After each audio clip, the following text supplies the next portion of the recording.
Am I the meanest? Pawn's drunk. Am I the prettiest? Pawn's drunk. Am I the baddest mofo low down around this town? Pawn's drunk. Well, who am I? Pawn's drunk. Who am I? Pawn's drunk. I can't hear you. Pawn's drunk. AKA Mr. Moo Woo Shine himself. Of Harlem.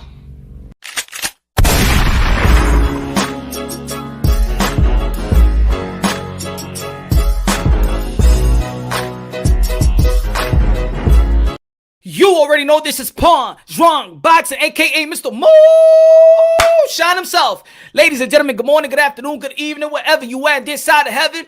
God bless you all. Ladies and gentlemen, what a great night of boxing it was. What a great night of boxing it was.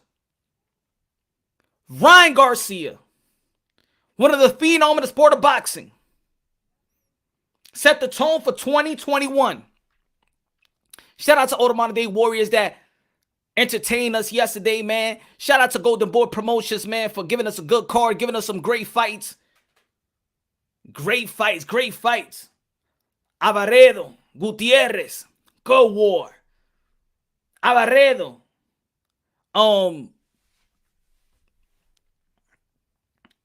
what is it? Creel, good fight. Go war. Go war. Go war. Go war. Shout out to everybody, man, in the YTBC. Shout out to everybody, man, in the comment box. Shout out to everybody having a great Sunday. Having a great Sunday. If you went to church, you did remote church. That's what I'm talking about, man. God first, everything second. Fight plus survive equals 2 champions. Y'all already know the slogan. Y'all already know the slogan. Go cop the merch. Go cop the Punch Drunk Boxing merch. Guido in the building. What's good? Pressure striking. What's good, my brother? Avaredo, the smaller one, had the head movement down pack. Yeah, man. Head movement, man. Head movement. We're going to be talking about head movement as well. Head movement. Something that Ryan Garcia, you know what I'm saying? And a lot of boxers also need to work on, but shout out to Ryan Garcia. Damn, the Gutierrez too. Gutierrez for head movement. He needs some head movement as well, but good looking out, man. Everybody, man. God bless each and every one of you on the tuning in. Esco, El Nachismo, Ignorant Boxing in the building. Raw Boxing TV in the building. With the Cuban Dominican flag. Dímelo, señor. Just Blaze. William Boxing. More. Mr. Sisters. What up? What up? What up? Kalu in the building. What's up? What's up? Hello. Hello in the building. Good looking out for that, my brother. Greatly appreciated. Greatly appreciated. ¿Qué pasa? Dímelo, señor. Rano in the building. What's good? Good looking out. Good looking out. Ladies and gentlemen, of course, man. Gotta shout out all the boxers, man. It was a good card again. The Zone. I have a little mixed emotions about the Zone telecast and how they try to devalue and they play the ESPN Fox card. But we'll get that. We'll talk about that a little later. But you see the title, you see the thumbnail. You see the title, you see the thumbnail, and I think what I'm about to talk about, I think it's going to be probably like half and half of people agreeing or disagreeing, but that's okay. That's okay. The new wave legends promote popularity over legacy. What are you talking about, Punch?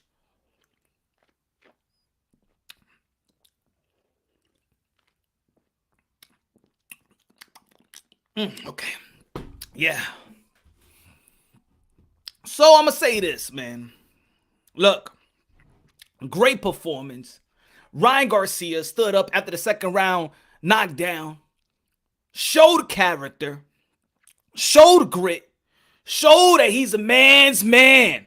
Getting down and getting right back up. Getting down and getting back up. You already know how I feel about boxing. Boxing translates to life itself. Black and brown boxing in the building. Black and brown boxing in the building. Subscribe to Black and Brown. Subscribe to Raw Boxing TV. Ignorant Boxing. Subscribe. Subscribe to Pressure Striking. Subscribe. Great content, my brother. Great content. Love it, man. Michael Reyes. Dímelo, señor. So on the we could really discuss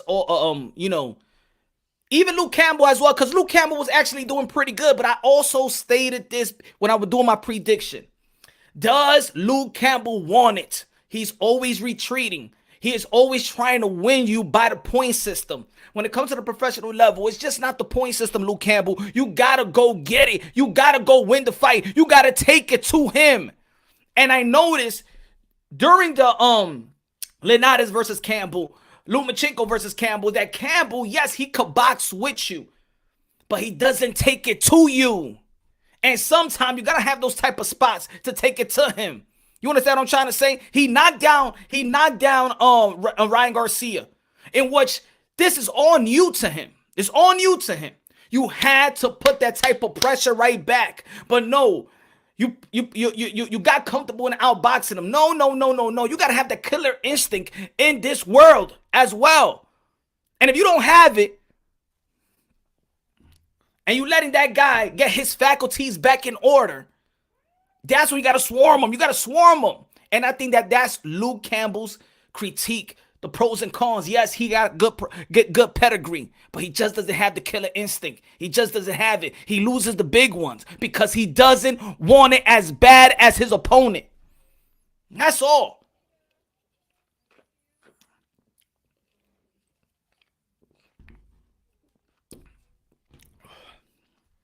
The punches he was landing was up for the taking. It's up for the taking.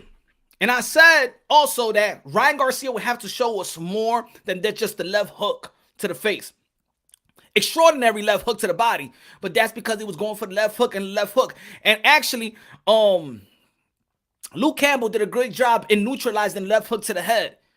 But then when you feint him a little bit, when you and then catch him to the body, it's that little feint, it's that little twitch that got Luke Campbell putting his head up, because that's what he's looking for. But he wasn't looking for that body shot, because also in my prediction, I said I need to see something different from Ryan Garcia. I need to see him go to the body, not just going after the head, not just doing the little two jabs and all them cut and paste type of moves. He brings something new to the table, and that was a great lead hook to the body. Lord, barbecue. He barbecued the damn out of the dude's rib. Liver shots. Hate the taste of liver, but damn. Can't eat liver, can't take liver shots.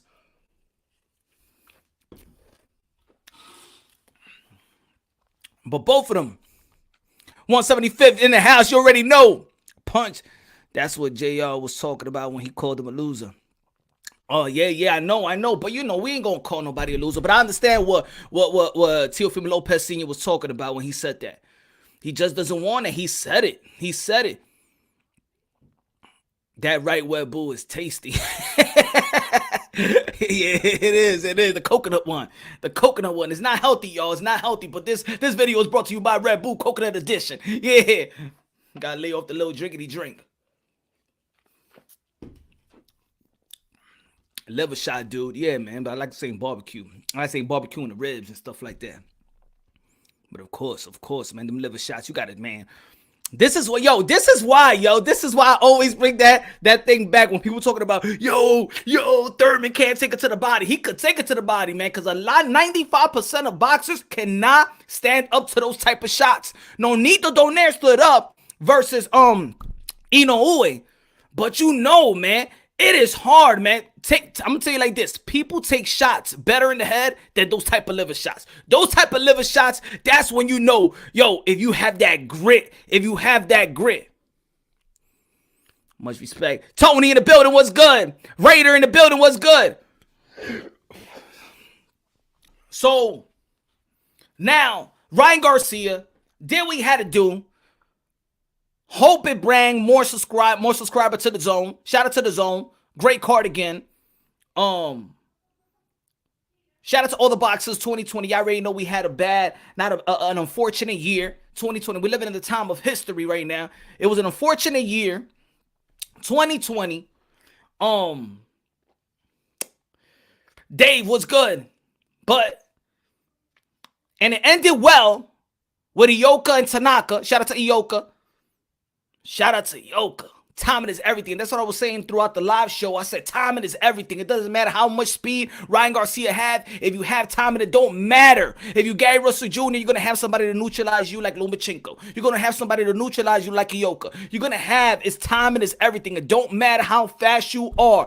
If the dude is timing, is going to time you, and it's a good counterpunch as well. Look at Manny Pacquiao versus Marquez. Don't matter how fast you are. If you get time, you might get put down. Lights out. Roy Jones. Tarver. Don't matter. Now, this is what I'm going to say about the title and the thumbnail, what I'm talking about. So remember when Gervonta Davis was leading up to his fight and Floyd Mayweather was talking about the belts. But I understand why he was talking about the belts as well. We understand that we all frustrated about the belts. It's too many belts. WBC been making a decision while drinking Don Julio and Patron. We're frustrated with WBC. We all know that. We all know that. But hardcore boxing fans are the ones that have to identify the BS, identify who's really the goods, identify who's really the it factor, identify who's doing what. It's our job as the hardcore boxing fans to identify that, differentiates the politics, what they want to promote, what's promote and what's real. It's our job. And then when the casuals come in, because I don't believe no more, I'm not on that train. Yo, you a casual. Casuals is this. No. Because casuals are like tourists in the sport of boxing. Casuals like tourists. They're going to come in and they're going to leave right out and going to leave right back out. We are the one that's actually devaluing, discrediting the damn sports and fighters, the hardcore boxing fans, the YTBC. Is us. We got the responsibility because we're the one that's 24/7 talking about boxing, debating about boxing, breaking down boxing, technically or whatever, or business-wise or whatever. It's our job. It's our job, and we're failing boxing. That's why new fans ain't coming to the sport of boxing.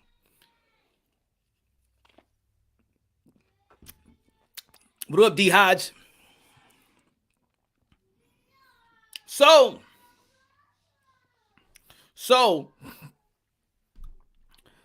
Mayweather was talking about the belts and trying to, and when he's talking about the belts, it actually devalued a guy like Teofimo Lopez that got basically all the belts, right? Morally undisputed, right? We know what we saw. We know who we beat. We know the truth. But if we don't believe what's written, let's go by what's written. All right, Devin Haney got the strap. WBC as well, right? Okay.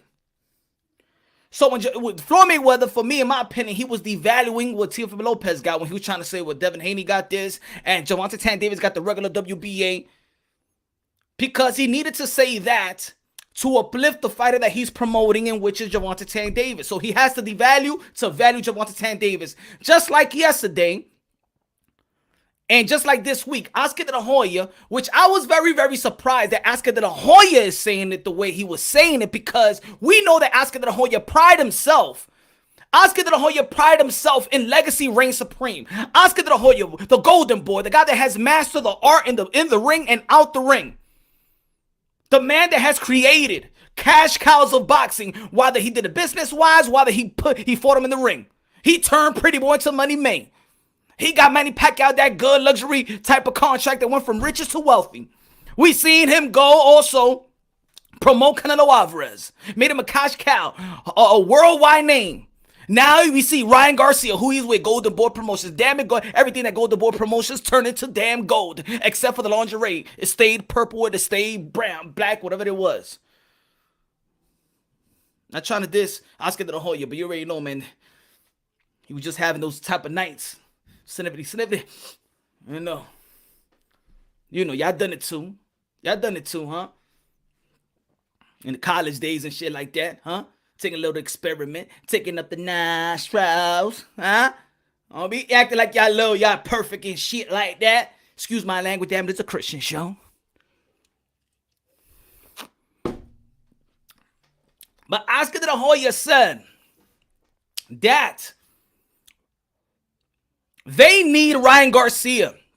Ryan Garcia doesn't need them. I'm like, what? Huh? That Teofimo Lopez, Gervonta Davis,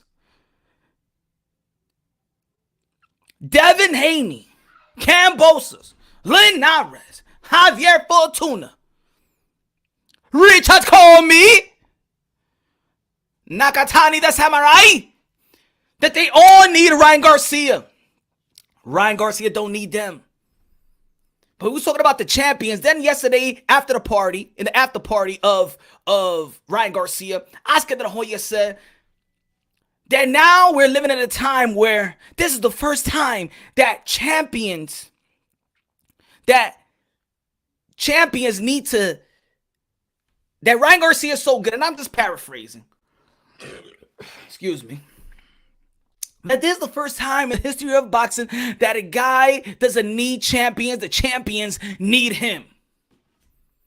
What a way to discredit indirectly the guy. The question is, do we go for this?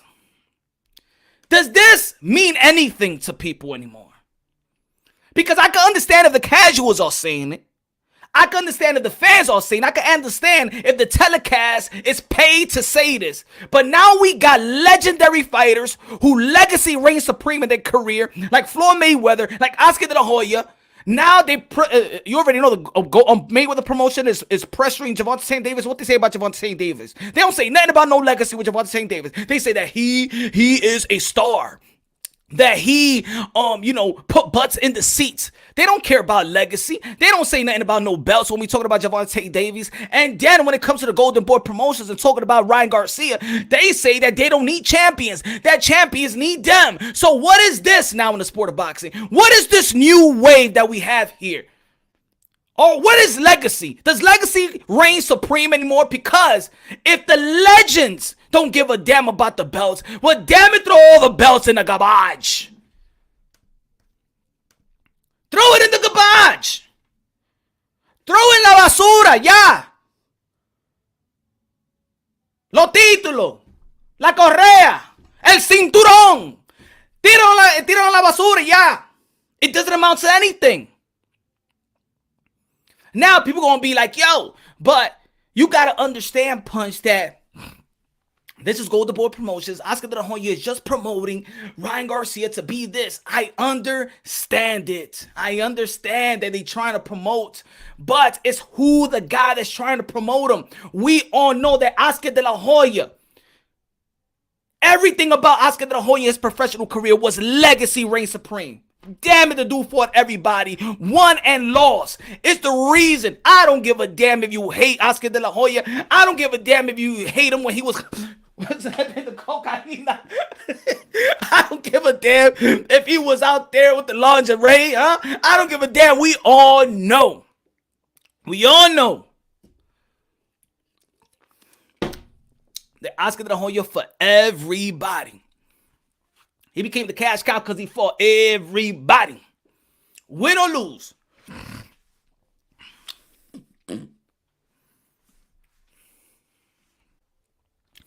No more glory is all about. Yes.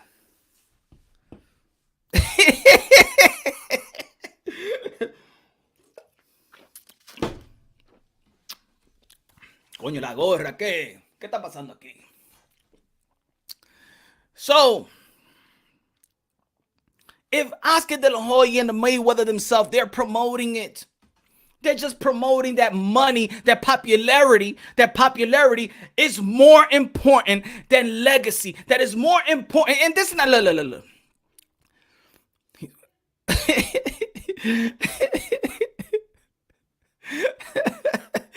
Yo. And this is what it is. Like Ryan Garcia, yes, he did great. I'm rooting for Ryan Garcia, y'all. Matter of fact, I said that even if it was a 50-50 fight, I want Ryan Garcia to win. I think he was going to win anyway, technically wise, but I think it was even more important, more interesting for Ryan Garcia to win, especially the way it is right now in 135. It would have made it more interesting. This generation has taken over. Thanks for the Teofimo Lopez of the world that is the captain of the generation. But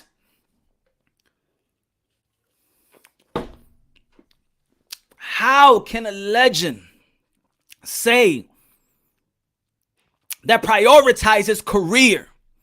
Legacy reigns supreme. That he been talking about this. Legacy reigns supreme. Talking about fighters, that these guys got to go for legacy. Remember, this was just a couple of months ago that Oscar de la Hoya, we got to go for legacy. You got to go for legacy. Now, ladies and gentlemen, yes, Tank versus Ryan Garcia is a good fight. And yes, I want all the boxers out there to be compensated the right way because they put their life on the line for pure entertainment. Damn it, the sacrifices that they make, I understand it. I support it. I root for them. But I also root as a boxing fan for those who challenge themselves, for those who strive to be the best, for those who strive to have the accomplishments that needed to go into that damn Hall of Fame. Go for greatness. And ladies and gentlemen, I'm going to tell you like this. Tank versus Ryan is good, but what do you gain?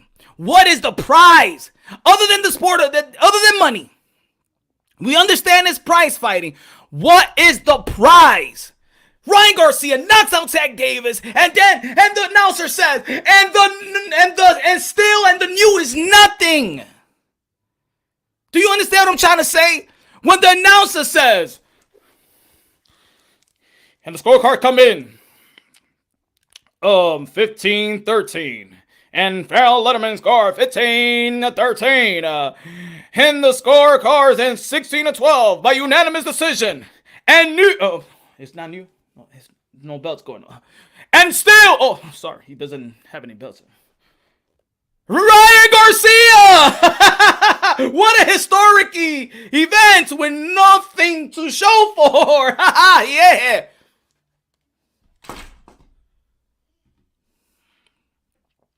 And if it's the other way around, in the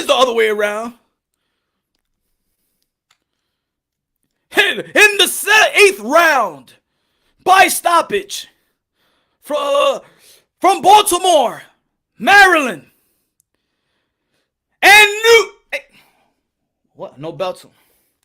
And still, no, this 130, 120, this is 135, right? No, nobody got a belt.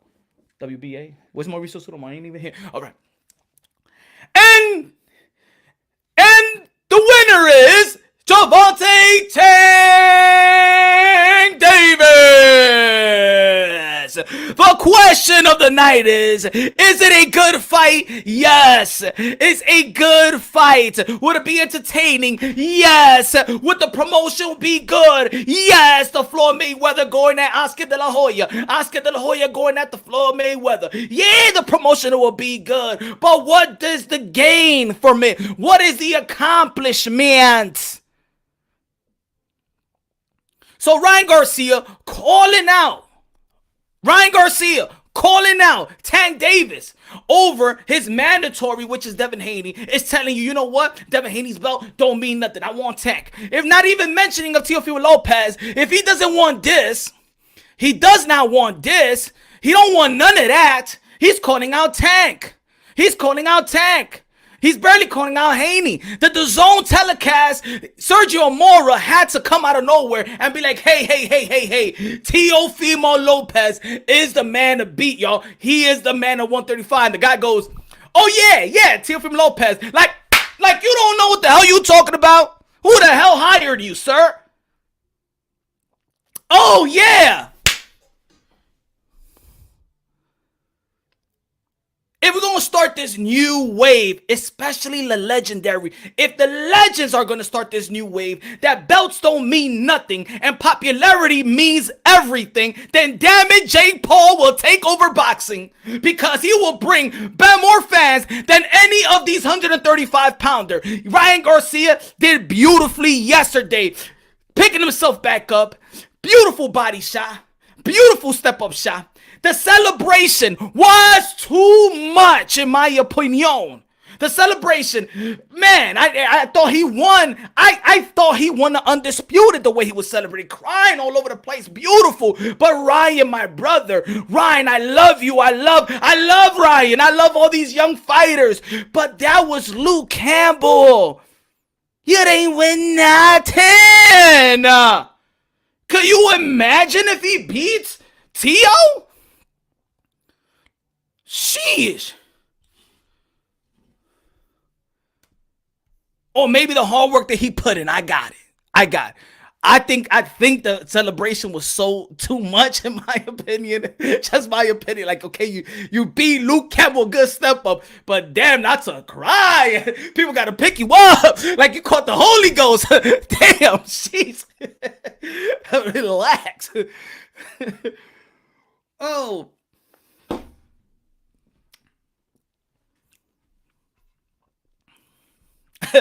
Johnny Vice Palace, what's good, my brother?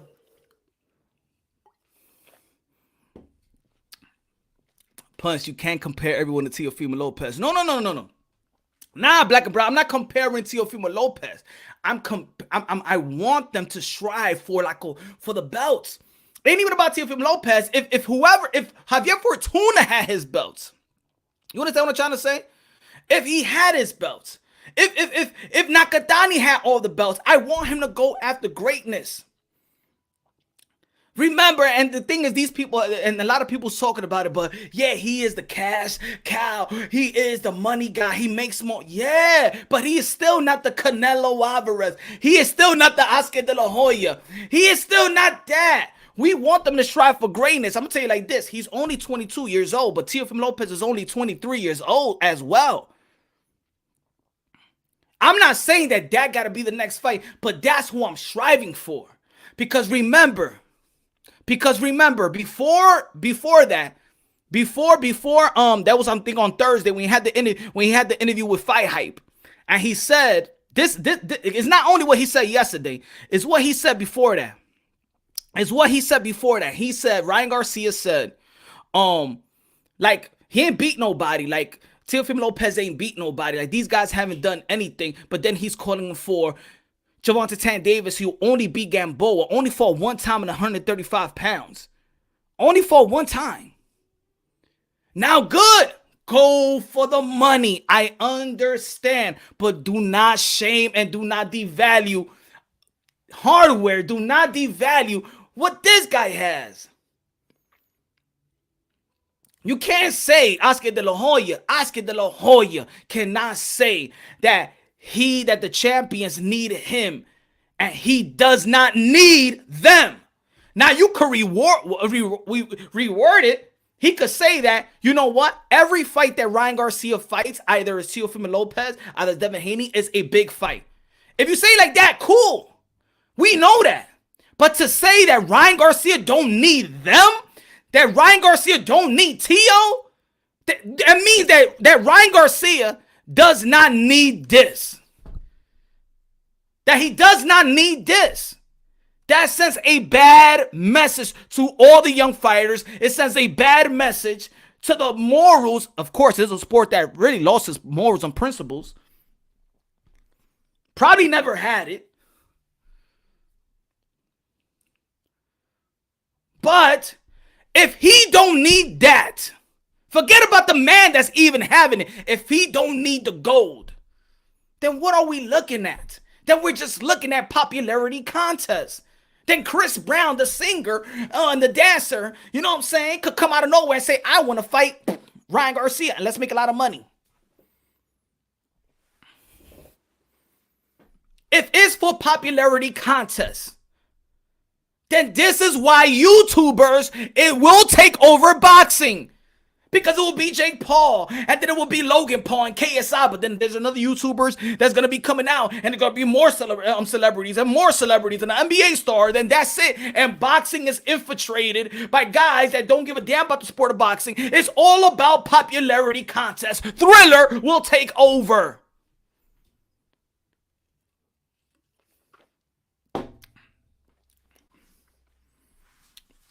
And if the telecast and legendary fighters is on deck with that, we have lost the sport that we love. It will be WWE. And the reason why we put our champion there is because it's popularity. So we're going to give the belt to Hulk Hogan. And we're going to give the belt to Ultimate Warrior. And then we're going to give the belts. And that's it. We're going to create this. It doesn't matter. Mr. Boxing, what's good, man? Shout out. Precious striking in the chat. Get this man on the panel ASAP. Dude is living legend out here. Let me know, my brother. You want to get on the panel? I'm going to send a link, bro. Everybody subscribe, man. Subscribe to the boy, to the man, the phenom himself. Doing a lot of great, man, for the community. Instilling and precious striking, man. Doing a lot of great things in the sport of boxing. Getting people in shape, getting people, with all the teaching, people probably get bullied and they learn and things of that nature and stuff like that, doing a great thing for the sport of boxing.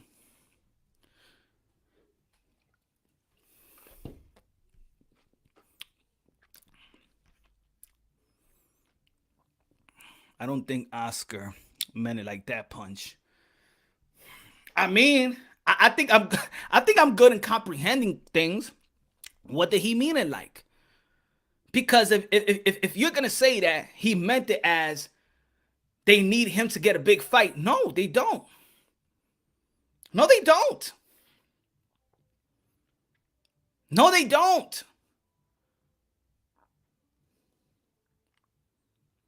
No, they don't. We have to be the guys. We have to be the gals. We, the community of hardcore boxing, needs to be the one to say, hey, Oscar, legend. No, don't say that. No, you're wrong about that, Oscar. We need to be the one. That doesn't mean we hate Oscar. I love Oscar de la Hoya, man. I love everything he's been doing. I'm talking about in terms of boxing, okay? I'm not talking about his album. I'm not talking about that album. I didn't buy the album, okay? I didn't buy the Oscar de la Hoya album, okay? But damn, that dude got a voice. Matter of fact, I'm gonna listen to his album later on tonight.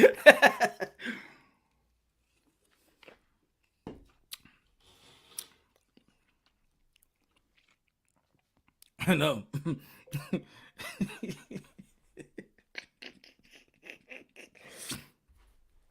Oh man, hold on. Shit, I always forget to do this. Hold on.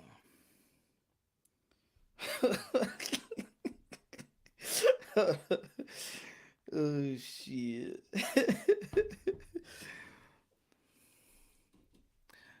I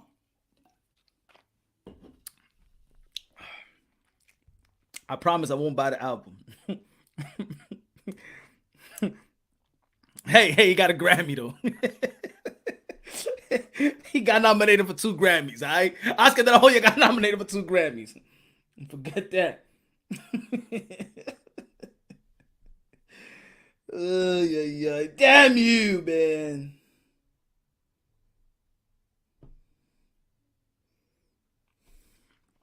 Shit, I forgot to put the... Oh, man. So, when would it end? Or this is the beginning? Popularity over legacy. Popularity over legacy. Now, people out there is going to be like, yo, but Punch Out, what you talking about? I mean, like, yo, he does sell. I mean, he does got the fans. Okay. I understand that. I understand it. If he wanted to fight Tank and be like, you know what, he probably not ready for Teofimo Lopez or ready for Devin Haney or whatever. Cool. It's how they say it. I want to fight Tank because this is the guy that I've been wanting to fight. I've been calling. I just want to fight Tank. I'll get to Teofimo Lopez or Devin Haney a little later. I just want that guy. Oscar de la Hoya, he just wants Tank. We want to get Tank. He want that big fight with Tank. He wants that fight. We could fight anybody. All these fights are great fights. This generation is great. Boxing is moving forward. Great. But to say that he does not need champions, that champions need him, what does Teofimo Lopez or Devin Haney, right now, let's be honest, even though all those are great fights, what do they gain by fighting Ryan? Accomplishment-wise.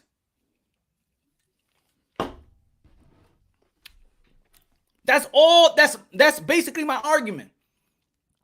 Basically, my argument is that you cannot say that these guys need him and he don't need. Yes. How about this? They all need each other.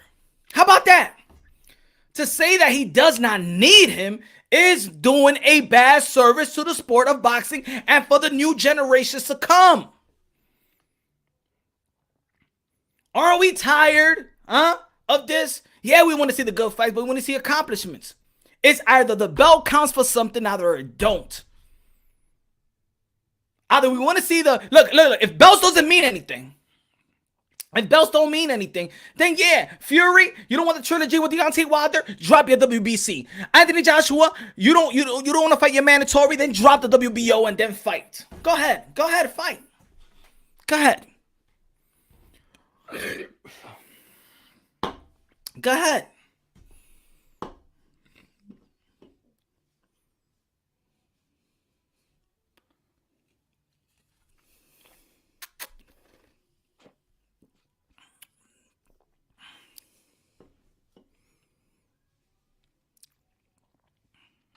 That's not what he's saying, Cat. You keep on going somewhere else, bro. Social media is the essence of popularity and promotions. Oscar wasn't dissing Tio. Tio just hasn't proved himself commercially. Stop being sensitive. I'm not talking about that fucking Cat. I'm talking about that he is saying that he does not need a champion. Do you understand? Or don't you understand that? Mrs. Smoke?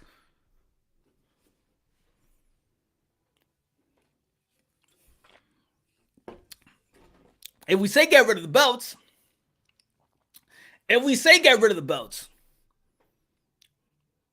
who's good and who's the best and who's this? Fuck it. There is nothing to debate. There's nothing to devalue. It's just games. It's just watching. What are we doing? Now, us fans, are we just gonna what? What are we gonna do? We gonna devalue the belts too? We gonna do that? We gonna say that belts don't mean anything because there's a fight that has a popularity contest here?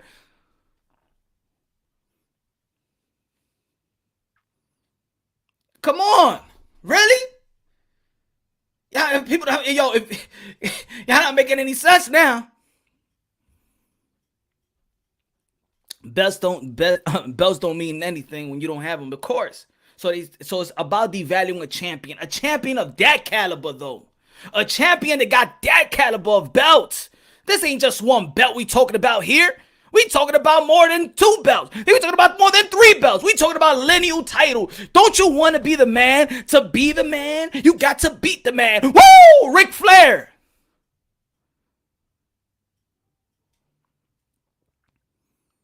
If I want to see popularity contests, then Jake Paul, come along and take over boxing, baby. Logan Paul, come right along. And any celebrities, just call out any boxers for an exhibition and let's turn this into an exhibition. How about that? Let's turn boxing into an exhibition. Come on. If belts don't mean nothing, accomplishment don't mean nothing, people don't want to strive to fight the best, then let's make this an exhibition, and that's it. Let's make it an exhibition. Then nobody bitch about it no more. Anthony Joshua, drop all the belts. Tyson Fury, just drop that belt, don't mean nothing. Devin Haney, you already know that belt don't mean nothing, drop the belt. Teofimo Lopez, drop all that belt. They don't want to respect you anyway, man. Drop the belt. Not even the legends. They don't give a damn. Drop all the belts. Drop all the belts. There's a popularity contest now. Or maybe these legendary fighters are saying these things because they don't want these guys to surpass them. So they're telling these young fighters, legend, belts, it don't mean nothing. It don't mean nothing. Go ahead, Tank, man. We're going to make you a star. It's all about money. Get the fuck out of here. And then they protect their legacy. Like, yeah, these guys ain't going to surpass me. I mean, these guys are young, so they could easily go to 50-0. You feel me? Yeah, Tank, motherfucker. Yeah, man, don't worry about no damn belt.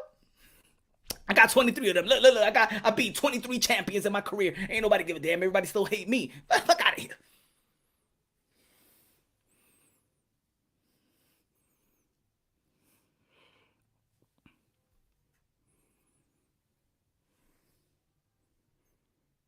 And I understood this for a long time. I understood it for a long time, but of course I didn't want to I didn't want to adopt that type of feeling because I'm still a fan. Because I always state this when Timothy Bradley said to that reporter and said, yo, don't you want Keith Thurman? Or don't you want this other opponent? Don't you want to be undisputed? And Timothy Bradley looked at the guy, undisputed? You mean I want to pay 4 sanctioning fees? Hell no. All I need is 1 belt and be a persistent. That's all I need in my career. When I first heard that, I said, what the Timothy Bradley is saying? Damn, goddamn, Manny Pacquiao actually hit this dude over the head too much. But business-wise, I understand. Why would you want to be undisputed? Why pay 4 sanctioning fees? And you ain't even making that type of dollar like the guys like Canelo Alvarez. In reality, the belts don't mean nothing, right? I mean, like, already, how many WBC titles we seen? We see Devin Haney with the WBC. We see Teofimo Lopez. They give him 2 WBC. We see Ryan Garcia give 2 WBC. God damn it, 135 pounds. Mauricio Sudamon. How many WBC goddamn you got in your ass to give out? Huh? Everybody's a WBC champion. Everybody get the participating trophy. The WBC has become a participation trophy. That's what it is. A participating trophy. The WBC has become the participating trophy. A belt that was supposed to be one of the most prestige belts in the sport of boxing has become the participating trophy. Just because you signed for this bout, you're going to get a green t-shirt that says WBC, and you're going to get a belt. Yeah. A Cuban Zirconio belt, too. Everybody in their mama got WBC. Even the naive casuals that just come. Every time I tune into boxing, I always see that belt. Does everybody has a WBC belt? Like, for real? Like every fight we see WBC. Mauricio want to stick his head on in every fight. He be calling all the promoters. Yo, what you got? Bob Aaron, how many fights you have today? Well, we have like 6 fights, you know. His card is a good card. 6 fights? Say, right? Okay, give me 1 second, okay, Bob? Okay, give me 1 second. Yes. You want to know the franchise? Hold on. Let me tell the manufacturer how many belts to make for Saturday night. Okay. Hey, cue me, everybody. 6 WBC belt, okay? We need it for this Saturday. We need it for this Saturday, okay? 6 WBC. No franchise this time. Just 6 regular WBC. Please make it good. And a t-shirt, okay? 6 t-shirt. And the trainer is Freddy Roach or Roberto Garcia going to be a trainer? Who's training today? No, I don't know him. Who's the good? Okay. 2, 3. Okay. 3 training belt. Okay. yes. Hurry up, coño. Hurry up. That's the way they work.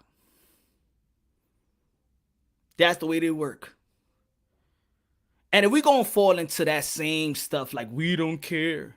Yeah, it's about money. Now we're going to become the business partners now, right?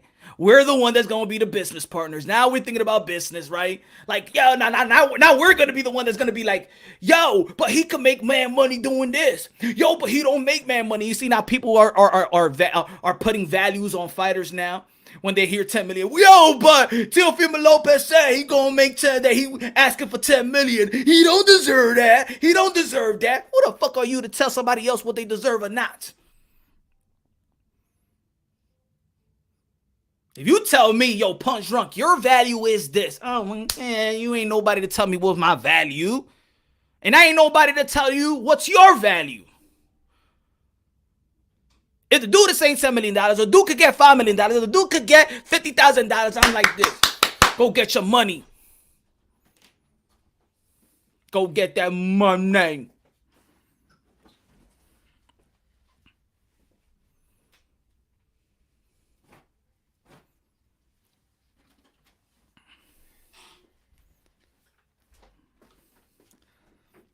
Again. I think there's people out there that just like can't comprehend what I'm saying. I didn't say Tank and Ryan is not a good fight. I didn't say that. Let's say it's slow. Let me slow down because people say, Punch, you gotta slow down. You're actually talking too fast, so let me say it slow. Gervonta Tank Davis and Ryan Garcia. It's a good fight. Yeah, it's good. It's an intrigued, good fight. The problem that Punch Rum Boxing, aka Mr. Moonshine, aka El Adobo, aka El Sazón de YouTube, is saying that Oscar De La Hoya, a legendary fighter that prided himself about legacy reigning supreme, should not say that Ryan Garcia does not need champions. The champions need Ryan. I find that a great deal of devaluing and disrespecting legacy. Do you understand? Am I speaking slow enough? I'll say it again. Ryan and Tank is a great fight. But you don't have to shame or devalue what this is or that is. No, sirree. No.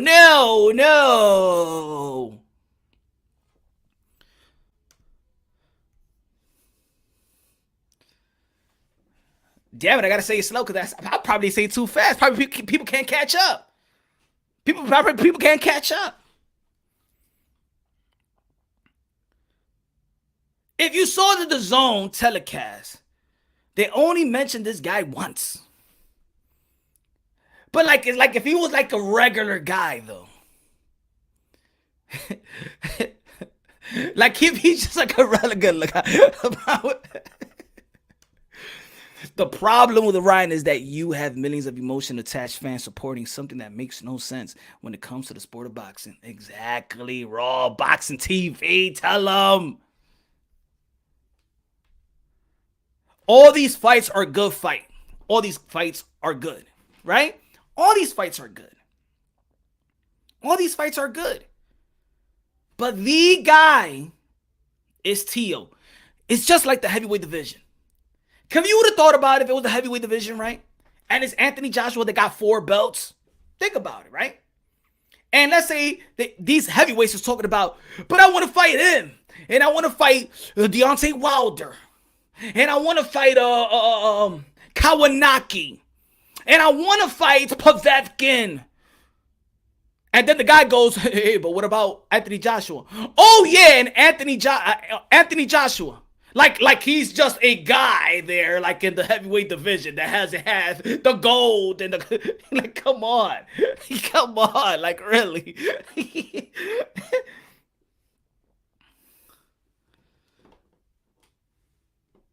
That's all I'm saying, y'all. I didn't think that Oscar De La Hoya should say that he doesn't need champions. So it went from Ryan Garcia stepping up and fighting Luke Campbell, which people feel was a 50-50 fight, right? To then he doesn't need champions. So Luke Campbell is the guy? Okay, that's the standard. Luke Campbell, you beat Luke Campbell, makes you feel like you don't need nobody. Who they want me to fight, T.O.? Man, I feel I beat Luke Campbell.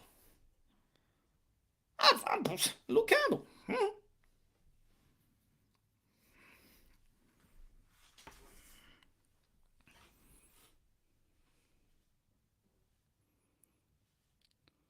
Ryan knows he ain't nowhere near drive for T.O. Bro, Oscar says a whole bunch of things. Don't listen to him. I gotta listen to Oscar, man. I gotta listen to Oscar. You gotta listen because there's certain voices in the sport of boxing that is credible opinions. There's certain voices in the sport of boxing that just have that credible opinion. You got to. It doesn't matter if we don't want to listen to him. You know it's damaging what a legendary fighter saying. Not even if a Stephen A. Smith or a high profile box sport analyst or whatever that got a voice where everybody listens to say it. But when a legendary fighter like that says it, his fighters will feel the same way. Forget about those champions, Ryan. Please, you're the man. That's it. They got to come to you. What about the belts? Fuck the belts. You're the man. It does not do good. Then what does it mean? What does it mean?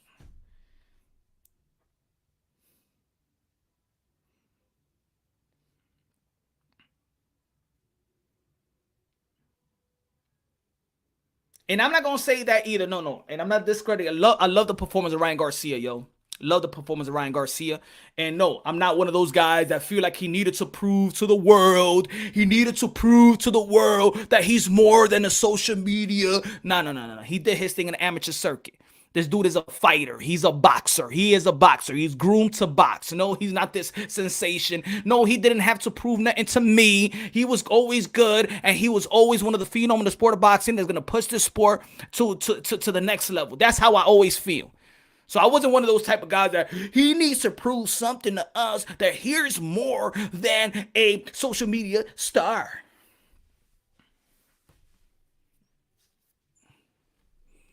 He is legit. He is legit. Always been legit.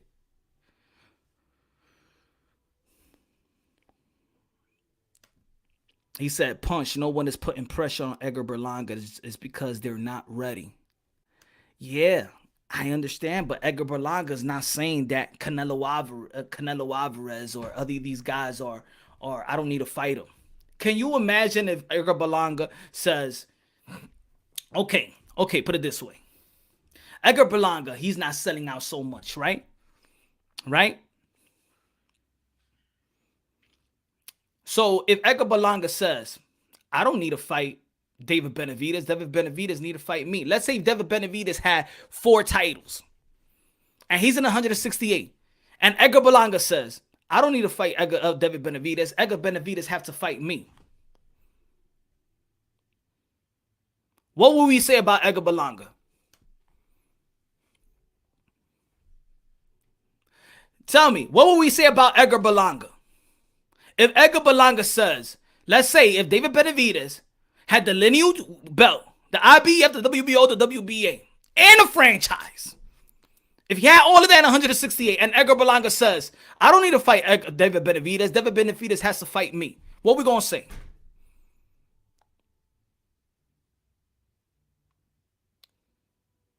I will beat David Benavidez, but David Benavidez needs to come fight me. I don't need to fight him. What we going to say?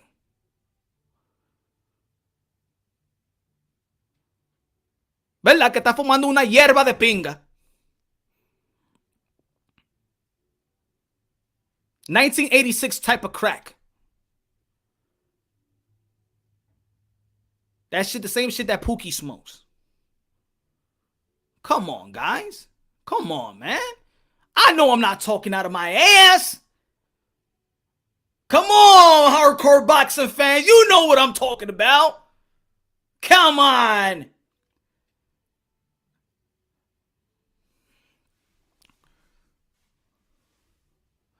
All right, I understand. My brother. They not ready. But if you're not ready, you could say that you're not ready. You don't have to say that the champions don't need you, that you don't need the champions. That's something no, that don't get a pass here. And it doesn't get a pass in punch run boxing. And nobody should give that a pass too. I always say it. I break things down unbiasedly, logically, and objectively. Unbiasedly, logically, and objectively. I always say it. But we got to take accountability. They got to take accountability for what they say. Always say that. Right, Black and Brown? Always say that. Let's break things down unbiasedly, logically, and objectively, but also they have to take accountability for the shit that pops out their mouth. And you know what? I gotta give it, ladies and gentlemen. I gotta give it. I gotta give the Mr. Pinocchio of the day to. I'm sorry to say, man, because I respect this, but I gotta give the Mr. Pinocchio of the day to. Mr. Pinocchio of the day goes to Oscar de la Hoya. I gotta give the Mr. Pinocchio to Oscar de la Hoya on this one. Oscar de la Hoya, do you think that Ryan Garcia does not need champions to legitimize himself as a champion? He doesn't need a champion.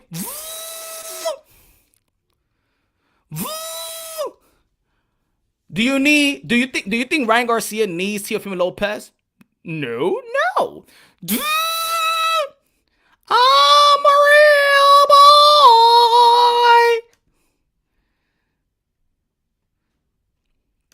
He gets the Mr. Pinocchio. I gotta say, Oscar de la Hoya gets the Mr. Pinocchio today. Lightyear, you know that Oscar de la Hoya does not feel like that. You know deep down inside, Oscar de la Hoya doesn't feel like that. Oscar is being a good promoter. He does not promote Teo. Stop that, man. We could all be clever. Oscar been Mr. Pinocchio about 6 times. Nah, that's just one. I think this is the first time for Oscar de la Hoya.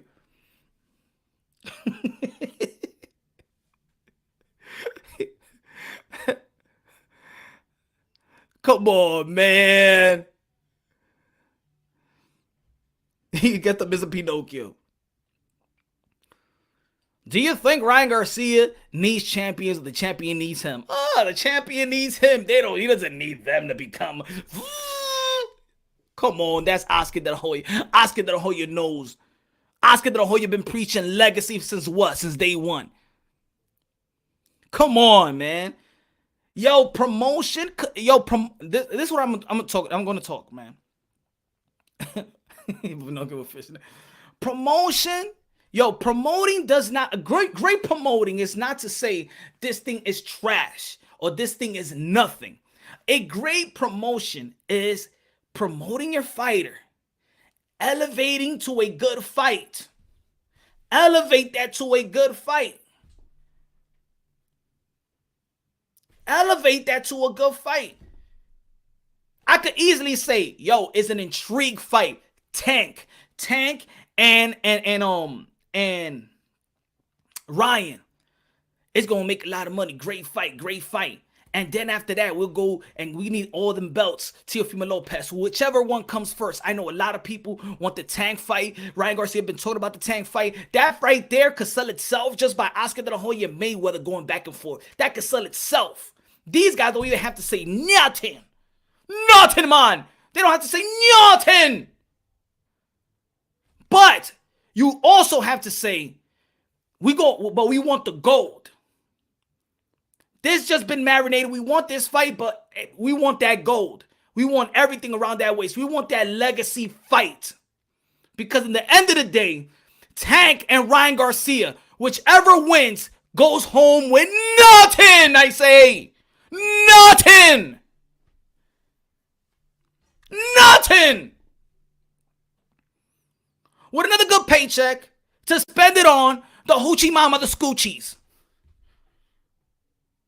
Get another baby down, get another baby, get another car, something like that. You get nothing, man. Nothing goes into the Hall of Fame, man. Nothing. No WBA, no WBO, no IBF, no WBC t-shirt.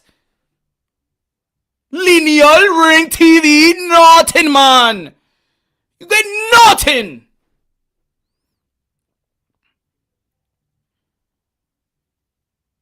If that's a big fight, well, damn it, guess what? Who I want to see next? Amir Khan and Kell Brook. UK big fight will be bigger than Tyson Fury and Anthony Joshua. I want to see that fight because it's all about popularity. It's all about, I can't wait to see Jake Paul step inside that ring.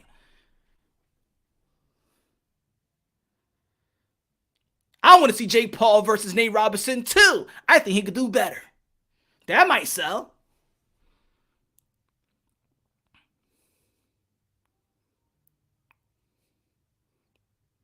And I know probably Devin Haney was tight because he was like, who you want to see? And the whole crowd was saying, Tank! Tank! El tanque, quiero el tanque! And the girls that don't even know the sport of boxing, just like Ryan Garcia, who's Tank? Yeah, Tank! Tank! Who's Tank? You know that fighter from Baltimore? I don't know. I only know Ryan. I mean, I follow TikTok. And he just hit that thing in the pad in the body. I don't know. Who do you want me to fight? Tank! Yeah, the guy he said, Tank! Hey, little bitch, do you know Teofimo Lopez? Teofimo Lopez, I never heard of him. That's kind of a weird name. I never heard of Teofimo. Is it? Is Teo and Fimo is like the first and last name? Oh, he's a Lopez. Oh. He got 4 belts, though. I got 4 belts, too. I mean, what's the name of the belts? Oh, man. That was a crowd yesterday. Who do I want to fight next? Tang! Devin Haney over there like this. Oh, yeah, and I like Devin Haney. I like him. Who's Devin Haney? Who's he talking about? Huh?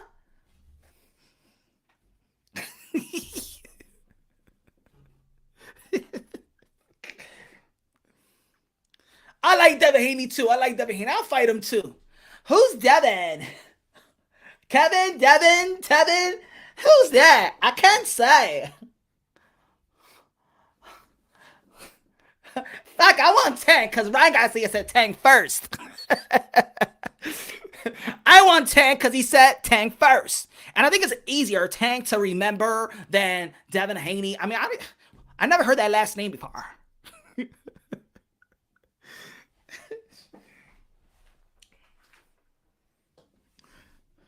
Come on. Come on, man. Are we going to sound like them too in the hardcore boxing fans? Are we going to sound like them? Come on, y'all. Come on. Yo, but it makes more it makes more money. It makes more money. Fuck Devin and Teofimo, whatever his name is. Money belt. Belt. Fight that Tank guy. Fight that Tank. We sound like dumb, man. We sound like dumb, man. They infiltrated the boxing world, man. Oh, Lord, man. We're losing our sport, man. We're losing our sport, ladies and gentlemen. Oh, man. You gonna let these guys go on, man. How much you willing to pay for pay-per-view, huh? You want to see Ryan and Tank? How much you willing to pay? $20? $30? $40. $40. Look, man. How much you willing to pay? How much you willing to pay? Huh? It's a pay-per-view fight, though. It's a pay-per-view fight, though. Get the fuck... I don't care, man, if it's a pay-per-view fight or not. I don't care. Don't shame champion, that's all. But it's a pay-per-view fight now. I don't give a damn if it's a pay-per-view fight. Why do fans say that shit? That's the dumbest shit in the fucking world. Like, if we really want to pay for it. Like, it's a pay-per-view fight, though. I don't want no fucking pay-per-view. Why do fans even try to argue that shit? Like, but Tank, that somebody was trying to argue with me, be like, but you gotta realize that Tank and Ryan Garcia is a pay-per-view fight. Dummy, I don't want to pay for pay-per-view. I just saw Lomachenko and Teofimo Lopez. Why the fuck are you telling me about pay-per-view? I don't want to pay no damn pay-per-view. What, they gonna win? I mean, it's still a big fight. What they gonna win? What kind of belt? Mauricio Sudamon will figure that. Mauricio Sudamon will figure something out. You know that, Punch. Really? If any of you go to any other channel, they tell you, but it's a pay-per-view fight. Motherfucker, I don't want to pay for pay-per-view. What are you talking about? What are you telling me? Because they put something on pay-per-view, that doesn't make you a pay-per-view star. It just makes you a pay-per-view attraction. That's all. 200. Well, you gotta understand that Tank made man money. He's on pay-per-view. 250,000 is not a pay-per-view star. It was just a pay-per-view attraction. But the Charlos, they did pay-per-view. Anybody gonna put pay-per-view? Anybody see my cockroach and my rat on pay-per-view? Don't give a damn. Now, 1 point, now that 1 point something, that Mike Tyson fight, that's a pay-per-view. That hits the millions. That means you're a pay-per-view star. What the hell did 200,000 became some but pay-per-view? Pay-per-view. Come on.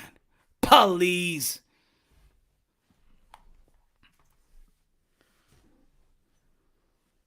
But it's a pay-per-view fight, though. I don't want it to be a pay-per-view fight. I don't want to know.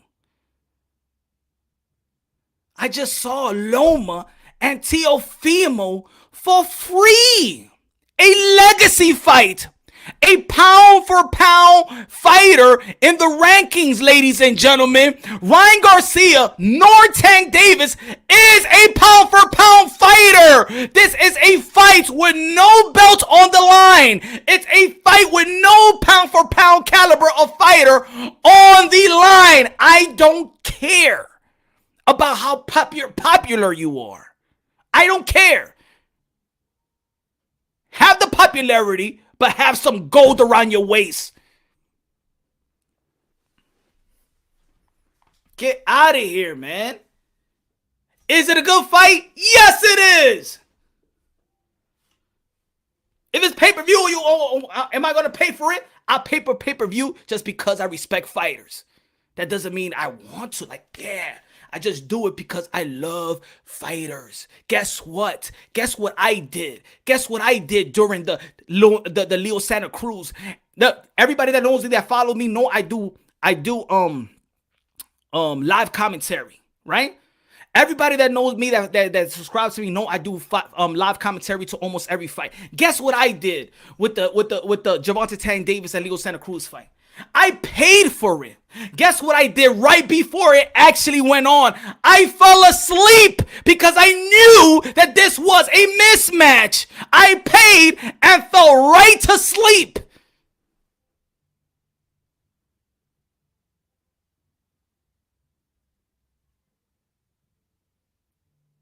Yeah, I would just pay for it because I support fighters.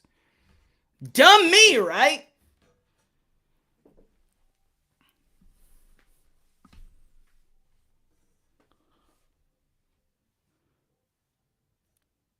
So go ahead and fight. Go ahead and fight. Yeah, but you're willing to pay for another fight that don't mean shit either. I paid for it, but I fell asleep.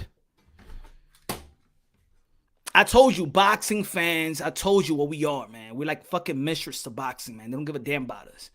We're bitter bitches. Bitter bitches as boxing fans. That's our relationship, man. That is our relationship to boxing. We're bitter bitches. We get hit. Boxing hit us like Ike Turner, tell us to shut the fuck up and sing. That's what we are to boxing fans. Excuse my language. Damn it, it's a Christian show. But me and God, we had this relationship. He lets me go on a little rant and you know, I apologize through my prayer. He understands me. We have a personal relationship. We are like bitter bitches. We're like bitter bitches. And please, if there's females out there, don't bring, oh, why you trying to be, you gotta be so sexist. You know that there's bitter men too. There's bitter bitches, all right? There's bitter bitches. We act like bitter bitches when it comes to the relationship fans have with the sport of boxing. We be like, but why you don't pay no mind to us? Why you don't give me what I asked for? Shut the fuck up and pay for that shit. What we gonna do is put Leo and Tank Davis. But why? But why doesn't Gervonta Tank Davis fight Loma? I'll pay for that. You shut the fuck up. That's what boxing does to us. Ikes us, shut the fuck up and pay for the shit. But I don't want to see that fight. You all gonna see that fight. Alright? You all gonna see that damn fight.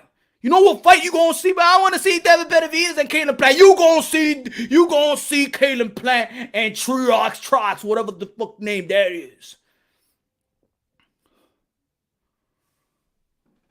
But I want to see Anthony Joshua and Tyson Fury. Shut the fuck up. You gonna see Anthony Joshua and Kubrat Pulev, motherfucker.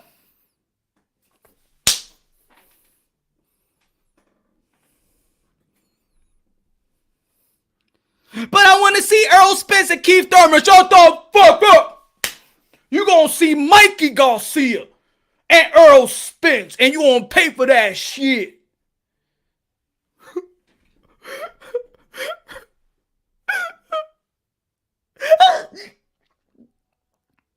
And then the friends come over and be like, yo, what happened to you? I'm saying that boxing.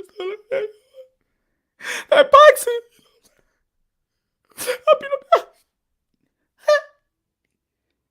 That boxing been hitting me and stuff like that. Hey, yo, man, so why you just don't leave boxing? Why you just don't leave boxing then? Boxing don't treat you right, huh? Boxing don't treat you right. Why don't you leave boxing? They keep on doing this to you. They have no respect for you. They treat you bad, huh? They don't want to listen to you. They don't care to you. I know. Because they put a Charlo versus Sergey Deverchenko. And you know what? I'm saying Sergey Deverchenko ain't nobody. I mean, he ain't never done nothing, ever lose. You see? And they had you paying for that, right? They had you paying for that. I know. So why don't you leave? Why don't you leave boxing? I mean, there's somebody else out there that loves you like the UFC. There's somebody else that's called the UFC. And he wants to marry. He wants to do right for you. I know. I did have a date with UFC when I was supposed to UFC, and it was Jorge Masvidal and Nathan. You see, you could do something. I'm telling you.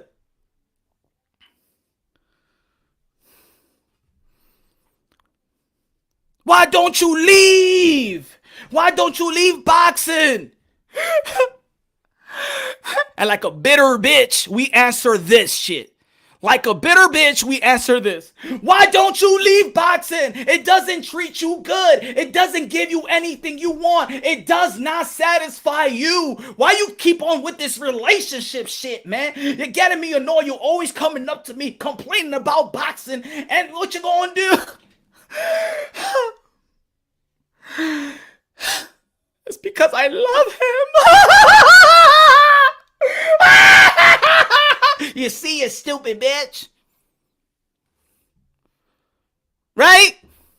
Because I love him. This is what we are. We're bitter bitches to boxing. We stick around because we're bitter bitches. We're weak for boxing. And the end of the day, it's because we love boxing. Boxing don't give us what we want. It don't care. It has no principle. It has no morals. It has nothing. It's giving us nothing for the most part. But we want to stick around because we're bitter bitches and we love boxing. And we complain each and every day. And the people in the UFC, why don't you leave boxing, man? Why don't you leave?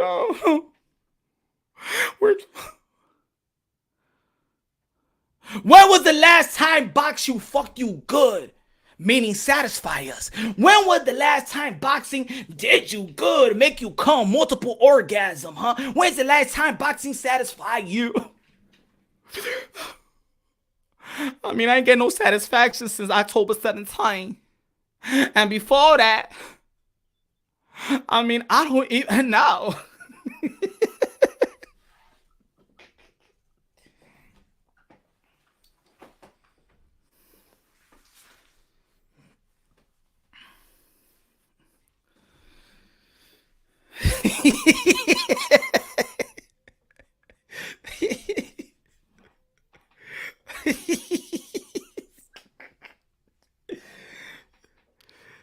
When are we gonna stop? When are we just gonna pick up and leave? Right? When are we just gonna pick up and leave? We're gonna pick up and leave. And you know, like in a relationship, when you're about to leave boxing, they'll throw you that Loma and Tio fight for free and bring you right back. When you're about to leave and you in that conversation with boxing and relationship, like for real, I've done, you know, it's been a fucking rough year. And I've been through so fucking much, and you don't treat me good and you don't treat me nice. But I think that's it. It's it. That's it. That's it. What you talking about? What you talking about? You see, I even did something, you know what I'm saying? I did some reservations and shit like that. I'm trying to do right by you. What you mean reservations and stuff like that? Like, when's the last time we had some reservation, motherfucker? When's the last time we had reservation? I got a reservation for you for October 17th. What's October 17th, huh? You just saying that because you just want me to stay, but that's it. I had it with you, motherfucker. I had it with you. No, I got baby. Shut the fuck up. I got something planned for you, man. I want you to stay with me forever. What the fuck are you talking about? Stay with me forever. That's it. I haven't done enough, motherfucker. You haven't done nothing for the goddamn decade, motherfucker. You gave me a fucking Mayweather versus you gave me Mayweather and Pacquiao. That shit was fucking boring. You stole from me, motherfucker. You stole $100 from me. Yo. Trust me. Do you trust me? I don't motherfucking trust you. You haven't done shit. Do you trust me, bitch? Don't be calling me no bitch. Do you trust me? Just trust me. Just trust me. Don't be choking me like that. Don't be choking me like that. You know I love that shit.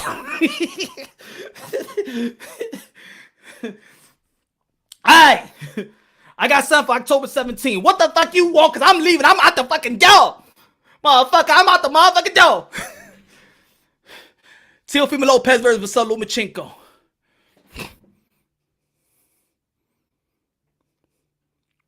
How much? Baby, it's for free. For free? Stop playing. I'm telling you it's for free. You better stop playing with me. I told you it's for free. What you got in a Groupon deal? What was it, a Groupon deal, motherfucker? What you trying to say? Is a Groupon deal? It's for free. You my mom. That's why I love you. And they sucked us right back in. And then we move on to January. And trust me, we got Ioka. Baby, Ioka and Tanaka. You got Ioka and Tanaka, boo. I got Ioka and Tanaka. Say it ain't so. Let's celebrate New Year's Eve and let's start off the New Year's right. All right, bro.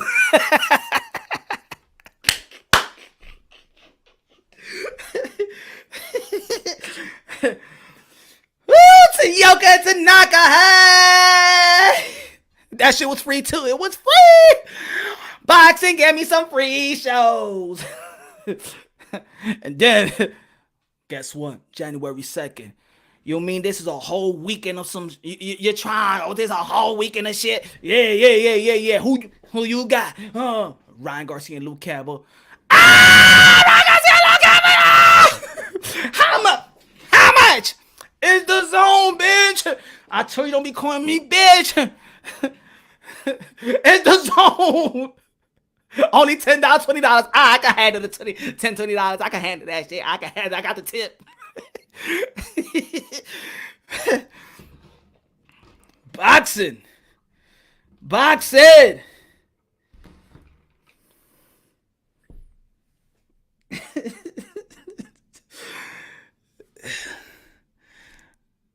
Boxing is hooking us up now, huh?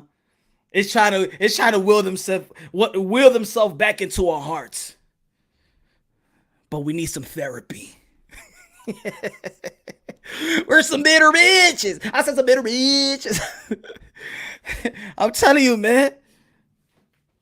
Boxing fans, some bitter bitches. And we got UFC as bitter bitches, and we got UFC on standby. You don't treat me right, UFC is gonna treat me. It's gonna do me like you want.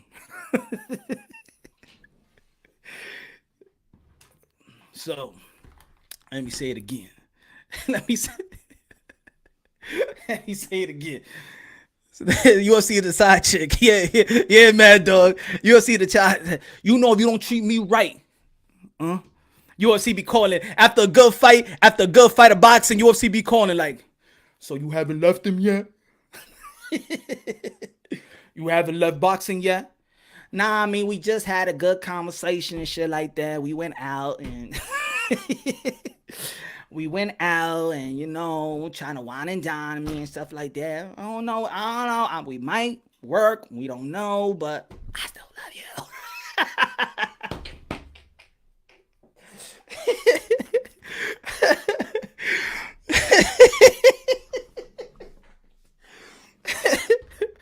You know, UFC is like, yeah, man, this bitch, man, I've been spoiling shit like that, give some good sex, that, yeah. I don't know, you know. I mean, we've been in a long relationship and shit. And, you know, when I leave, I just want to make sure I leave. We've been in a long relationship, but when I leave, I just want to leave. I don't want no baggage. I don't want that little second thoughts and shit like that. When I leave boxing, UFC, you my man. Oh, man. Ladies and gentlemen, boxing.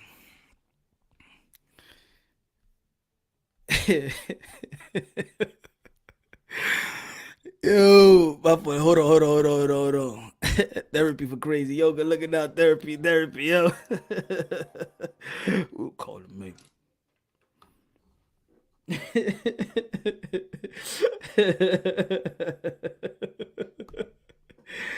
Oh, shit.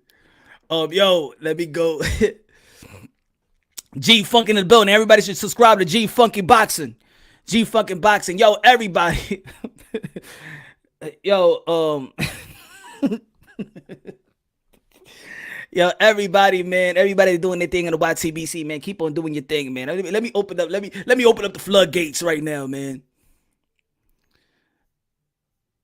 Let me open up the floodgates, man. Hold on, let me send the link, man. Let's chop it up boxing for a little while. Let's chop it up, man. Let me know, yo. Let me know if y'all agree or disagree. You know, if let's see if you agree or disagree. You know.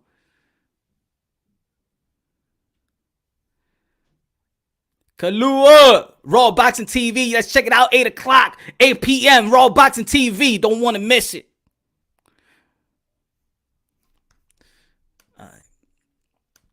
Hold on, before I send the link, everybody, man, let's, Pancho want to sing a tune. Before I send the link, Pancho want to sing a tune. Give it up for Pancho, sing a tune. Sing us a tune, Pancho, where you at? Sing us a tune, Pancho. Anyway,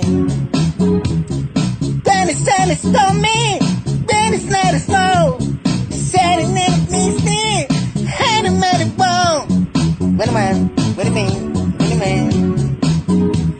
Scream me when I'm low. Dennis started show, man, running 90 feet.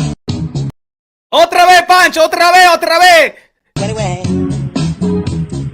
Dennis told me, Dennis let us know. Said it never means me, had a mad bone. What do you mean? What do you mean? The screaming right out low. Gotta start a show, man. 2019. The Melo, Black and Brown in the building. Black and Brown. Everybody subscribe to Black and Brown right now. God damn it, I said it. Going yo. Black and Brown. What's going on, brother? What's going on? Was good, Black and Brown. Yo, yesterday, man, I know you had a live show, bro, but I fell asleep early. I already know, After brother. The fight. I know it. Hey, you're the hardest working man on YouTube, brother. I know you need to take a break sometimes. I got to, man. I'm like, yo, I'm fucking tired. I want to do a video. I say, yo, let me take a nap. Woke up like around 4 or 5 o'clock in the morning. Hey, Punch, it's been a long last 2 weeks, brother. All right before the holiday, starting with the Canelo fight. It's been a long 2 weeks, man. We've all been grinding. I know. Fun though too. Remember when what's up, Kula? Yo, remember when I said, what's up, Kula? What's good, bro? You remember when I said that, October is going to be a momentum that we haven't seen a momentum like this in boxing? Remember? Yeah, for sure. Hell yeah. We haven't seen a momentum like this in boxing. I'm not even talking about one event. I'm talking about there's multiple events on the same day. Like UK. You remember that day it was UK, then later on it was a PBC card, then it was ESPN. Like all in one day. Three cards in one day. Yeah, for sure. I think Maloney was on that day. I don't remember who fought, but yeah, that was a hell of a day right there. That was the Gervonta Davis too. Remember that was that night. I think it was the same night, the Usyk, it was the Usyk, and then the Jason Maloney, Inoue, and then the Gervonta Davis versus Leo Santa Cruz. There it is. That's what it was. Hey, can I just make 2 points, guys, and then I'm gonna get up out, man. I'm kind of busy, but look, Punch, 2 points. I don't agree with nothing you're saying, brother. All the thing about the belts, what you're saying about the belts, and chasing belts and chasing greatness and legacy.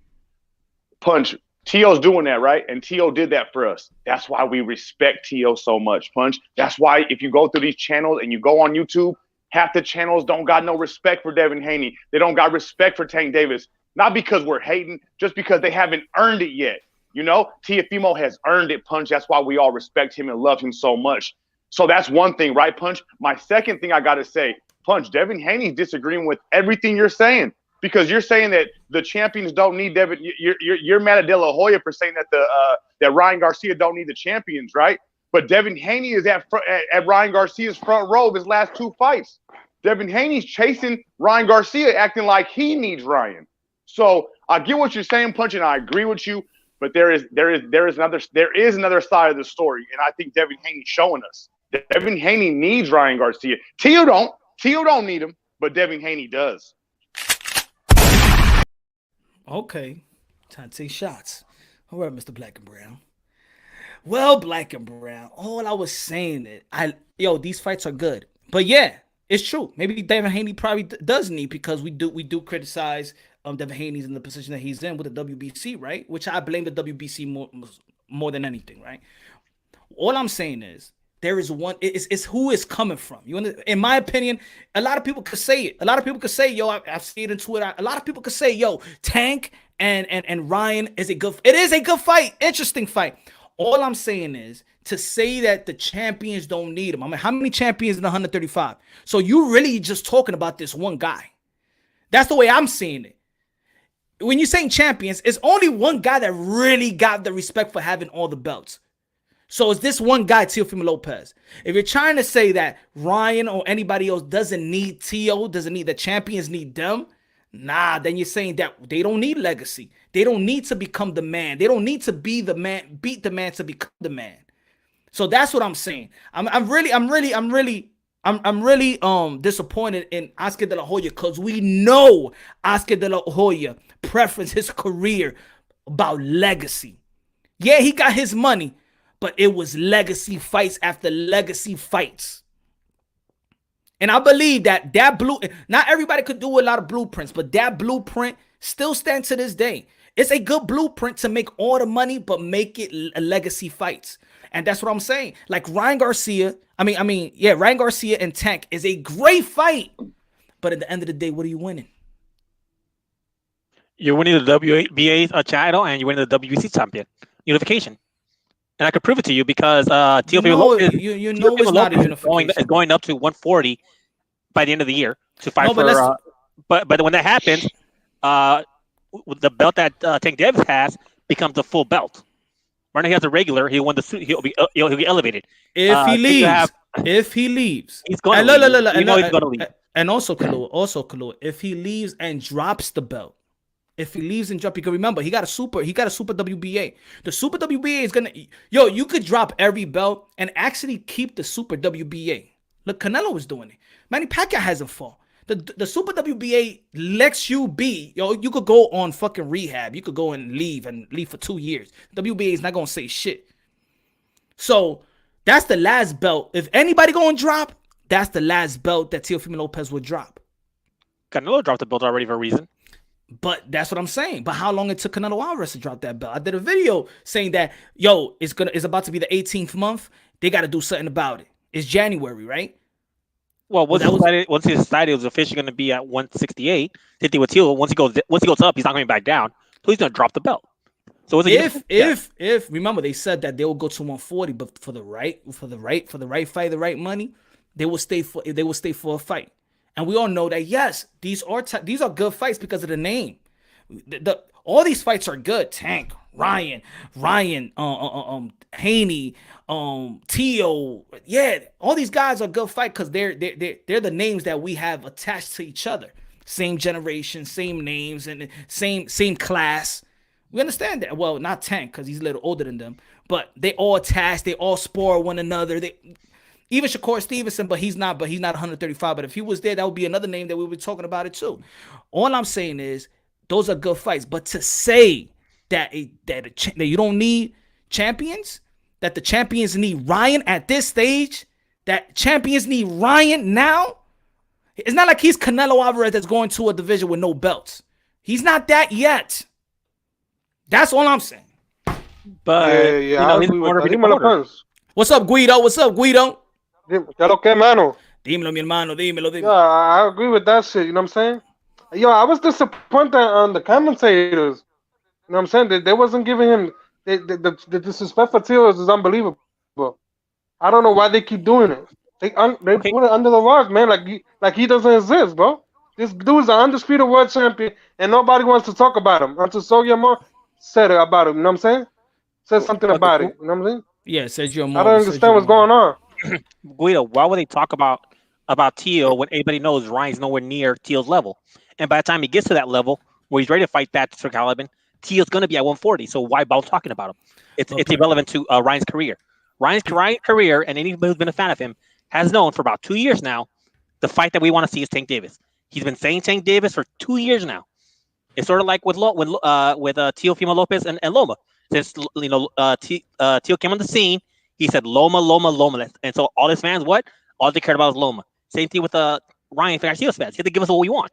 We've been, promised the Tank Davis fight for 2 years now. That's not going to happen, we're almost bro. there. Listen, here, let me tell you something. First of all, I want to say that how's everybody doing? Guido, Punch, Kalua. Johnny Fight Palace. Subscribe to Johnny Fight Palace. Let's go. Good? Chilling, bro, What's chilling. good? Fuck. So first of all, I got to eat my big piece of humble pie. Go eat. I gotta eat it up. You got. I gotta eat my big piece of humble pie. Ryan is no longer an insta-queer. He's a legitimate world contender, and he proved himself to me last night. And hats off to the kid. He got up off the floor and got the win. So good on his part. He's no longer Johnny, a little girl. He's no longer a little girl no more. He's a grown man. He's no longer. So he's the king, or he's no longer a queen no more. He's the king now, right, Johnny? No more Queen Ryan. No more Queen Ryan. He's a good King Ryan. I told y'all that he was gonna get hit with that overhand left though. I told y'all that. I knew I didn't think he was getting up either. I was like, oh shit. But yeah, hats off to Ryan. He got a good one under his belt. So hats off to the kid. Yeah. And what was I gonna say? But realistically, fights for Ryan. Okay, he's not going to fight Tank. He's with Floyd. He's not going to fight Loma or Teo. They're with Bob. Realistic fights for him. Haney, Linares. Haney and Linares. And those are both good fights. Those two. And I wouldn't complain about either one of them. Realistic. You're not going to get. You're not going to get a Tank. You're not going to get a Loma. You're not going to get a Teofimo. They fight on different platforms. Yeah, I think first and foremost, I think the right questions needs to be answered. You got to ask, how many fights does Tank Davis got left with Mayweather? I thought it was gonna be one left. I don't know. I'm not sure, but I think that's somebody that gets a hold of Gervonta Tank Davis and asks him the questions. How many fights you got left? So we know really what's the real time frame. Because there's one thing about PBC and it was something about Al Heyman. Al Heyman will work with the Zone. I don't know if he's gonna work with Golden Boy Promotions. That's one thing. But I know that he will work with the Zone. So I think that fight will be hard to make. Everybody want to see that fight, but and we don't know when everything's gonna be fully gonna open up. But the Devin Haney fight is the easiest one to make. Right. Exactly, Punch. And and I would settle for a Linares. Linares can match him with the hand speed. That's another good fight too. It's a good another little good feather in the cap if you want to take that fight. I'd be good with either one of them. Yeah, but the Haney fight's like worthless to Ryan. The Haney offers nothing to Ryan Garcia. He's a no draw. Even if he beats him, you're gonna have those morons who like say Lara beat Canelo, who are never gonna give credit for winning the fight unless he gets a KO. So there's no reason why Ryan should even take that fight. Who gives a shit Devin's a nobody. Who gives a shit about who's the better draw, bro? The matters is the matchup. The best matchups available that can be made are made, bro. It doesn't matter. That's Fugazi Floyd talk right there. Who brings in the most money? Who's the biggest draw? That's Fugazi talk, homie. That's what I was trying to tell you. Kalua, that's what I was. Hold on. Kalua, that's what I was trying to tell you in the chat, bro. I wasn't coming at you. That's what I was trying to. Yeah, man.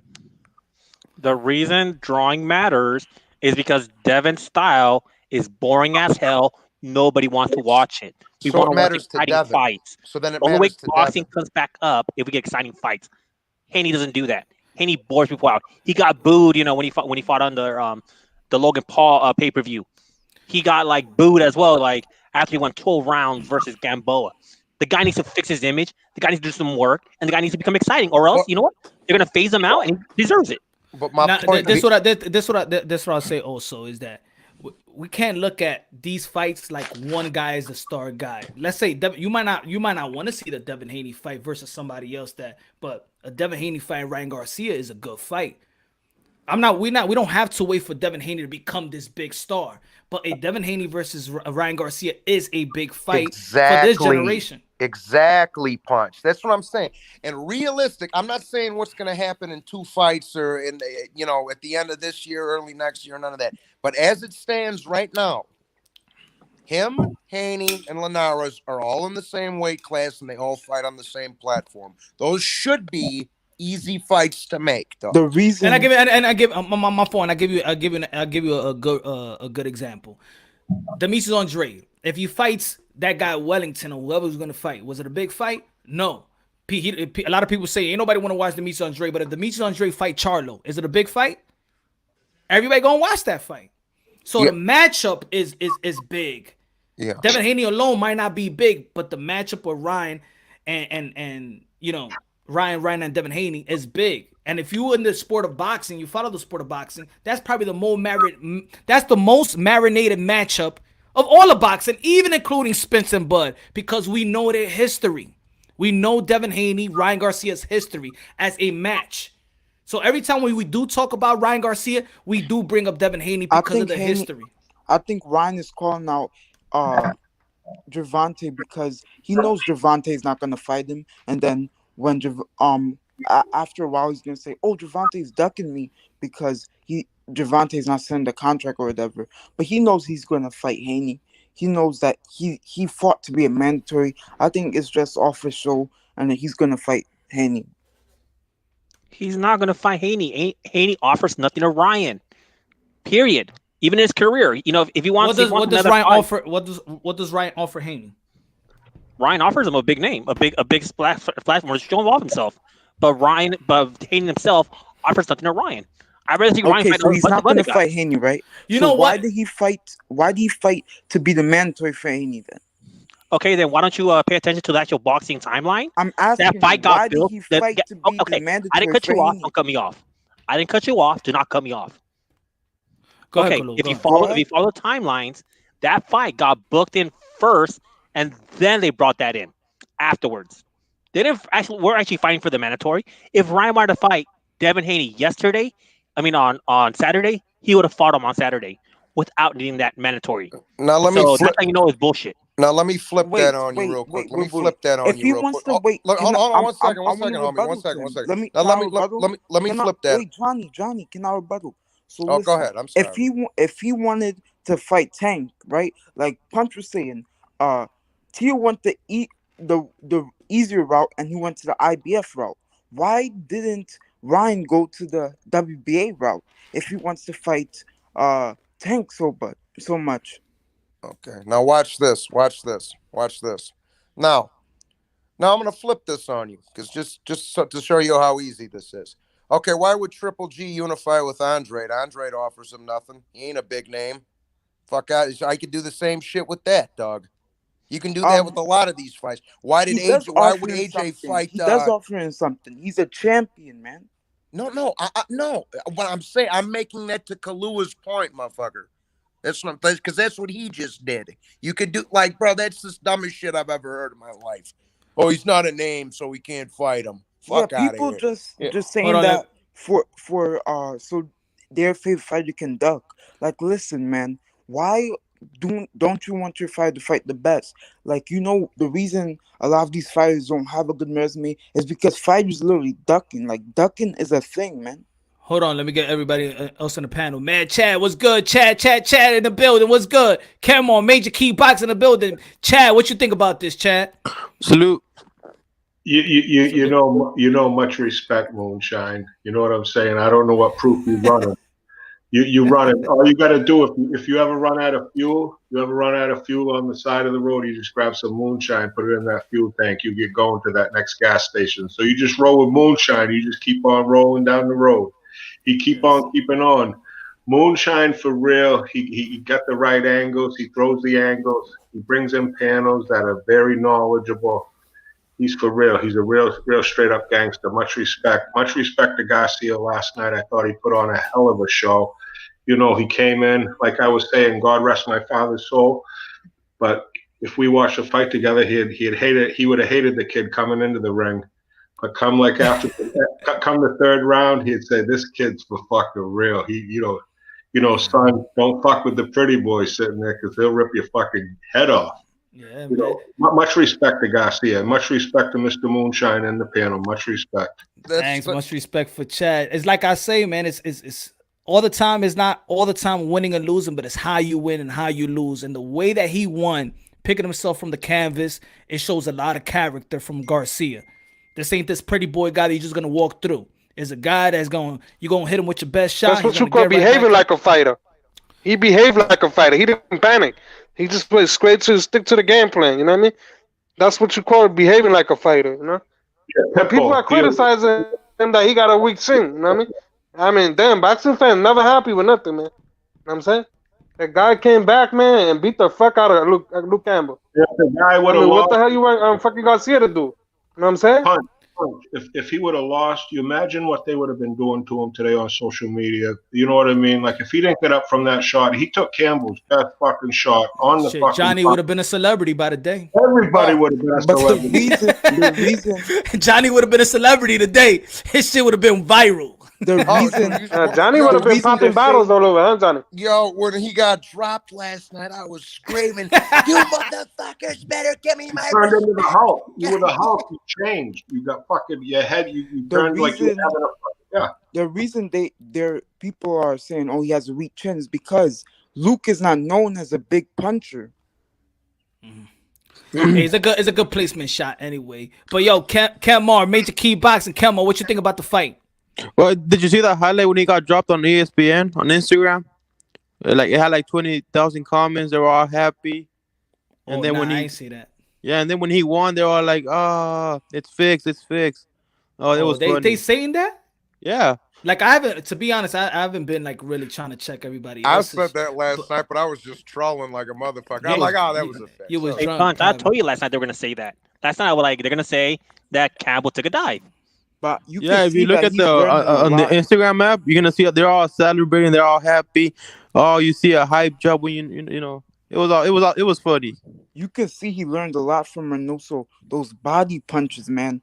The speed and the power that he put into that body punch, that was vicious, man. The, I felt the power of that body shot, man. the was whole Mickey ca- Ward. the whole Mickey card Ward was got it. fun. The Was the whole card was fun. The Alvarado brothers. oh my god, I love the Yeah. whole Oh, card, bro. If you if you watch the whole card, That man, and that shit was dope, Punch. if you watch the whole card Yeah. and people want to like compare boxing and UFC, that day was not good to compare with the UFC. Don't compare Listen, box because that listen. shit was action, bro. I'll watch Rene Alvarado and the Gutierrez kid, the Venezuelan. I'll watch them fight over. I will Usman rolling around on the floor, dry humping these fucking I guys watched a any time third in a fight week. with those two, Johnny. A third fight with But those. Sean Garcia boxing is not for him, man. It's Hold on, just not. hold on, Major Key, talk to us. What's going on? Yeah. What's good, Glenn? What's good, my Yeah. brother? What you think of what you think about the fight and what you think about the call outs? So, first and foremost, I think that as far as the fight is concerned, great victory for Ryan Garcia. Some things he got to go back to the drawing board with. For to be specific, he needs to stop leaving his chin in the air like that. And when you're fighting a southpaw, I understand that's the first time he fought a southpaw, but his foot placement, he got to learn to keep that on the outside, because that is exactly why he got caught, because he kept his foot on the inside and didn't have the leverage. That's why you seen him off balance sometimes too, because he kept his foot on the inside. So if you rewatch that, you're going to see his foot constantly on the inside and Luke Campbell on the outside. You know what I mean? For better leverage. But he overcame it. He did what a young champion is supposed to do. Got up and that body shot was vicious, man. Like nobody can say that he took a dive, man. Like he was trying to get up. You could tell he was trying to convince himself to get up, but he couldn't. You know what I'm saying? Because them body shots are vicious. You know what I'm saying? So shout out to Ryan Garcia for that. Now, I think the best option for him is Devin Haney. I think the But best you know what, next Punch? option. And Glenn, I think he needed this type of fight. That's what's gonna give him experience, and he's gonna learn a lot from this fight. You know what I'm saying? Well, he got to correct the mistakes in the gym. You know what I'm saying? So Experience. this is one of the tough fights that he needed. He needed this one. Yeah. Precious Striking said Ryan has a lot of holes in his defense. What you think is his biggest hole in his defense?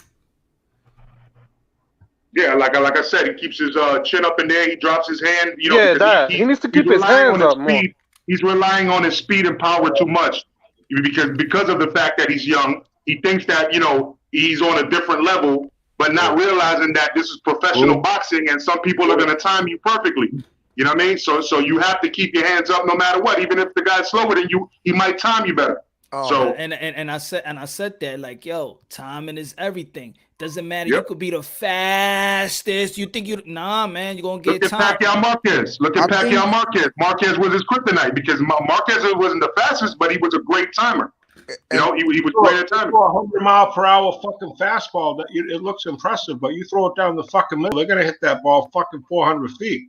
You know what I mean? There's one thing I want him. I will, if I'm gonna critique, because I really don't like critiquing young fighters that's 21, 22, because they gotta be going to the drawing board each and every time. They're young, so I don't expect a masterful performance. He's not a freak of nature like that. So I don't expect that. I do expect growth, right? So seeing this fight, and we're talking about the defense or whatever the little holes that he got is he does do stand up straight. He has a cut and paste type of style, which you could cut and paste him. That jab in the same speed, that jab, the left hook, jab, the left hook, jab, the left hook. Like, it's no real jab to the body. The feint. Even Sean has more feints in his game than Ryan. But the feint is actually what actually got him with that body shot. It's him going for the left hook, but it was the left hook to the body that got him. If you see it again, it was and got him. So the feint, I think feints will help him out. Also mixing of the punches. In that last round, he mixed the punches. He was hitting with that 1-2, but it was like 1-2, bam, bam, bam. And Punch, he gotta stop headhunting a lot. just hit the body more. You know what I'm saying? And this and this is the difference. This is the difference where you see Tio and Tank. Tio and Tank knows how to jab to the body. They know how to stop you from coming. They know how to do that. You know, they know how to neutralize you trying to pressure them. That's one thing. But Tank have a better inside game than probably all of them. But that's because he's willing to get hit to come inside. He ain't gonna bob and weave. He's gonna come, put the cuff up, and he go, with the muffins up, and that's his style. I don't think he could do that in 135 pounds with the TOs. I don't even think he could do that with Ryan. I don't think he could do that with Haney. But it does work in 130 probably. I don't know if it works with Bachet, but it does work down there. The one other thing I want to say, like just a little critique. I'm not hating on him. I'm just saying. The one other little critique I'll give him, his feet were a little heavy last night. Yeah. Now it didn't pose too much of a problem last night, but if he was to be fighting like somebody like Loma, yeah, it's going to be a problem, though. He also needs to, work on that head movement and, cutting off the ring. Because he was just following Luke in a straight line, so he needs to work on cutting off the ring. But like Punch said, he's still young and everything. He's going to go back in the gym. And the Reynosos, especially with the head movement Canelo had, they're going to teach him that stuff. I just think, like Black and Brown said, he needs to learn Spanish because, having his dad. Fights like a Mexican. He fights like a Mexican. Wait. Having his dad, then Reynoso, it's kind of gets confusing. So I think he just needs to learn Spanish, and that'll help him out. Especially with the Mexican fans that only speak Spanish too. So yeah. I mean, he's bringing a whole new type of fan into the boxing world. So I would say that I said that about Danny Garcia a long time ago, and I said that he'll get the Puerto Rican fans from the island. He'll get that Codo Trinidad fan if he does speak the language and relate to the Puerto Ricans in the island. So I understand that part, but I don't even think that he's bringing the Mexican fan base in which he could have. And with chilling with Canelo Alvarez and Oscar, they're gonna come along. They're gonna come along, but now he's bringing in some. He's bringing in that type of young crowd, the same crowd that Jake Paul brings in. He's bringing them with them, plus the Canelo fans. Plus, inevitably, he's gonna bring these type of fans, but not yet. He needs to be a champion before we start crowning him king. Because if we start crowning him king without no belts, that's a problem. We need to calm down with that. Yeah, but one thing too, bro. I know he was excited that he beat Campbell and all that, but he got to stop jumping on Canelo's hips. You know what I'm saying? Because he just kind of just jumped on his hips real quick, and out of excitement. I was like, damn, bro, like calm down, man. No. I think. Look. I am happy for Ryan. I don't want to. Yo, let me put my phone on the screen. Yo, I am happy for Ryan, baby. I love the performance, but the celebration was too oh man, it was too much, man. He was falling all over the place. I beat Luke. Like, all right, it was Luke. It was just Luke. Like, okay. Also, the media doesn't forgive. So the media. Can you imagine his acceptance speech when if he ever fights Tio, he beats Tio and get all the gold? Yeah. I want to thank Henry, my father.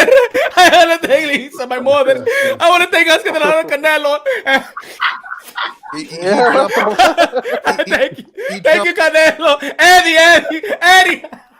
Stop. Thank you. Thank you, everybody. And then he passes out like if he just saw Michael Jackson or something. He jumped into Canelo's arms. Hey, was it just? Hold on, man. He jumped into Canelo's arms like your girl did when you were out to sea for 6 months over there. Yeah.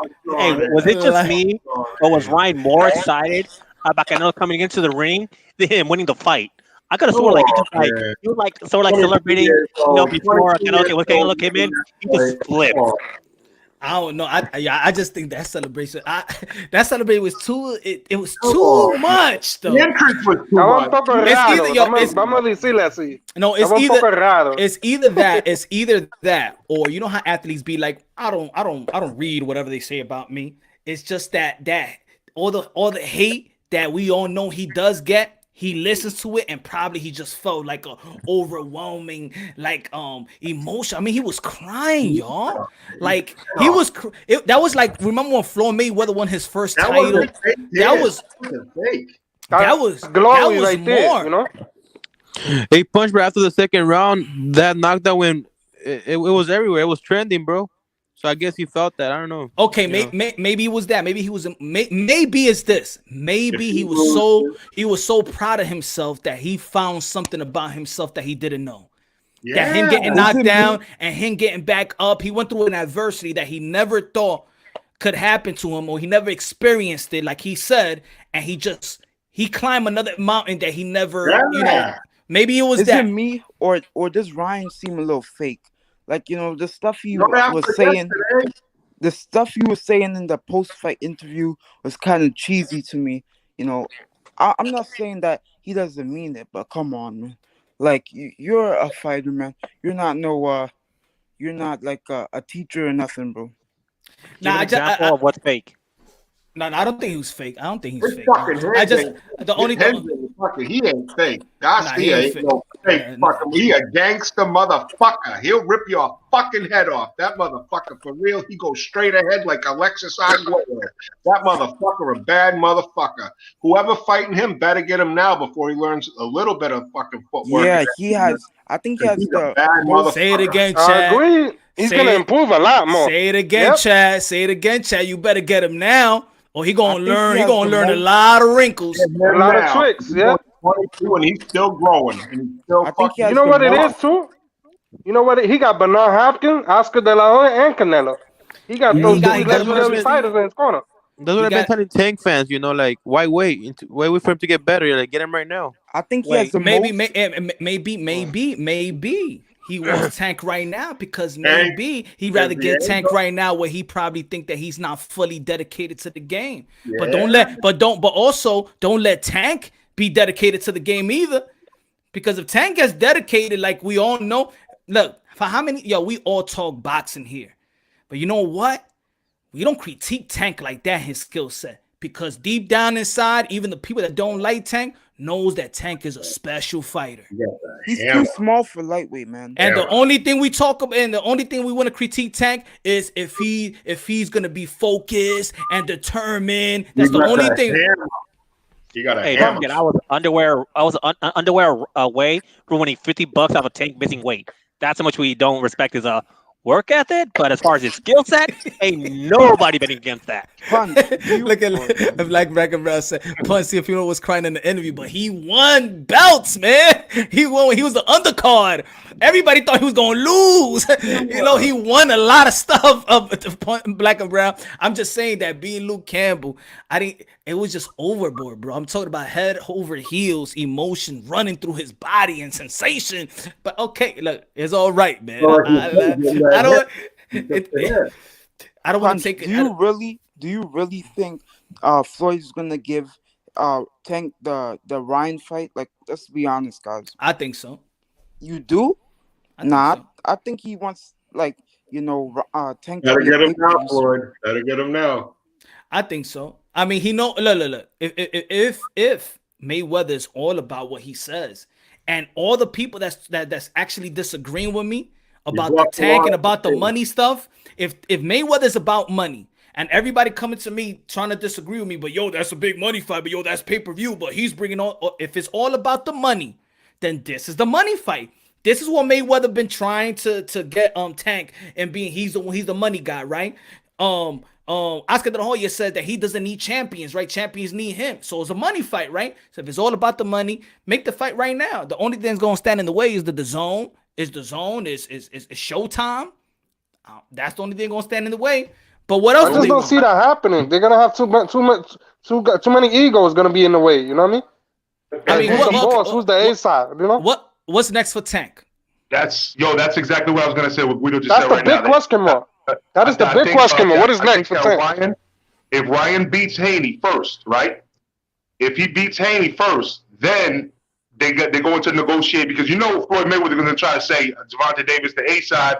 You know what I mean? Even though Ryan Garcia fought the better opposition to this point. They're probably going to give. So they're going to say that he's the A side and try to take money out of Ryan's pocket. So I think that just for that alone, not that he shouldn't fight Tank Davis, but just because of that, I think that he should fight Haney first because I feel like he's got a better chance right there of because they both lack defense when it comes to Ryan Garcia and Tank Davis. They both lack defense and they both strong as fuck. They both got power. So somebody's getting clipped, somebody's getting knocked out in that fight, unless somebody drastically changes their approach to the fight. But in the meantime, to lead up to that, just in case you lose your O, you know what I'm saying? Because you know how critical it is nowadays if you lose your O, right? Then you want to make as much money as possible. So he should fight Haney first. Because I think Ryan Garcia is more of a problem for Haney right now, and I don't think that Haney beats him. To be honest with you. I mean, look, it's all about the promotions. Even if Ryan Garcia loses to a Devin or two, even, I still think it would be a big fight. You know why? Look what happened to Zab. Look at what happened to Zab Judah and Mayweather. Zab Judah lost, and then they still made that big fight after. Ryan, and when Zab Judah lost, I said, "There goes the big fight."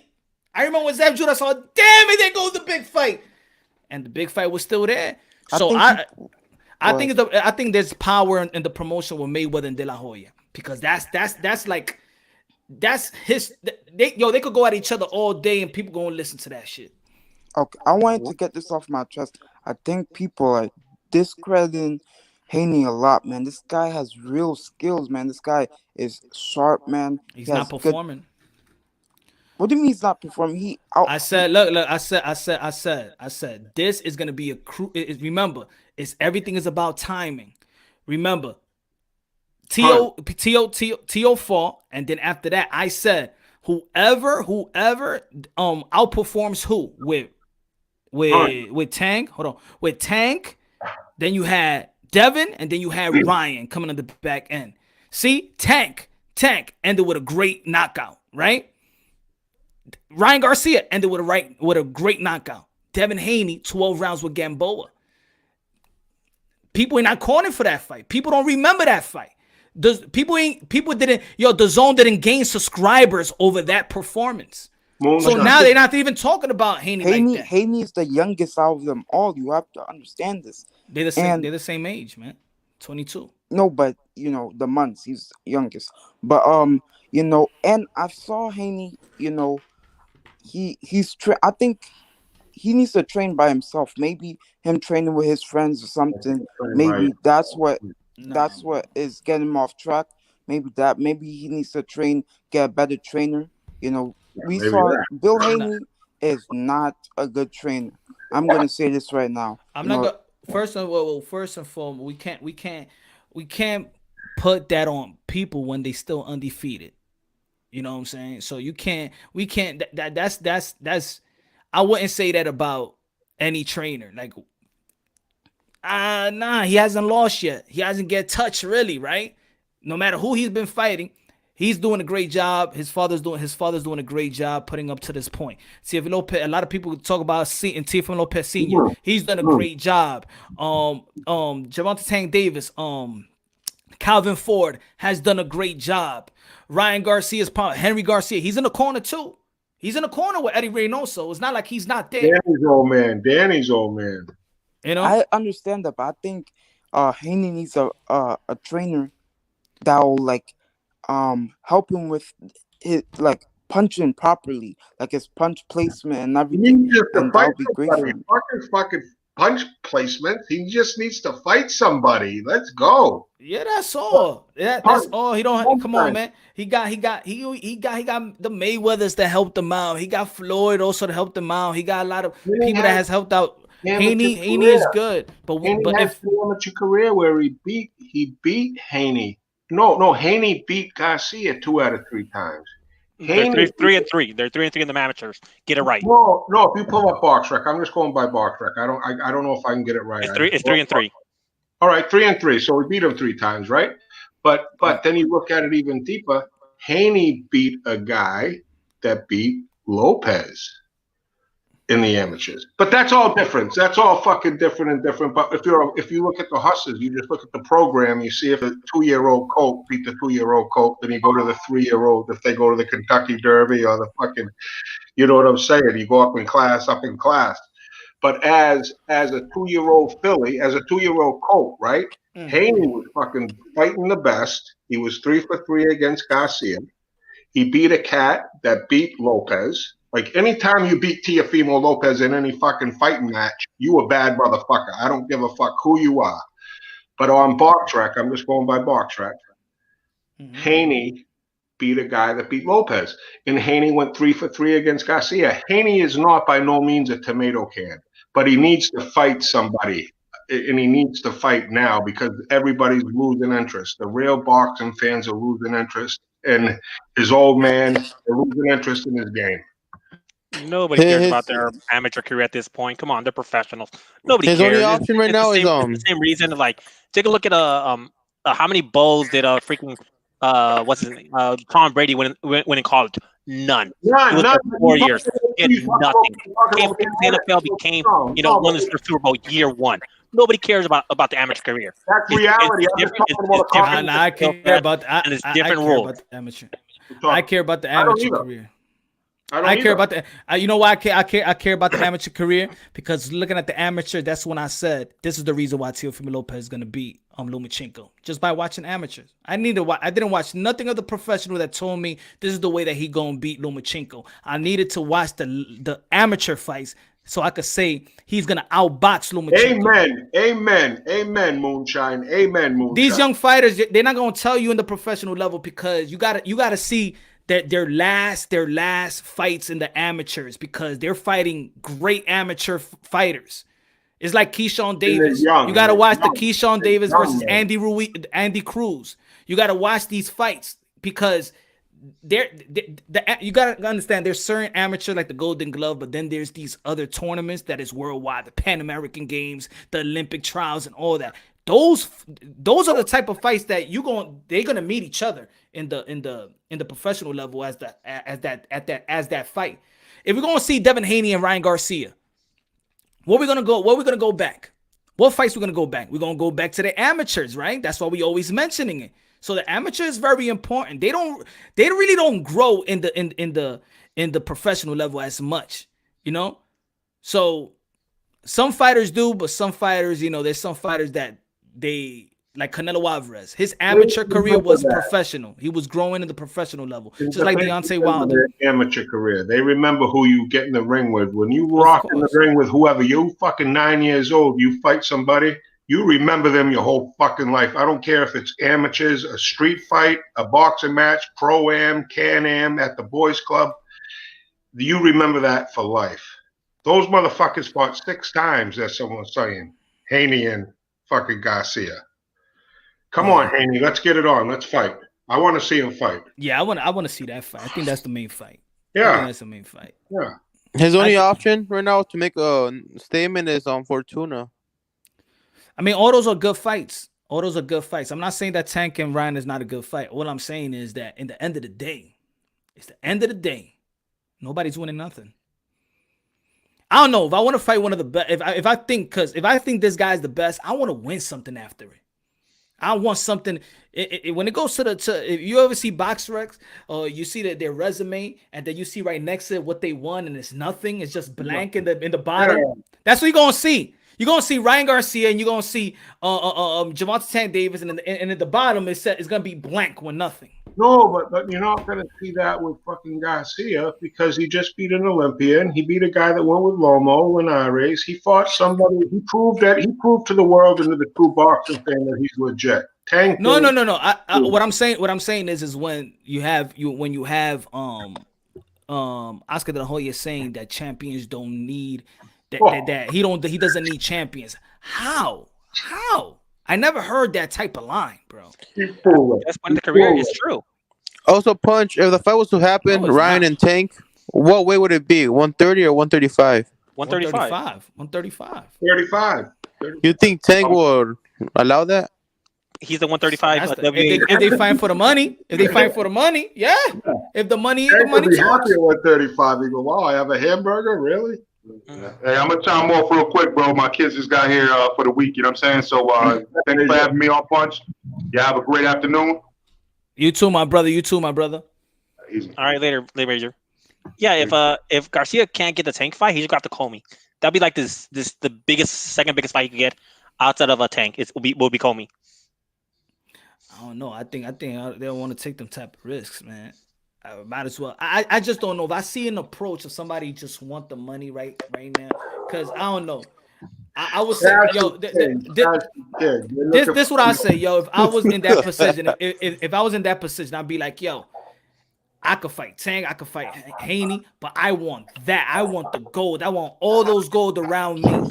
I need to beat the man to be the man. That's why Lopez got to call Garcia. That's the big money fight. Also, Punch. That's the big fight. Lopez Garcia. That's the biggest money fight that you will see. No, but the thing is, Chad, people think right now was Tank. People think it's Tank and Ryan. But I'll tell you like this. Wait for his next fight. Wait for Teal's next fight. And when he brings that gate to the table and he brings that his purse was more than their purse, he's going to bring that to the table. Yeah. He's going to bring that to the table. But like, yo, you could fake y'all could fake that, and that's what I mean when they do promotion. I know why Oscar De La Hoya is saying that, because people are saying, but that's just promotion. Yeah, but you're not faking Punch Drunk though. You're not gonna say that he doesn't need a champion. Who are you talking to? You know who he was talking to? The new fans that's following Ryan, coming in, that don't know shit. That girl that's out there in the stands saying, yeah, he doesn't need any champions. I don't even know who they are. Whatever, Tank, get him, Ryan. Stop. But Tank is such a big deal to Ryan fans. We've been 2 years. If you've been following Ryan Garcia, he's been talking about Tank for 2 years now. That's what we want to see. I don't mind the fight. I'm saying do not shame what's really more important. That's what I'm saying. I'm not saying that's a good fight. I will pay for it. What I'm saying is do not say that champions do not say that you don't need this. This is what I'm saying. Hold on. You telling me that you don't need this? That's a lie. That's a lie. Stop, Kalua. Stop, man. Stop. You're being like the girls out there. You're being like the girls in the stands. What do you mean that you don't need that? What are you fighting for? This is a sport for us. There's not no type of, what are you talking about? You don't need that. What are you talking about? That's a knockout. Stop being a troll, man. Stop being a troll. Stop being a troll. He's making a good point though. That's a knockout ready to happen. Like, stop being a troll. It doesn't matter. You gotta strive to be that. He's not ready. I'm not saying that he's not ready. I'm saying that this is a disservice to say that somebody needs that a champ that they don't need a champion. That's what I'm saying. Fuck. Forget the Ryan. Forget the Tio. Just talk about 1 and 2, 1, 3 and 4. Because it looks like it's the name that's actually fogging it up. I'm saying, yo, a champion. Yo, you always want the champion to be so you could be the guy.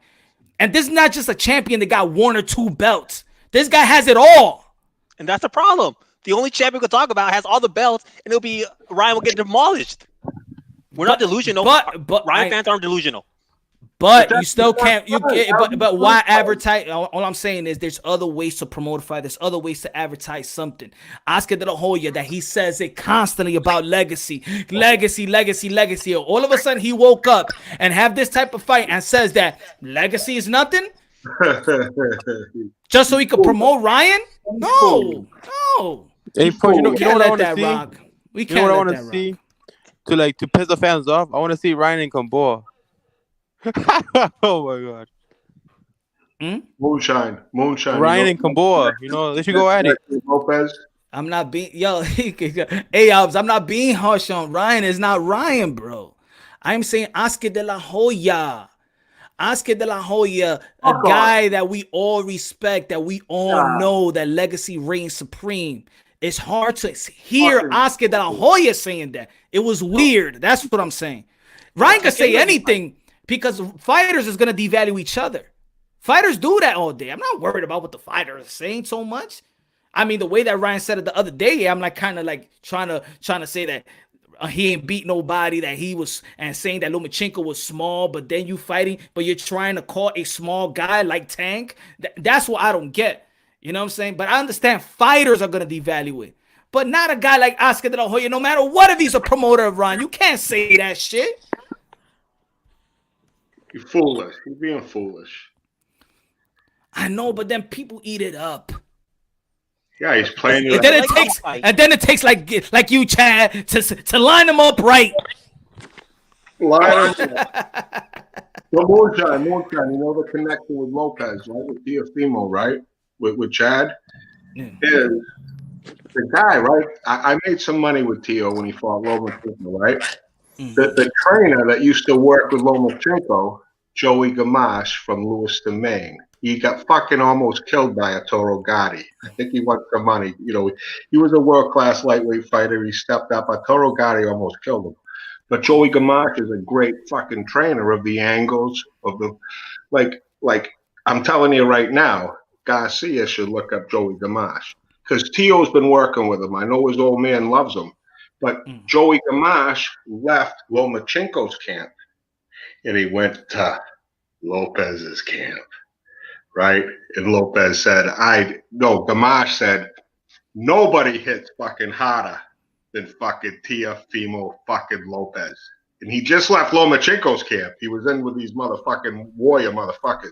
He said, Gamache said Lomachenko's camps were the best, hardest camps that he's ever seen. Till he saw the heart of Teofimo fucking Lopez.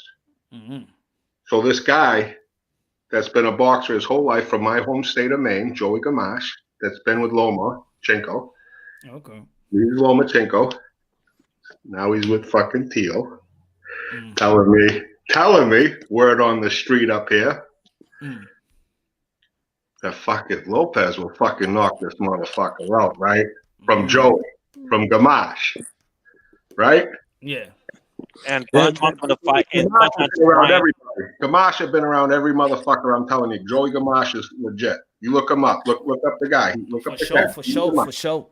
Joey Gamache. He was with Lomachenko, and then he ended up with Teo. He's still with Lopez.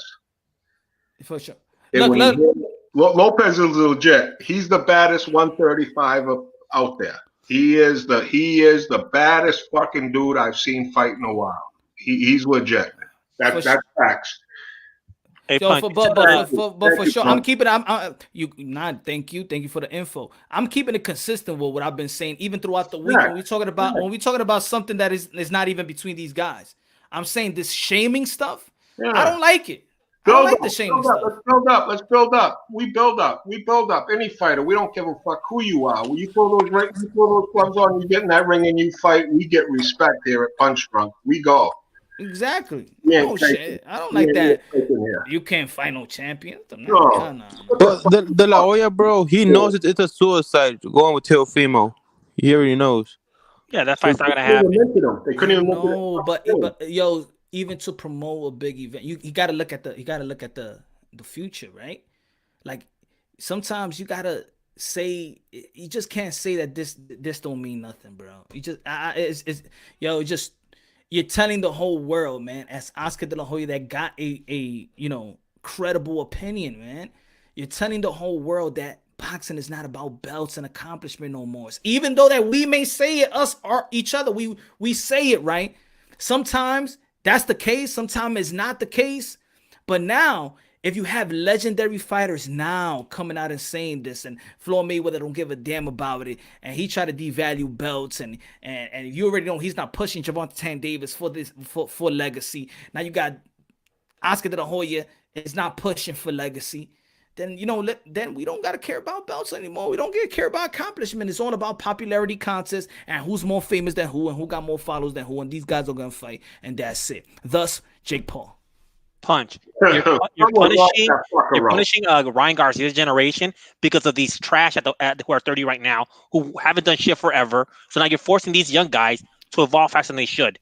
Right now, Ryan Garcia is on his path where he should be. He's on his course where he should be worrying about champions. He should be worrying about making himself a name and a legacy. And Tank Davis is a legacy fight for him because it's going to be one of the fights that people remember from, for good or bad. It'll be one of the fights that people are always going to talk about after it happens. I disagree. Maybe we have the legacy fight. Does it build a legacy? Does it build a legacy? So I understand what you're trying to say because it still does build your legacy. I can understand that, but what I mean about legacy fights is that fight that you're gonna earn something from it. That's gonna put some hardware that when you go into the Hall of Fame, you became champion like this. You got this hardware. You accomplished this. And the reality is that this fight, you don't accomplish anything. Well, look at it this way. Canelo Alvarez, top 5 memorable fights. One of the most we're going to list is Kirkland. A nobody. Not a heavy high tier fighter, but it was just it was early Canelo's career. It was an amazing fight. People wanted to see that fight.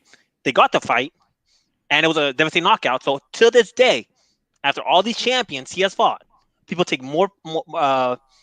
they put more stock into the Kirkland fight than most of the other fights.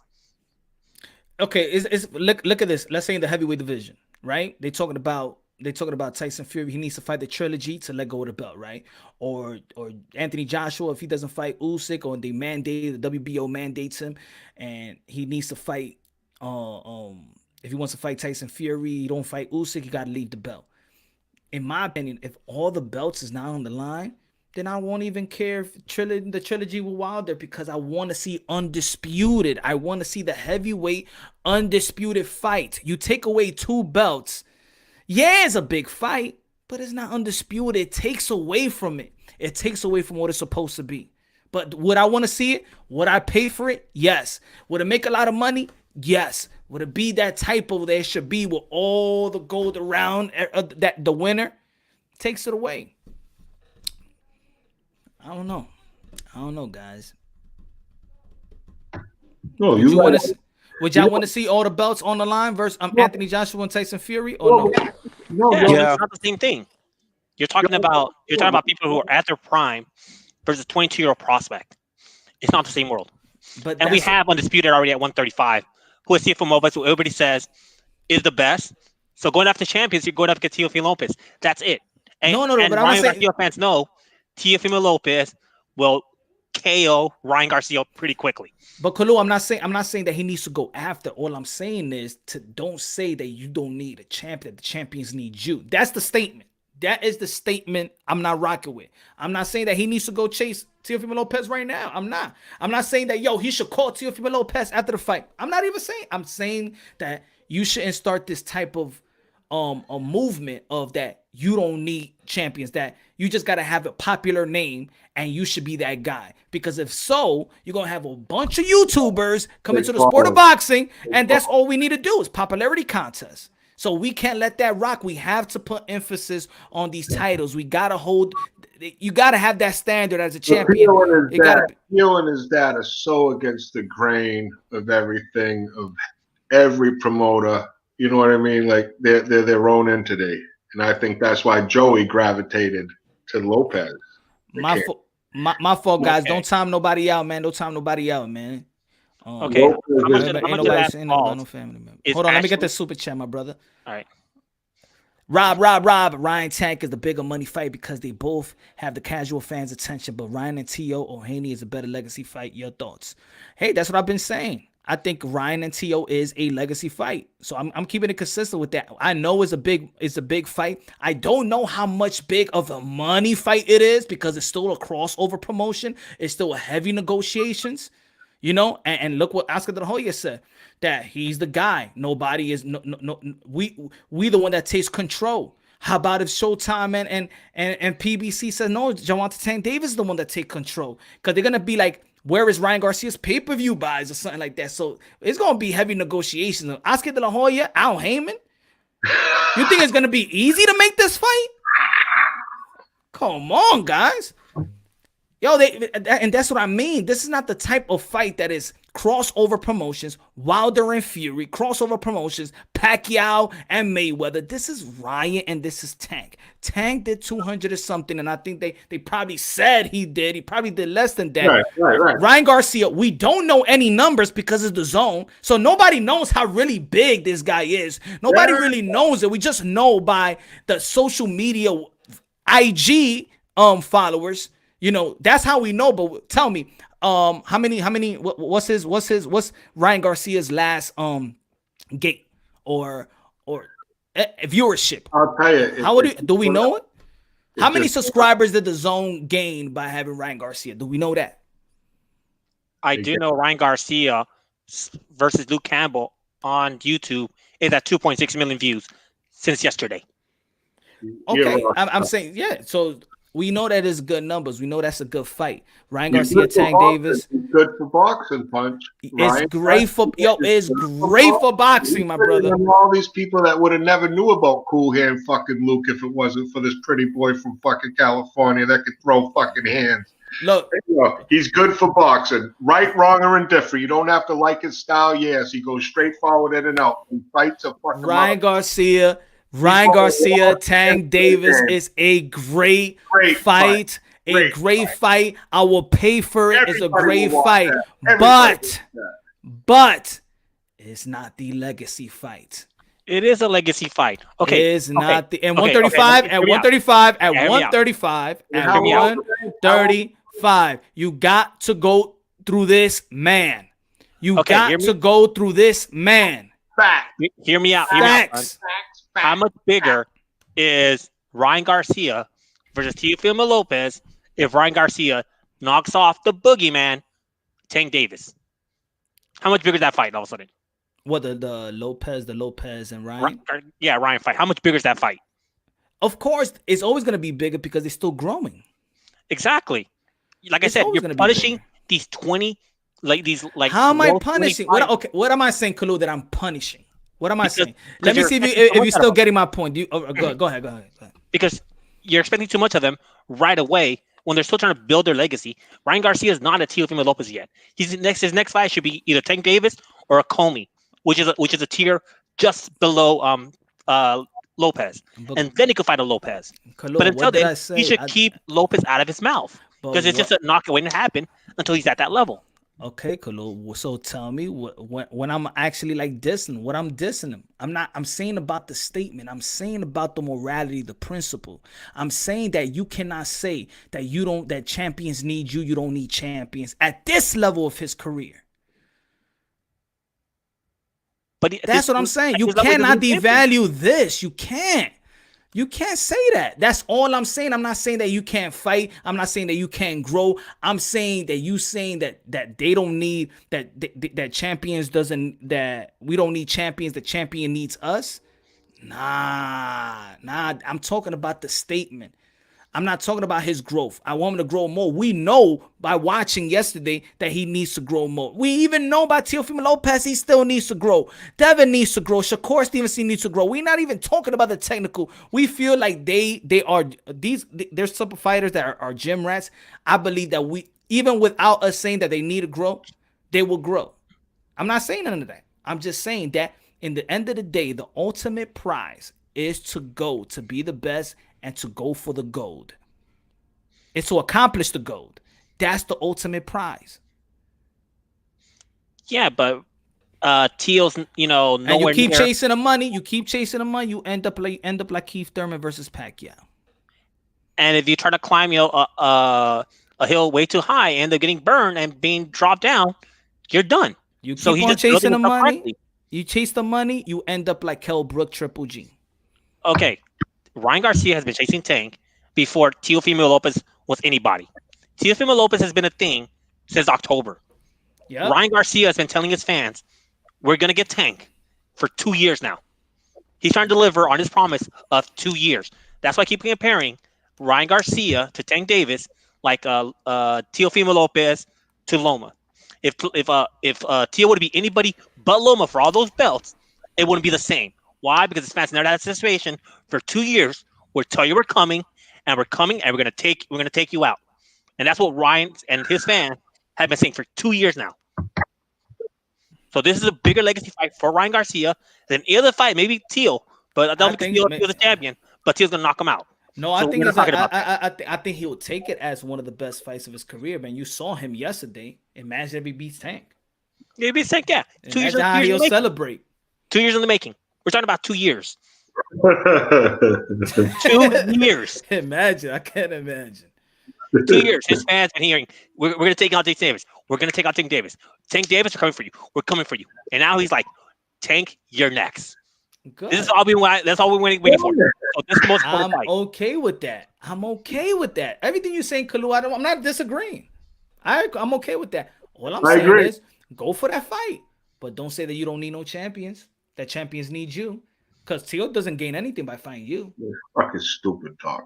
That's all I'm saying. That is all I'm saying. Do not water down the accomplishment. Because that's what they're saying. If you say that he doesn't need champion, then that means that whatever this man accomplished don't mean shit in boxing. That's a promoter being a promoter. No, all right. I can look, and this is what I mean, Bob. I can that's why I said coming from Oscar de la Hoya is different than coming in from Eddie Hearn, coming in from Barry Hunter.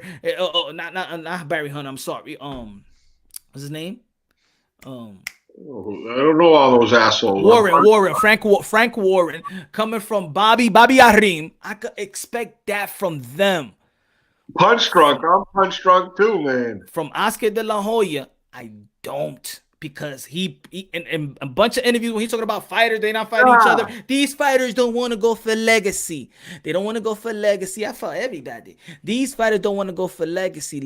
You what did he say? What does he always say? You fight the fight and the money will come.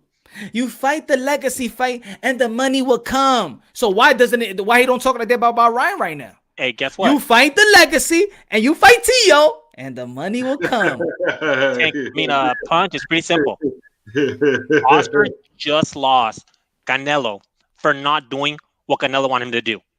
Canelo's whole point was legacy. I want the belts. And, in the smoke, people saying that the reason why he got stripped of the IBF title was to force him to fight Triple G for a third time. And not Canelo what he wanted, which was undisputed. But now he knows Ryan Garcia wants one thing. And that's Tank Davis. But yeah, and he was mad about that. But then what did he do for his legacy right after that? Damn, that shit fucked up. I fucked up. But you know what? I'll make you a 3-division world champion fighting the future Hall of Famer like Kovalev. You're wrong. You're wrong. That Kovalev. He did fielding, but he still went. He still went to be 3-division world champion under Golden Boy. Golden Boy. Canelo was talking about Kovalev before the Jacobs fight. Before anything else happened, he was talking about Kovalev. Who made that fight happen? He was like, he's too short. He's too small. Kovalev laughed about it. He's too small. All right, but who made that fight happen? Who made that fight happen? Canelo did. No, Golden Boy Promotions. Canelo did. Golden Boy Promotions. Because Canelo Alvarez didn't even see the contract of the zone. He don't know what the fuck was going on. When everything fell through, there was only if Canelo had all this power, then that Demetrius Andrade belt would have never been going after Demetrius Andrade. That shit would never fell off. Well, but after Andrade, you don't think he started paying attention? Not even, because he didn't pay attention to his contract with the zone just now. Well, he didn't have. He needs the contract for the zone. He was happy with the Kovalev fight. He became a 3-division world champion. 4. No. I'm talking about Kovalev.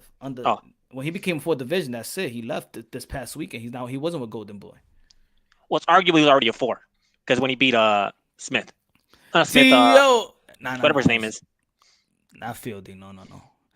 It was good looking out, man. I appreciate that. Tio the King, I say. Yeah, but right now, all I'm saying, my brother Kalua, all I'm saying is all these is good fights. He might not have. It's not about him being ready for Tio, or not. I'm not pressing that fight. I'm not even saying, he should fight Tio right now. No, all I'm saying is that they shouldn't market it the way they are marketing it, saying that you don't need champions, because you're really only talking about one guy in 135. Yeah, but you're really talking about one guy. Like I said, it's a promoter being a promoter, and he doesn't need Tio because Tio will knock him out. So he should stay away from that fight. He shouldn't even say like Tio and Ryan in the same sentence, unless let's just say Teal's gonna knock out Ryan Garcia. That's it. No, it's true. It's true. Promoted, they value money, but the fans value what? Not the money. So I'm speaking as a fan first.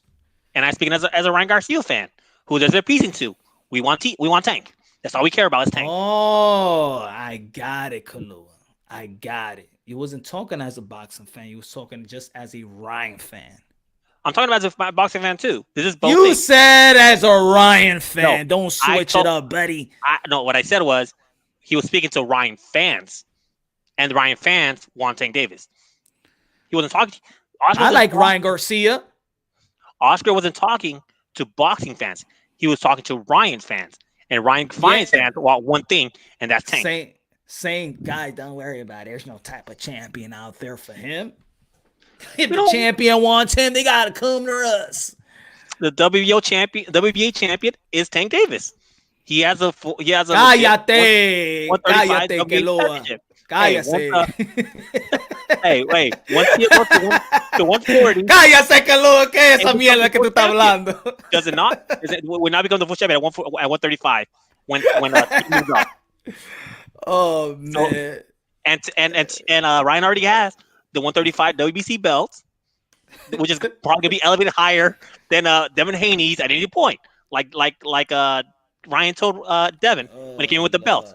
When you get a championship belt, what did Ryan tell him? You said to bet yourself. I got a belt too. Oh boy. So we're just talking about one person, which is Teo, that nobody wants to mess with because Teo's a monster. Also, you as a Ryan fan saying that your favorite fighter is scared of Teo. Because we're not delusional and we're not like other fan bases. We know where our boxer is at what point. We're not going to so you're going on. So is you as a Ryan Garcia fan is saying that he's scared of Teofimo Lopez? Give us a year. Give us a year. Okay. Give us a year. Like I said, there's a timeline. And Ryan has been saying his timeline, and he's been staying to it. So give us about a year. I see that happening possibly. I think he might be right. It might be a year because he ain't ready for Teo. No, but that's not even my stance. I'm not even about ready now. Later, I'm sorry, not. Punch. Huh? I'm sorry. I switched applications here. Now I'm on my phone. I switched. Oh, I got you. I missed a little bit, but like I must say again, it's 2021. Much respect, Moonshine. I love your angles. Like I say, you come in there with the angles like an Einstein. You're a Jedi, like Johnny. Like you guys are fucking aliens.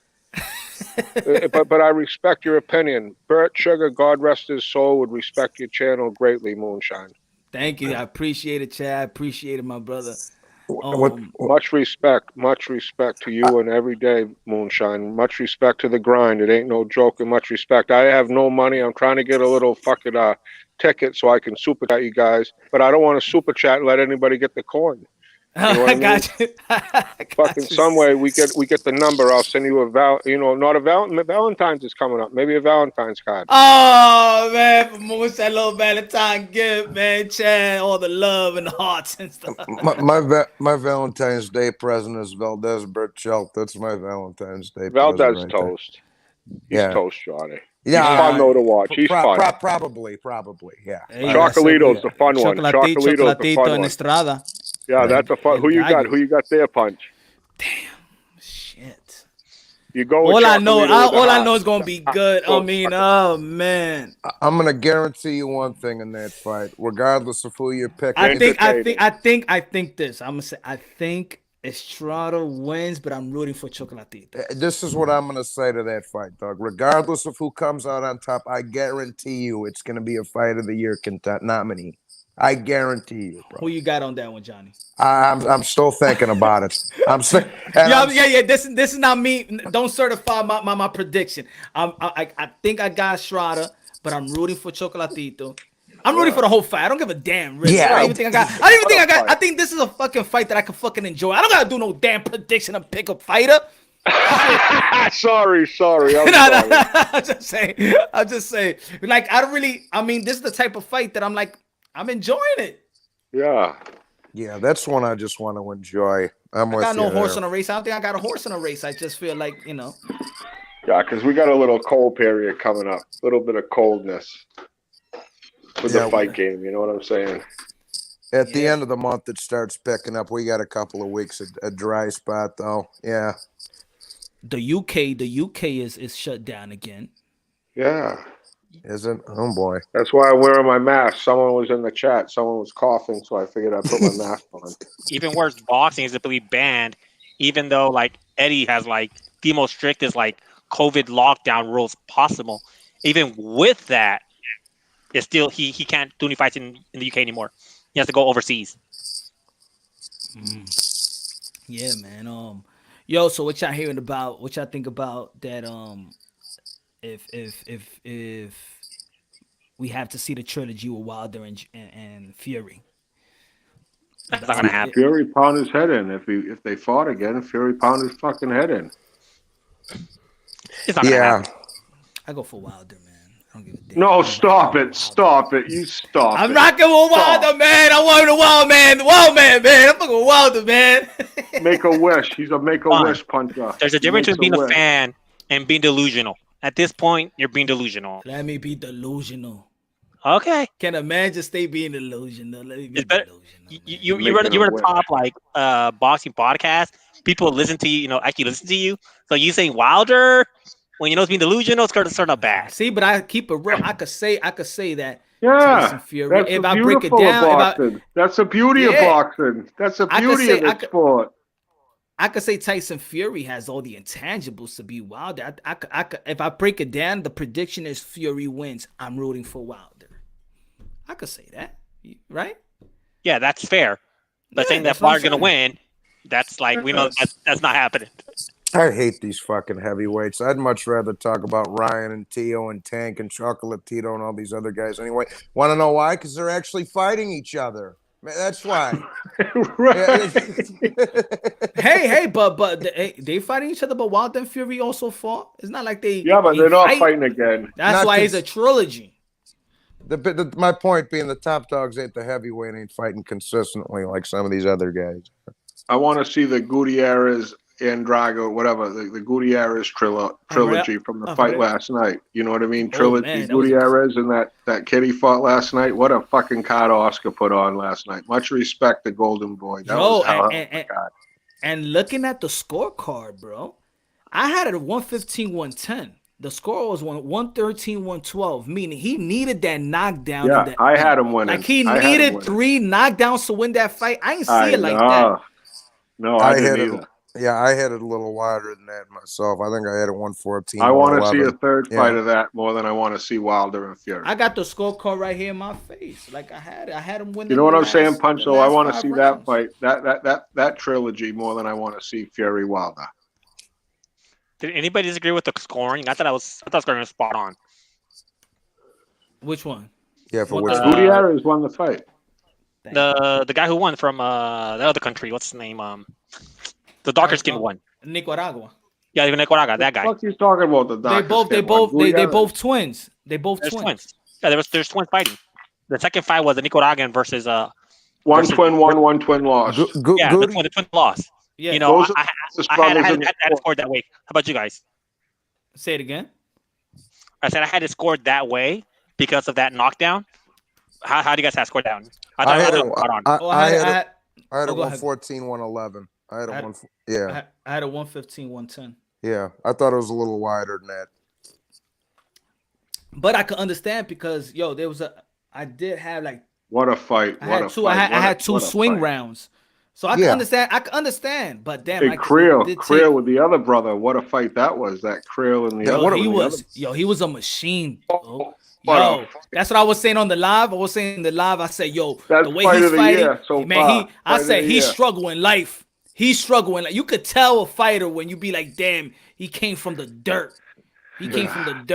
The Creel kid, what a pair of heart and balls on that fucking kid, though. He wasn't taking no for an answer. It was a good stoppage. The ref picked the right time to stop it. My goodness. What a heart on him. He wouldn't go down for nothing. Rap Star Boxing Knowledge, the UK, my English, bruv. Rap Star Boxing Knowledge. Talk to me, bruv. What happened to Luke? Hey, first of all, to all my brethren in the panel, to everybody in the chat. I hope everybody's doing really well.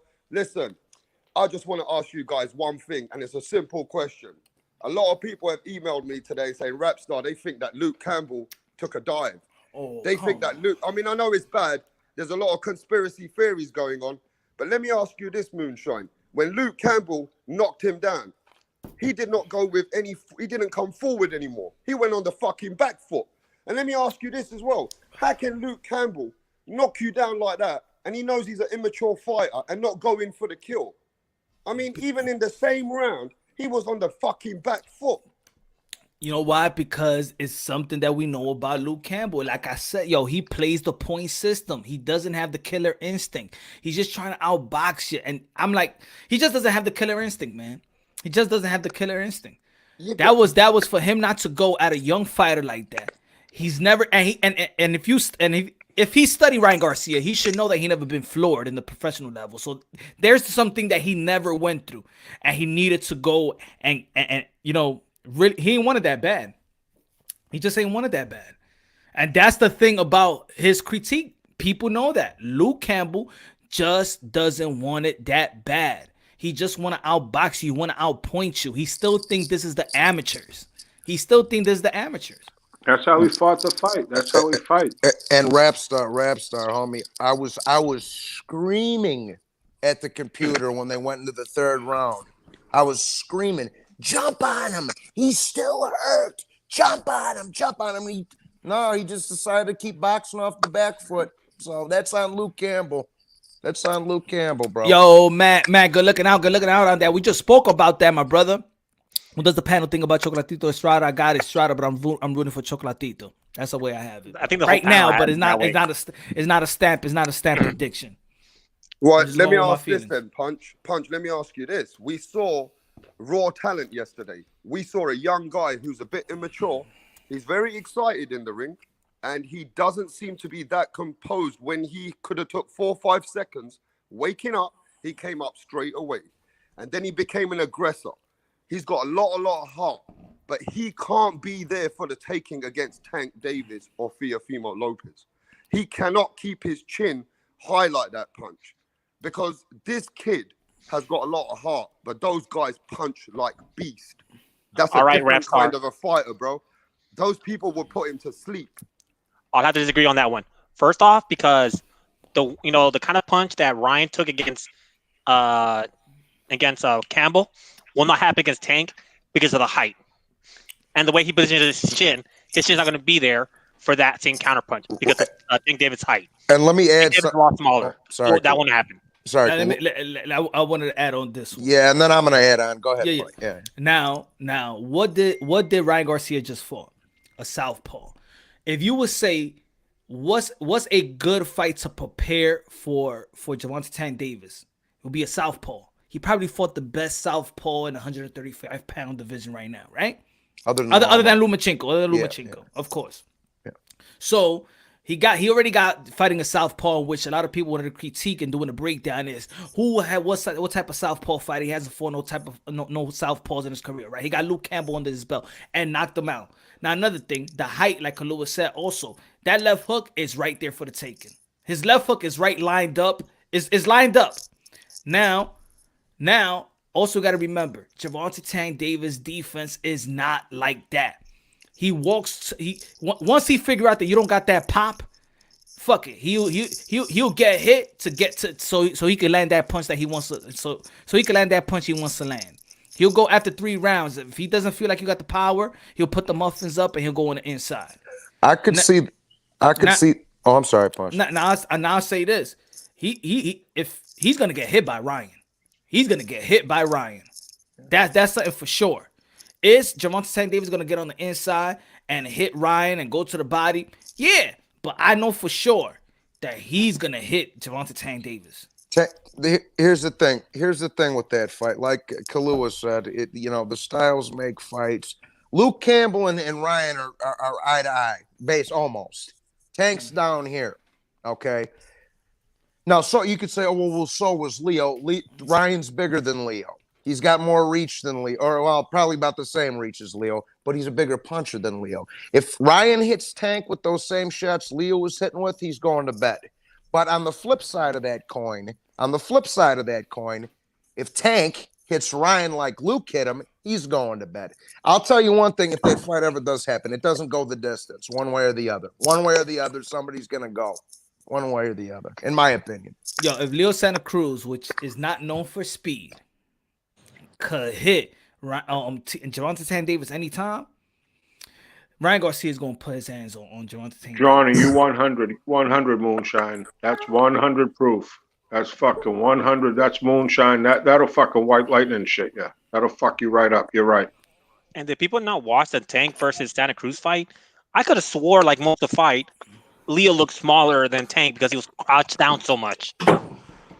Leo was much smaller. He was going up a weight class. Tank struggles to get at 130. You know what I mean? I'm talking about height-wise. Tank's I mean a bigger height-wise. man. I'm Tank's talking about just bigger. height-wise.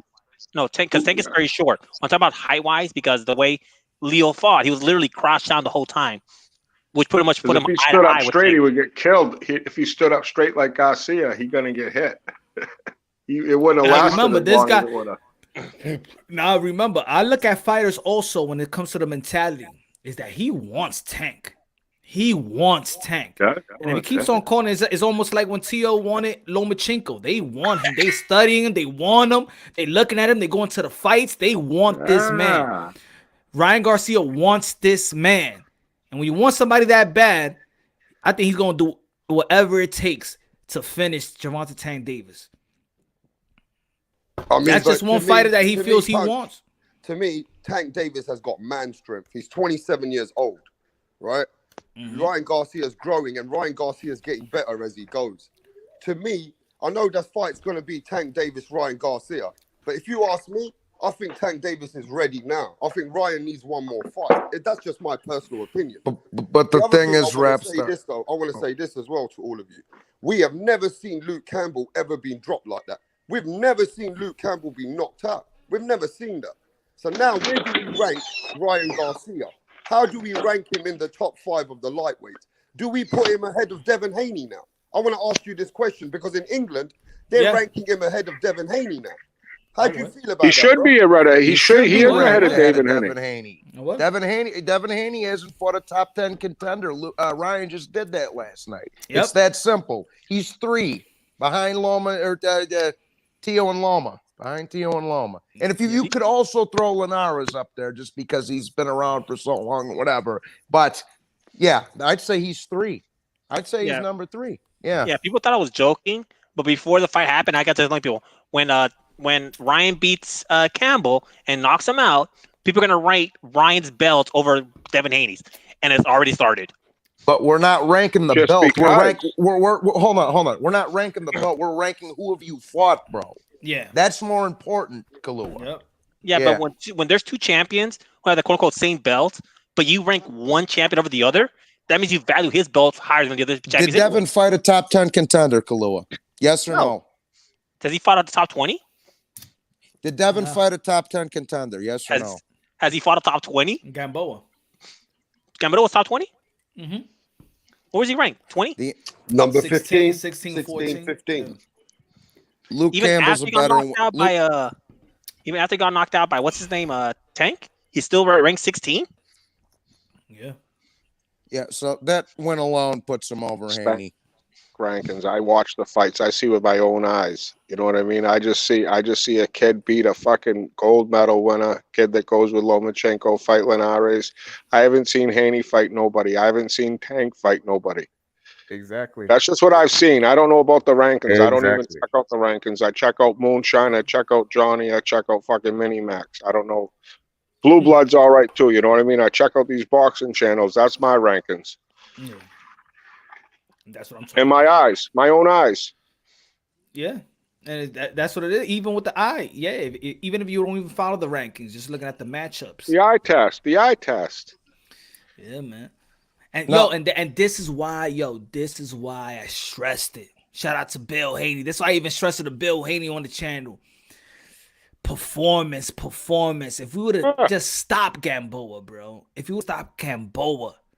No one talking then no more. No one talking. Then we'll be talking about, this is going to be a good fight. Even if we would have stopped him, knock him out, but going 12, bro.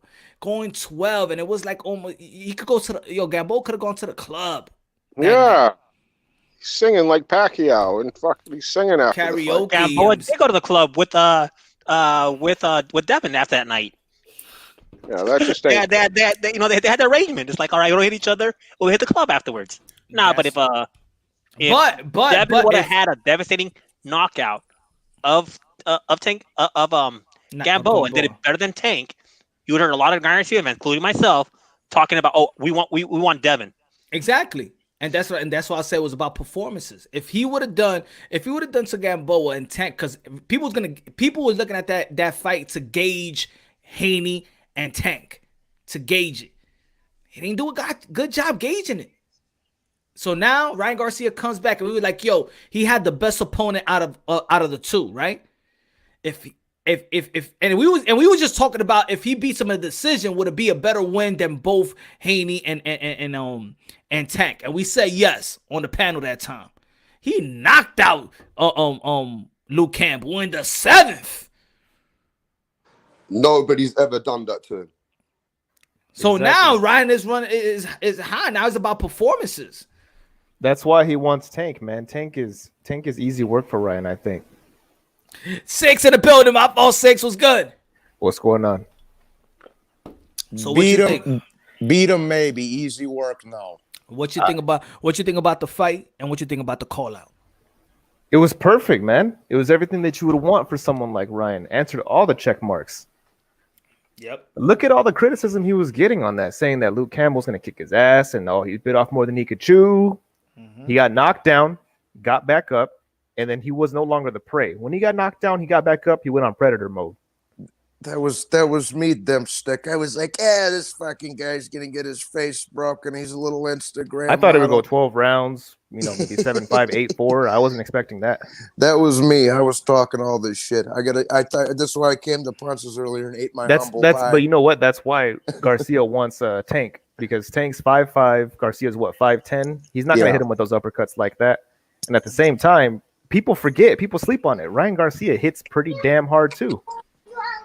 Oh, that's a good one. That was a good one. The last what? Hey, Matt, where does the panel rank Nakatani? I forgot about Nakatani. Damn, bad motherfucker. Son. Bad motherfucker. I got Nakatani at number 7 or number 6. Number 6 7. or 7, I agree. 6 or 7, I got him. I have him top 5 there. Yeah, I think I'd say 1 Loma, 2 Tio, 3 I'll give to Ryan, 4 Linares, 5 Nakatani. There you go. I have him ahead of Linares, Johnny. Nakatani would pound the fuck out of Linares. He might. I just hope Nakatani didn't take too much physical damage to his face though. This last one. He did. Yari did. Yari did. He had an operation. He broke his fucking orbital bone. That's what I'm saying. I hope it doesn't affect him though moving forward. That's the only question. He's a samurai, man. Yeah, unless you go into the fucking boat head first with a fucking plane going 700 miles per hour, you're fighting the next fucking fight. Those fuckers don't go down. Nakatani's a warrior, samurai motherfucker, and he'd pound the fuck out of Linares. Yo, hey, rap star. You remember what after the Daniel Dubois fight? I don't know. Let me know. I'm not trying to get it. I'm not trying to go after the UK fighters, but let me know, man. What is it about laying down, man? I mean, that was he got hurt. He got hurt though. He got hurt. He was really hurt. He was really hurt. That was another UK fighter which did it to another UK fighter, right? He made. Yeah, he was really hurt, right? And we got to remember this: these young fighters, when they break their eye sockets, they're not used to it. We don't know what happens to a fighter when you break his eye. Remember this: they say they get blurry vision. They say that they can't see anyone. So they must be feeling different psychological moments in that ring, bro. Yeah. Maybe he just felt like he was going to lose his eye. Imagine you just can't see anymore. What would you do, bro? No, it's true. But hey, we call them modern day warriors, modern day gladiators that put their life in the line for pure entertainment. So yeah, I mean, let me tell you this though, bro. Ryan Garcia. Let me ask you this: was he Mexican? Let me ask everyone this. We've never seen Luke Campbell drop anybody like that. And the way he dropped Ryan Garcia yesterday, the pubs and the clubs were going crazy. They were breaking tables on the floor, bro. They were like, what the fuck did Luke Campbell do? But let me ask you this. I said the same watched shit. the fight again. Let me tell everybody this. I watched the fight again. Fucking Luke Campbell, he looked like he couldn't even believe that he knocked him down. and the thing I don't like about Luke Campbell went on the fucking back foot after knocking him down like that, bro. Rap star. That's rap star. Luke Campbell. A lot of people are not happy with Luke Campbell's performance. What have you got to say about that? No, I'm good. I'm good with the way he was performing. It was just that I think it was the killing. We didn't see the killer instinct when he did damage to Ryan Garcia. He just ain't go for the kill. That's what it was. That's it. This is Rapstar. I said the same thing you just saying. He should have jumped on him in the third round after he dropped him. He started to fight off the back foot again when he should have jumped on him. Said the same thing as you saying. Yeah, I think a lot of people are upset about that. They're making a lot of conspiracy theories about that. We know that Ryan Garcia deserves the win.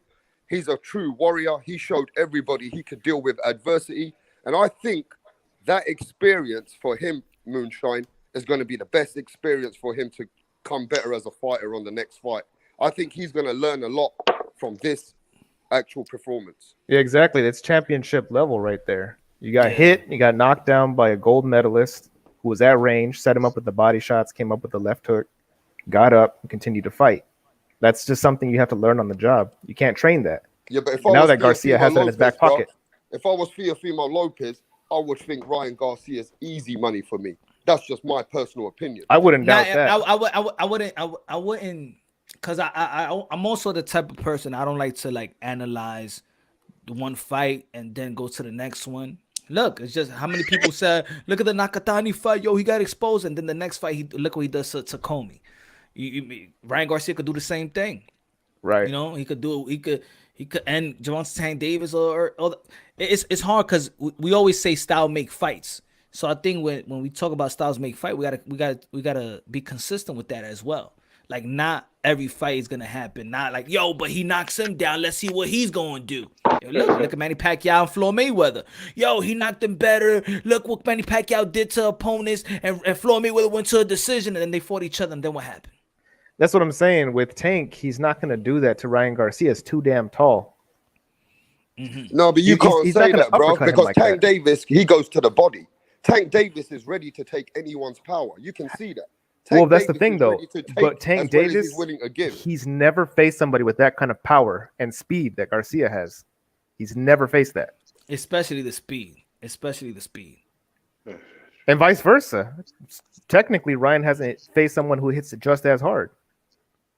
But he's a hell of a left to the body. What we can say is left to the body. Based off of what actually took place, we can say this. Ryan Garcia got knocked out and got back up and continued to fight. We have yet to see that from Tank. We don't know what's going to happen. Yeah, in boxing, we never know what's going to happen. You never know. Does Tank do the same thing? That's why we love it. That's why we love it. But as far as the most exciting fighter after Teofimo Lopez, I think Ryan Garcia put on an amazing performance to make himself the next exciting fighter. They're all talking about him. They think it's all about Ryan Garcia. I think Ryan Garcia is the next big fighter in the lightweight division after Teofimo Lopez now. That's what I think. Well, Loma already Time will tell. Loma just the other day. Anything to bring it to the table. Ryan Garcia brings the whole commotion, the excitement. You know, you can see that he's there to be hit and he's willing to give it. People want to see fighters like that. Devin Haney, he's not bringing that to the table, bro. So Ryan Garcia is the bigger attraction for us. Rap star, you on point. Preach it, Rap star. Preach that shit. We want to see. I think the problem with Haney is he's a stylistic nightmare for everybody, kind of like Andrade. Yeah, but he's boring right now. Exactly, bro. he's like Andrade. Don't want to fucking see that shit. They want to see Ryan Garcia and Teofimo Lopez. Triple GKOs Andrade. Yeah, what does Haney needs to do to let him fight his mandatory Fortuna? If he beats Fortuna, that's a big ass name on his resume. You can't deny him after that. But how much important? See, I don't see it because I think it's not about Haney beating somebody. It's about performances. What he needs to do to Fortuna, because going 12 rounds may be good, but to compete with the Ryans and the Teo and the Tank and what they do, and of course, look, even Teo won 12, but that was against Slowman. Nobody thought they was going to do that. Right. But what does Haney need to do performance-wise? Because I think a win is just not enough anymore. He needs to perform. For us, if Haney really thinks he's the truth, he needs to get Lomachenko in the fucking ring. And if he can get Lomachenko in the ring and he can do a masterful performance on Lomachenko, then everybody's going to start saying, let me say this, and I'm going to say it again. Loma's not a realistic fight. They're with different promoters. Teofimo's not a realistic fight. Go with the guys that are fighting on the same platform. Who do you got there? Hold on. Who do you got there? Fortuna, Linares, and Ryan. One of them. Fight one of them. Amen. Yeah, but not just he has to win. He has to like knock out Fortuna and possibly Nakatani. He has to like do like devastating knockouts and make it like worth people's time to watch. Because right now nobody wants to watch this stuff. And I can understand, what you see, even when people be like, "Oh, he want to be like Floyd," but Pretty Boy Floyd was knocking people out. It's not like he was stopping people. Yeah, he was stopping people and things of that nature. So he became this once we know that his hands was failing him. He needed to adjust. But Pretty Boy Floyd was knocking and stopping people out. So I think with Devin Haney straight off the bat, he's just outboxing people. Yeah, he not getting touched, but. Man, to compete with the other guys, man, I don't know, guys. You got to give us more. His last performance, stoppages. Right? It came with a lot of criticism, but I think it had a lot to do with who he fought. We all said it. We said, you know what? If he fights Gamboa, we need to see something special. 5th or 6th round knockout. That didn't come. If he can fight Fortuna or Linares, if he does the same thing, a shutout, then yeah, of course, we'll give him all his props. But he needs to have a big name on there. And Demp, not to mention. Gamboa was already coming off a knockout loss from Tank too, and a torn Achilles surgery. Right, exactly. I think Devin Haney needs to perform in a very, very great fashion and do a great, like everybody said, if he does it to a top 5 opponent, us hardcore fans we understand business, we understand boxing, and we'll start promoting him because we're hardcore fans. We need to see him. For sure. All we want to see is Moonshine, is him to fight a fucking real fucking fight now. We don't want to see these tune-up bullshits anymore, bro. Fact. We're done with this shit. And even the people in England who Johnny, support the zone, they're supporting Ryan Garcia because they want Ryan Garcia to stay with the zone. Is Ryan Garcia with the zone now? Well said, bro. Well said. Is Ryan Garcia with the zone or not? Ryan Garcia, he's with the zone. Yeah, of course. Yeah, so he looks like he might be the next bigger fighter than Devin Haney. He's with Golden Boy, but they fight on the zone. Yeah. Oh, man. 135 is lit. 140. 140. We already got that matchup that we want to see. Jose Ramirez, Josh Taylor. I also want to see who's going to fight Regis Prograis, man. I ain't going to let nobody just sweep Regis Prograis under the rug either. Somebody got to step up. You know what I want to see? Punch, just because they both are on PBC. Have him fight Mario Barrios, bro. Boom. There you go. Yeah. Somebody got to step up. Because no lie, it could have gone either way too. Yeah. Yeah. I wanted to see a rematch. And it was a great fight too. Like anyway, we're all fucked, by the way. We're all moving to America. The British Board of Control has cancelled all of our boxing. They've cancelled all of our boxing. I know. Eddie Hearn is thinking of moving some of his fighters to United States now because England is not helping us. They're locking us down, and the British Boxing Board of Control is cancelling all the events. How do you feel about that, Moonshine? Hey, you got Matchroom USA and Eddie Hearn. He said last year that he stood in New York. When I interviewed him, and he was like that he's been in New York longer than the UK last year. So he got a place out here. So I know that. Raps, you can come out to Wisconsin with your boy anytime you want. You might have to help me shovel some snow, but you. And you know what? It will probably help his fighters. Like, tell me if Conor Ben fights 2 times. Decisions in America, Moonshine. We're gonna get fucked in America, bro. Nah. They like Eddie Hearn here, bro. Hey, so let me ask you this: the Mexicans are killing the British. We've seen it. Canelo Alvarez, he dealt with Callum Smith. Now we've seen what Ryan Garcia has done to Luke Campbell. I think Josh Taylor's going to upset the odds. Do you think Josh Taylor is the man who's going to come to America and beat Jose Ramirez? Do you have any confidence in Josh Taylor? Because I got Josh Taylor winning that fight. So do I. I do too. I think Josh Taylor wins it. I think Taylor beats Ramirez, then Tio beats Taylor afterwards. Awesome. I can see that. I think Eddie Hearn needs to move to Texas. Looks like Texas is where all the fights are happening. I mean, all the fighters are coming into Texas now. I mean, I don't know what's going on in boxing. That's really sad, man. They shut us down yesterday. He gotta look Eddie Hearn. He gotta gift the gab. He knows how to promote, man. He's probably more famous than his fighters. Rap star, if you come over, go somewhere warm. Go to Texas or Florida or Vegas. Don't come up here where it's balls cold. Yeah. And they need to open shit up, man. Just have some type of stuff when you buying a ticket that says, "Look, if you get sick, that's on you," or something like that. I think things could open up. I just think that companies are afraid to get sued. Wear your mask. I mean, this is sad for us because we want Tyson Fury undisputed heavyweight with Anthony Joshua. Now they're talking about Saudi Arabia. They say we can't have this fight in England anymore. We don't want to fucking but we don't come to our country. Come to our country. Nobody gonna get sick. Who gives a fuck? We don't want to watch this fight in fucking Saudi Arabia, bro. We want to watch it in England, bro. This is who gives a damn? The biggest heavyweight showdown in the world, and because of this coronavirus and COVID, we're not gonna get it. This is bullshit, bro. Hey, the Saudis will take out a whole area if it means they get that fight there. They'll be like, all right, all you guys are all gonna die if you even cough one time, so we could get this fight. Come to our country.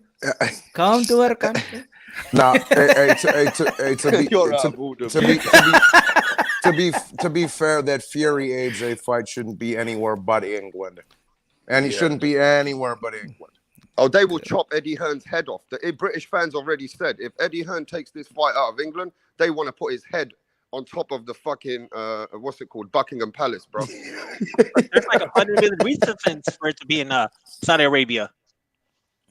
Come to our country. Nobody wants that fight. Imagine you got two country for undisputed. Come to our country. Saudi Arabia. Come to our country, my friend. The milk and the honey. The money and the oil. We'll give her a good hospitality, my friend. Come to our country. Hundreds of $1 million. Hundreds of millions. Andy Ruiz came over here. We gave him our Snicker, Milky Way, Twix, everything he wanted. We give him short Arabic pussy. That's the reason. You're fucked up. That is the reason why he fucking lost. Oh. This is my sister. She is best prostitute in all of Kazakhstan. Yes, don't worry. Don't worry. You can drive her here. I think, and I want to ask everybody about this. I shared about Sean Garcia. He stunk the place out, bro. Sean Garcia stunk the place out. People reckon that guy should have lost. Come on, he's only 20. Sugar, come on, he's Sugar Rush. He just didn't have the sugar. Sugar Rush did good. Yeah, respect to Sean Garcia, though. He's still winning the ring. Sugar Rush. He got the cards. The cards went Sugar Rush. See, now he gonna get that pressure because of his brother. See, now he gonna get that pressure because of his brother. Moonshine. Larry Bird's brother played basketball. You know what I mean? Michael Jordan kids, they ain't even make it. They play ball. He played three. That's what I'm saying. Division III. What about Marvis Frazier? Poor Marvis. Joe, you know, Joe's son. He almost got killed 2 times. Look at Dwayne Wade's son, little tranny. Yeah. Oh my God. That's what I'm saying. Just because you're a brother, know. My boy. or a son. He just never know. You never know. My boy Boozy was the first one. Daddy, I don't want to play basketball. I just want to play a ball. I want to play Bobby. I want to play like Bobby. I don't want to play basketball. I don't want to play with orange balls. I want to play with blue balls. Look at Chagas Moonshine. Who's your favorite fighter of all time, Moonshine? Who's your favorite? Damn, man. Put me on the Mount spot. Rushmore. Give me your Mount Rushmore. Your Mount Rushmore. Oh, my. And plus five. Mines. Mount Rushmore plus one. Yeah, not Mount who's the Rushmore great. plus one. Not who mines, like yeah, mines. Yeah. Not who's the greatest. Yeah, just yours. Mike Tyson, Roy Jones. Roy Jones took a lot of steroids, bro. What are you going on about? My favorite, Mike Tyson, Roy Jones. Wow, still no Ali. Andre. I'm talking about Andre Ward, and yeah. So why don't you follow the same narrative? You got two more. Moonshine? You got two more, Moonshine. Why don't you follow? I said 5, right? 5. That's what I'm saying. Mount Rushmore plus 1. Mike Tyson, Roy Jones, You said Andre Ward, Pretty Boy Floyd, Manny Pacquiao, and Muhammad Ali. Nice. I was about to say no Ali. Wow. I'll make one. Can we go around the panel and let everybody say who they're for? All right, go ahead. All right, I'll give you mine. This is for the dudes. Not who's the greatest or any of that other shit. Just for the dudes I grew up watching. Yeah. Okay. Arturo. Gotta have Arturo on there. Gotta have Arturo. Pacquiao. Tito Trinidad. Johnny Tapia. Boom. There you go. Oh, I forgot Eric Morales though. Fuck. And holy. That's too hard, bro. That's too hard. Johnny, you got Mount Rushmore plus 1. Good job, Johnny. Great job. Plus 1. Top Okay. 10.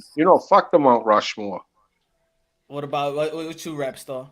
Yeah, I'm not going by rankings. I'm not going by. I'm going by just yours. I'm going to tell you about the fighters that bring me into the sport of boxing. Mm-hmm. Mike Tyson, Nigel the Dark Destroyer Ben, Nassim Hamid. He bring the sport to another level with all that excitement, right? Lennox Lewis. These are the people that I actually looked up to, like grew up to. So I got to go with the fighters that I liked. And then we've got people such as what you had, like Roy Jones and James Toney. These were the era of the 90s, bro. We can't forget about these dudes in the 90s. You know what I mean? And Julius Jackson, and Gerald McKellen. These were the fighters that I liked, bro, in my time. Much respect. Good shit. What about you, 6?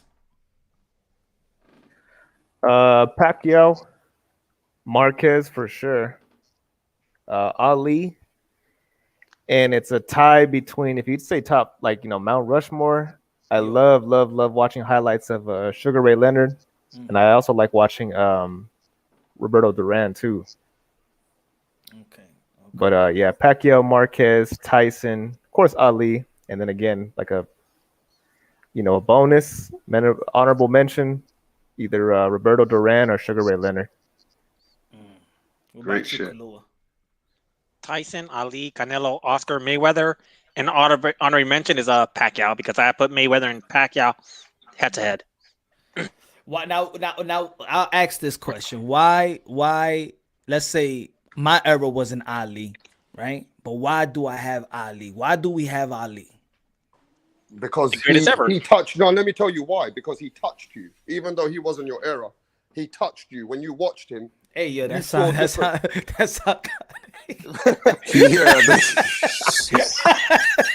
Moonshine, man. I was just gonna say the same. Like so public that we like him because he touched me. Hey, yo, hey, you said that. Way, bro. You're funny, man. All right.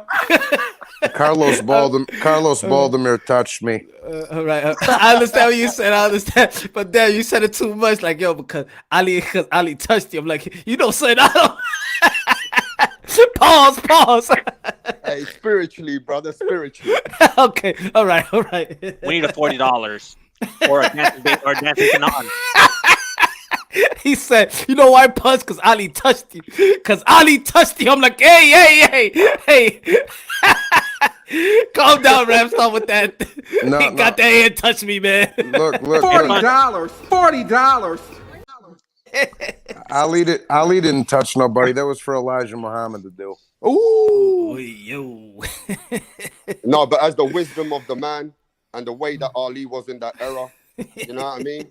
If you don't relate to a man who stuck up for his rights and the way that he was, I think that people relate to a man like that. You know, he stuck up for his rights. He had a lot of dignity and a lot of integrity, that man did, bro.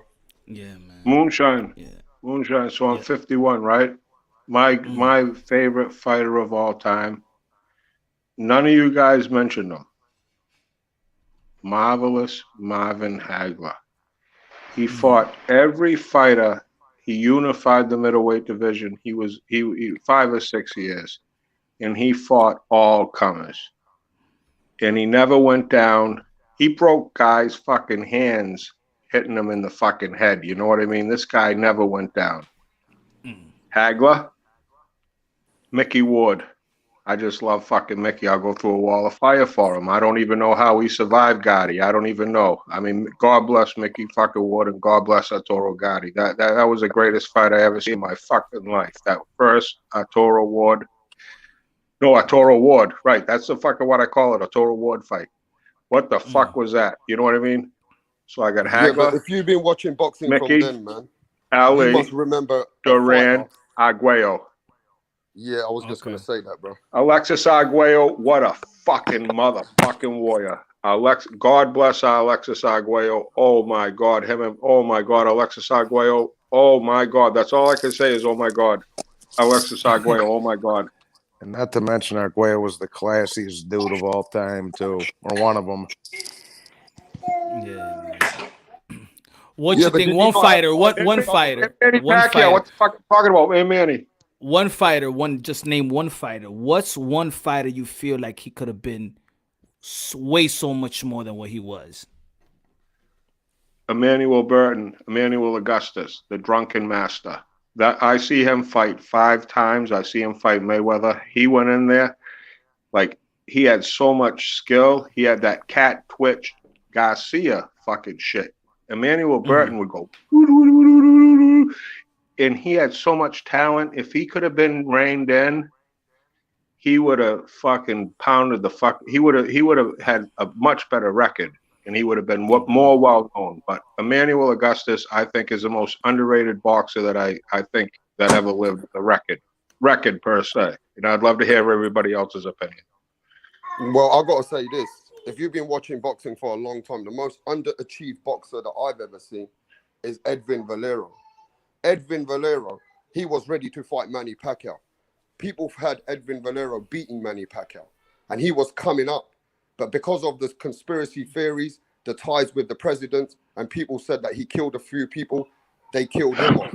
People say he killed a fucking few people. What the fuck? Yeah. Listen, yeah. Edwin Valero was one of the most underachieved because of what happened to him, bro. Yeah, that's a good point, Rapstar. If you watch his fights, what he did to people, he was a menace, bro. He was like a possessed fighter. But we knew he had mental issues after he died, right? Garcia's got mental issues. I mean, to answer the question, have mental issues. Who you got? To answer the question, I'd say probably Tyson or maybe even Larry Holmes. Tyson, just because had Cuss not died, had he not gone to prison, who knows what he might have been. You know what I mean? Robin Givens, if you know I met Robin, I think that's what it was. That fucking that pussy too. derail a lot of motherfuckers. Watch this one. Watch this. You know what mine is? Aaron Pryor. Yeah, Aaron I Pryor. had that in mind too. I had that in mind. Hey, man, Johnny, fucking right, Johnny. Aaron Pryor, he was just phenomenal for 3-4 years, and then the drugs got him. So yeah, you could also say that to Johnny Tapia too, because he got pulled out of he was out of the boxing for 4 years because he was on blow. So and Camacho for that matter. Aaron Pryor is one of the guys that had. So you said Aaron Pryor, so I'll say James Toney. I think James Toney just gave us 70% of himself. How about Pernell Whitaker? If Pernell Whitaker would have got that win instead of that robbery of tie against Chavez, we'd be talking like he'll be in a whole different stratosphere at this point. If he would have got his deserved win against Chavez back in the day. James Kirkland, for what it's worth. This fighter James Diego Kirkland was on a roll before he went to Diego prison. Sanchez the real deal? Was Diego Sanchez the real deal?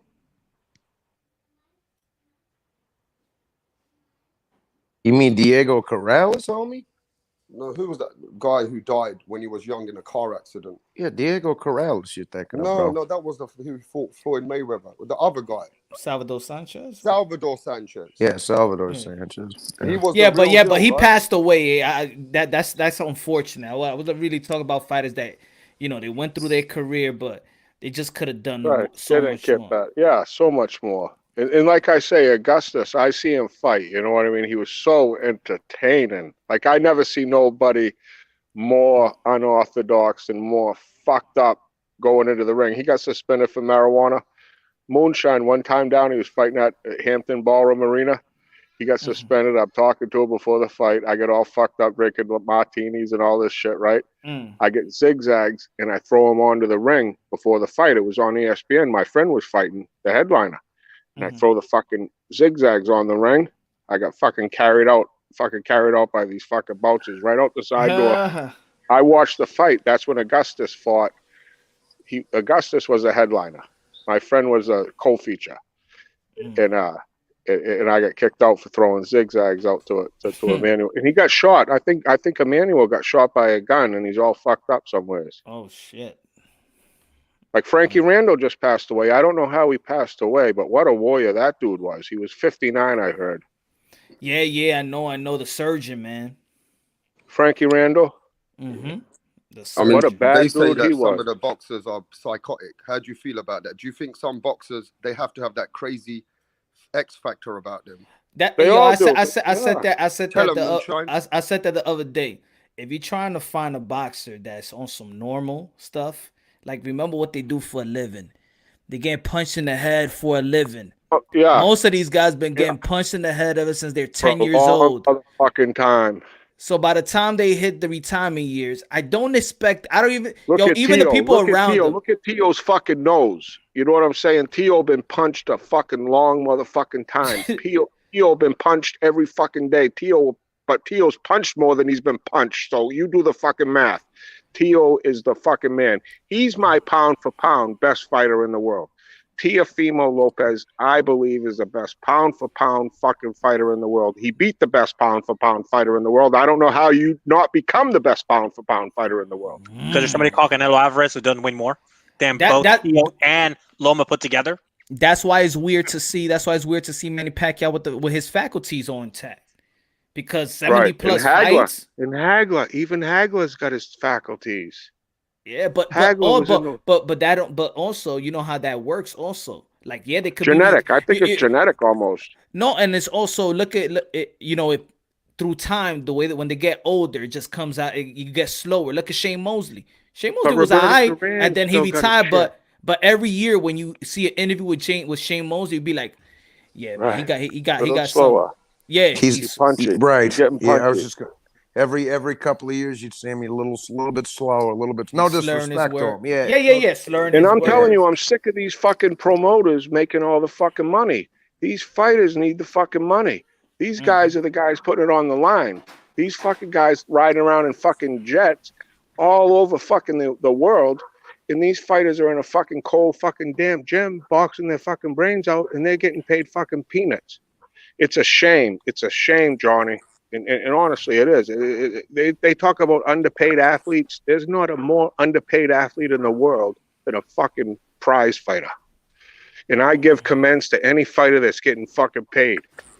Because it is deserved, but it's a pity, the fucking crime that these motherfucking bigwigs are making and these fucking fighters are not getting. That's my opinion on that. And I hate talking politics, religion, and fucking all that fucking shit. I like talking ring talk. So, I want to touch on that. How come we get all these toxic people after every event? They always look to find conspiracy theories. They're always trying to downplay the fucking fights. This is what I say, man. There's a lot of fucking toxic shit, but they don't understand that this is one of the hardest sports in the world. This is a warrior against another warrior. You take a wrong punch. The hottest sport in the world. And your career could be fucking over, bro. If Garcia loses, he's on suicide watch. If Garcia loses last night, if he gets knocked out, that fucker's on suicide watch. After all those followers, after all the hype he had, if he fucking got knocked out, that motherfucker's on suicide watch. He laid his life on the line. Garcia laid his fucking life on the line. So did Campbell. Every motherfucker on that card, even Sugar Shane, not Sugar Shane, Sugar Rush. I give him respect. As he walked through those ropes, put those gloves on, he had a little Mexican dude coming at him trying to kill him. Yeah. I give all those motherfuckers respect. Yeah. And they're underpaid. They're under fucking paid. I almost felt bad for calling Ryan some of the shit. My guy's a little fat, but Because I'm thinking like now I'm thinking like Jesus. If he would have not gotten up from that knockdown, he would have got murdered on Twitter. They would have killed him today, Punch. They would have made him look like a hoe. Like it would have been bad. And not only trollers. I'm talking about even the people in the sport of boxing that they've been hating on them too. Yeah. There's a lot of people there's a lot of people jealous of Ryan Garcia, man. There's like a lot of people. Throne and get knocked the fuck out. He laid it off. And I give that mother respect, and he showed me so much. He's one of my favorite fighters right now. All praise to fucking Ryan Garcia. But this what it is in boxing. In boxing, fans really never cared about perfect fighters. We never cared about, this guy doesn't get hit. Like that's some new Floyd Mayweather type of stuff. Exactly. You know, is the reason why. And look, this is why I argue this stuff. You know, that's why when people be like, oh, let's say for example, Deontay Wilder, he doesn't know how to box and stuff like that. But then, but you gotta learn how to box. He gotta learn how to box, and he doesn't got defense. He doesn't got this. But then, if I ask 95% of the people, if I ask you, what's the fighter of the year? You would say Cepeda and Baranchyk. Why would that fight be fighter of the year? And there was 9 knockdowns. Where was the boxing? What was the boxing talent? Where was the defense? So in reality, people don't care about, oh my God, you got to be technically and stuff like that. Because your fight of the year, if I ask anybody, will be Cepeda and Baranchyk. Facts. People want to see war. People want to see knockdowns. That's what they want to see. That's why Garcia. That's why Garcia. Everybody thought he was going to go in there and be all fucking, Joshua go in there tiptoeing. He went in there like a warrior. He went in there toe to toe Man, people don't want to admit it, man. They love the Rocky movies. They love it. They love that back and forth. They like that knockdown, get back up, and all that the underdog type of guy. They love that. They love that. I think part of you needs to have that craziness in your brain. Look at Devin Haney. When he goes to the ring, he don't go to look to take a man out. He looks to outbox a man. He has a different personality to Ryan Garcia. Ryan Garcia is willing to take it and give it, and he's willing to get killed in the ring. He's got the attitude. And what we say about it, right, is boring, is this, because in reality, I don't go by, let's say with Erga Balanga, where people would be like, he needs to show us how many rounds he could go. And no, that's because you want to see him go through adversity to see what he's made of. See, I don't need to see somebody go through adversity to see what he's made of, but that's how boxing people feel. Like, even if you knocking everybody out, we're just not content with that. If you're out boxing everybody out, we're just not content with that. People want to see people go through adversity. However fucked up that shit sounds, people like to see that shit, and people like to see people overcome. Reality. That's reality. Yeah. No, the thing is, like, with Wilder, it wasn't about knockouts per se. It was who was he knocking out. People don't want to say, "Oh, you knocked out." He was knocking out champions. People would have praised him, but no, he was knocking out low opposition boxers, and people didn't appreciate it. Feel like, fight somebody real. Just like what's telling Devin Haney right now. Fight somebody real. Fight a real contender. Then talk to us. Don't be boring. It's irrelevant. I think Wilder's irrelevant, Punch. I think Moonshine. I think Wilder's irrelevant at this point. I like talking about Ioka Tanaka. No. When you talking about heavyweight, you can't say he's irrelevant. You know what I'm saying? And I think the difference between, let's say, the Haney is Thurman. Do you think Thurman's relevant? To me, as a fan of Thurman, yeah, for me. But if somebody tells me he's not relevant, I understand why they're not saying but I'm that. so sick of the I won't try to. Everybody crying like that. That's taking away the fucking sport. I won't try to debate it. But I understand why he's not relevant. I understand that. But me as a fan, no. But what I'm saying, even with Wilder, people could be mad of the allegations or whatever, but at the end of the day, you talk about heavyweight division, he's not. Yeah. He's not. No, he's big time. He's big. He's big money fighter for sure. But he's got to get fighting. I think Wilder's a big attraction, and the reason why he's a big attraction now more is people want to see him get knocked out again. and people actually want to see either if he's got that punch with somebody like Andy Ruiz. He brings a lot of excitement to the table. He's vulnerable, but Moonshine's right. His style brings a lot of money and excitement to the table because of all the just because we know he's not a great boxer, but he got a good punch. Devin Haney doesn't even bring that attraction. Deontay Wilder has a huge attraction where people want to watch him still. I don't know. For me, Wilder, I don't know. Wilder was it was a heavyweight that was needed, man. That I was waiting for. I ain't care about who his name. I said we need a knockout artist. So away from that because I see these guys come up, these guys killing people, like the young kid knocking everybody out in the first round.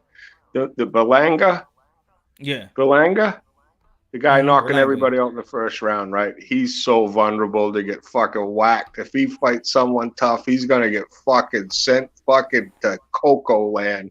He's going night. He's so vulnerable.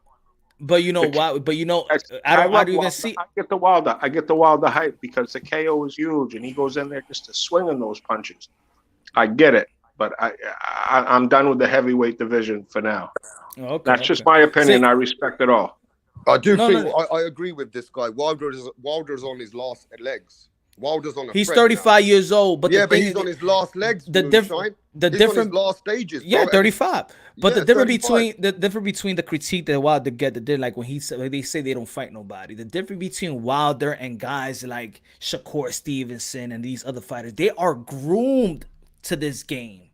They started when they was children. They are groomed to be great. They're groomed. Wilder is just boxing to save his daughter. That's the only reason he was boxing. He didn't come to boxing to be the greatest of all time. How many daughters No, but I'm he saying, got? oh, I don't know, but I'm just talking about the first one. Right. He was just fighting to pay medical bills. So people gotta.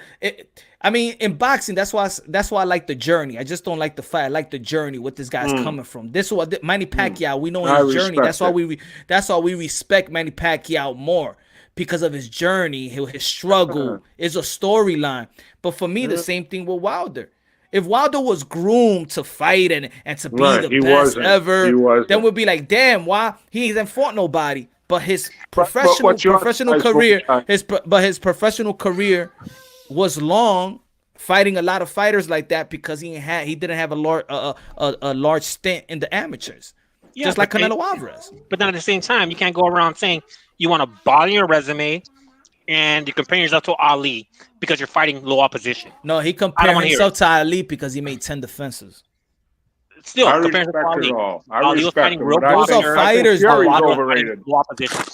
Those are fighters. The fighters, if you meet a fighter that says, I think I'm good, I think I'm the best, they all have to feel like that. He's a fighter. He gotta think. He gotta believe he is the baddest man of the planet. That's how fight. That's what fight somebody. That's what we're telling you. Yeah, but that's what I mean. But what is fighting somebody? He is supposed to be the guy that's not supposed to be somebody. That's my point. Deontay Wilder was not supposed to be the guy that he is today. He's just special. He just learned late. He's a freak. That's the difference. He's a freak. Yeah. He's a opposition. He's a freak, Kalua. He's a freak. He learned at 20 years old. He only needs one punch and he'll send you out. Even though he has no skill, no footwork, he has footwork like Garcia. Who has he knocked out? He knocked his biggest knockout. He knocked out. Is a guy who's only known for being knocked out by him. Come on. Ortiz was a good win for him, bro. Come on. Who? Ortiz was not a bad fight for him. Oh my God, who did Ortiz beat? Look at this. We're talking, but look at what we're talking about. Deontay Wilder learned at that age, and look, if you put the rankings up, he's top what? 3. A guy that walks in the gym at the age of 20, it's not normal that he is at where he's at. And once he fights somebody else who's actually a real boxer, he's gonna lose again, and then we'll forget about him again. It's all good. Guess what? He'll be in the Hall of Fame. He proved his people who never liked him. Right. He was just like he's not just getting beat down by the heavyweight being Fury. special. He proved us right. That he was. Guess what? So guess what? Tyson Fury. I don't see the heavyweight division as special as the divisions that we were talking about earlier. I just don't see it as special and as talented. Yeah, guess what? Tyson Fury. Overrated. Guess what? But a lot of people feel that he's all this. He's the best technical sound and things of that nature, which he could be. Guess what? Deontay Wilder in the first fight put him in the ass twice. So a guy that can't fight, that can't box, put in the best technical boxer out there in his ass twice. He's been on his ass from a fucking journeyman, I believe. Very overrated. I love that in the heavyweight division is actually back. People are talking about it. I don't think it is. I don't think it is. Nah, people talking about it. Chad. Oh, it's a huge division. They talking about, yeah, man. Heavyweight. It's $150 million fight in England, but America, it's over $100 million fight in the pandemic. The heavyweight fight. Put it this way: Tyson versus Joshua Wilder was the most ball fight. The biggest fight in boxing in our time right now is that fight. I watched it. He said, Steven. He said, "I'm a low key because I'm going for Wilder." Yo, there's a lot of people that respect I think Wilder. Andy Ruiz, if he's in shape, I think he's the most technically fastest hand, hardest hitting heavyweight in the division. Andy Ruiz. I also want to touch on what Moonshine said. At the same time, it's a gift. What Wilder's got, he's got a gift, but at the same time, it's a curse. And I'll tell you why it's a curse. Because he trained late in his life, these are the things that won't help him now when he needs the help. He's now in a position, he's coming to hit a brick wall. And if Andy Ruiz trains really hard and gets focused, he could be the next guy to drop Deontay Wilder. He could be the next guy to stop Deontay Wilder. And then Deontay Wilder's in a no good position. He becomes. You're right. You're You're so right. Only takes I don't know who Moonshine. You can see Andy Ruiz has much better skills than Deontay Wilder. He does. And on the only thing with Andy Ruiz is he focused and determined enough. I think Andy Ruiz has the ability. He's with Canelo. He's down with Canelo. He's down. He's lost 30 pounds. That's true. He's down with Canelo. He has the ability. He has the ability to become world champion again. So let me ask you this: ain't nobody in the heavyweight division is invincible. If Nobody in the Deontay heavyweight Wilder division fights Andy Ruiz, who have you got if Andy Ruiz is training really hard and focused? With Let me Canelo. ask that question, bro. Canelo. Who have you It's got? a hard Moonshine? fight. It's a hard Who fight. have you got though, bro? Probably Wilder still. Really? Ruiz gets him. Come on, Moonshine. You've seen when Ruiz is focused, he's got some good skills, bro. Those fucking hands are special. Those big hands are special. Yo, I think in the top 5, anybody could get got. Wilder could lose to Andy. Andy could beat Wilder. Wilder could beat Andy.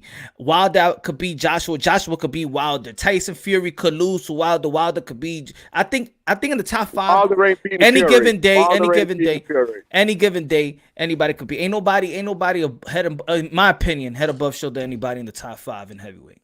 Nah, Come on, Moonshine. Come on, bro. You've seen that Wilder has been found out now. And I know that at the end of the day, you want to. I know what Moonshine. He's been found out by a 6'9", 270 pounds, bro. Gypsy, freak. Come on, ain't nobody like that. You can't find a sparring partner. You can't even find a sparring partner. You gotta go. You gotta go to the NBA. You gotta go to the NBA or something or somebody that. Yo, Shaq, can you come over and can you spar a little bit with me? like. You can't get nobody. Moonshine. Little boxing history here, Moonshine. Stanley Wright from Portland, Maine, 6'9", was the tallest heavyweight at one time. He fought on ESPN. He was from my hometown. He went from Philadelphia. He got drafted by the New Jersey Nets. He was a 6'9". Could have went to the NBA if he didn't start drinking, but he ended up boxing. And he was the tallest heavyweight at the time. Stanley Wright from Portland, Maine, Pennsylvania. But like you say, who the fuck are you going to have spar with you? He lost to a 6'9" freakazoid gypsy that's been fighting out of the womb. But what happens when he loses to a 6'1" Andy Ruiz? He could. Then what? When I say, but he could. Andy Ruiz, man, is the fastest in the heavyweight division. He's the fastest. Got great footwork.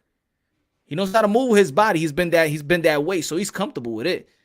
You know, so he's the fastest. Got better movement, better combinations than anybody in the heavyweight division, in my opinion. With Canelo. He's out of his old camp. He's with the Canelo camp. He's hanging with the Canelo gang. He is in shape, doing shit. He goes, I'm feeling the pain. He's like feeling like a Navy SEAL. I'm telling you, Andy Ruiz Jr. is the sleeper in the heavyweight division. Nah, he is. I don't think he's And a he sleeper. proved- I don't think he's a sleeper anymore. We already saw what he did to Anthony Joshua. Right. Not a sleeper, but the most under talked about guy, possibly. I think with Andy Ruiz is just the excuse that he gave that he wasn't focused, determined. In one of the biggest fights that's it. He was sponsoring just Snickers content. and shit. He was on Snickers He bars. was and- drinking everything. He was fucky in Saudi Arabia. Get all that money. He's like, what the fuck going on? He might have more He kids said- right now, I think. I think he got 4 or 5 kids from that payday. But they're still with the same woman. Well, I Right, rather but have mixed excuses and the excuses that Wilder gave out. At least they taking ownership of why he lost, unlike Wilder, who's like, what's the current excuse at this point? Even Loma, I don't like that shit. We Like lost, Tanaka we lost. lost. I mean, even Campbell lost. They lose with dignity and respect. You know what I mean? Just take And you your know loss. why I think? Let me tell you why I think the momentum, and I believe in what Killer was saying, that the momentum of Deontay Wilder is a shit. The whole Deontay Wilder fans, Deontay Wilder, the way he's going on, and all these momentums is fucking bullshit. They're coming with anger, and they're telling everyone, watch the third fight, watch what we're gonna do. That's a wrong fucking attitude, bro. These guys are fucking coming with anger and emotional feelings, and that's gonna get them found out, and that's what's gonna lose him the third fight. His whole attitude and all the Wilder's fans' attitude is totally bullshit. Totally, bro. It's coming with some hate, and when you come with hate, you're gonna be losing, and when he loses, he's gonna lose worst. He's gonna lose worst. We'll see. Yeah, I don't care We'll about the see. hate. I think eyes. when it comes, I think with Ruiz is just if he's gonna be hungry and determined enough. And to be honest, it's not gonna take a trainer. It's gonna take him. It's gonna take because he was with a good trainer. So he's it's his gonna only take competition. him. Yeah, I'm not gonna put on Eddie Reynoso.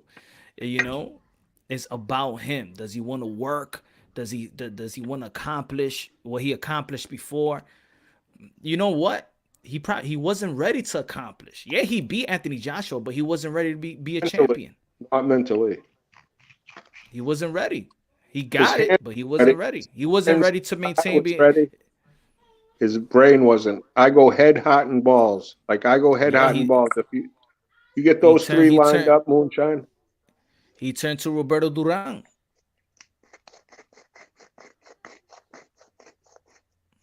But at least all those fighters who lost, they took responsibility, Moonshine. They put their hands up. You understand? And if you don't accept responsibility, you're never going to come back as a stronger fighter. How do you feel about that, bro? Never. I don't know. You Did never- George Foreman ever- came if back you're as a gonna- stronger wait, fighter? Moonshine, I know you love Wilder, and I know you're one of the only guys who, you keep Wilder going because you want to see Wilder still in the game. I've seen it in you. But no You love delusional, Wilder but I'm a Wilder, but not a delusional one. Yeah, but don't be Moonshine, delusional. You respect. can't be delusional, Moonshine. There is no way that you can agree with what's going on, bro. You can't. I don't. I always say it. I'm like, I wish that I know what I saw is what I saw. I saw Tyson Fury whoop that behind. That's what I saw. Anything else? I'm not in court.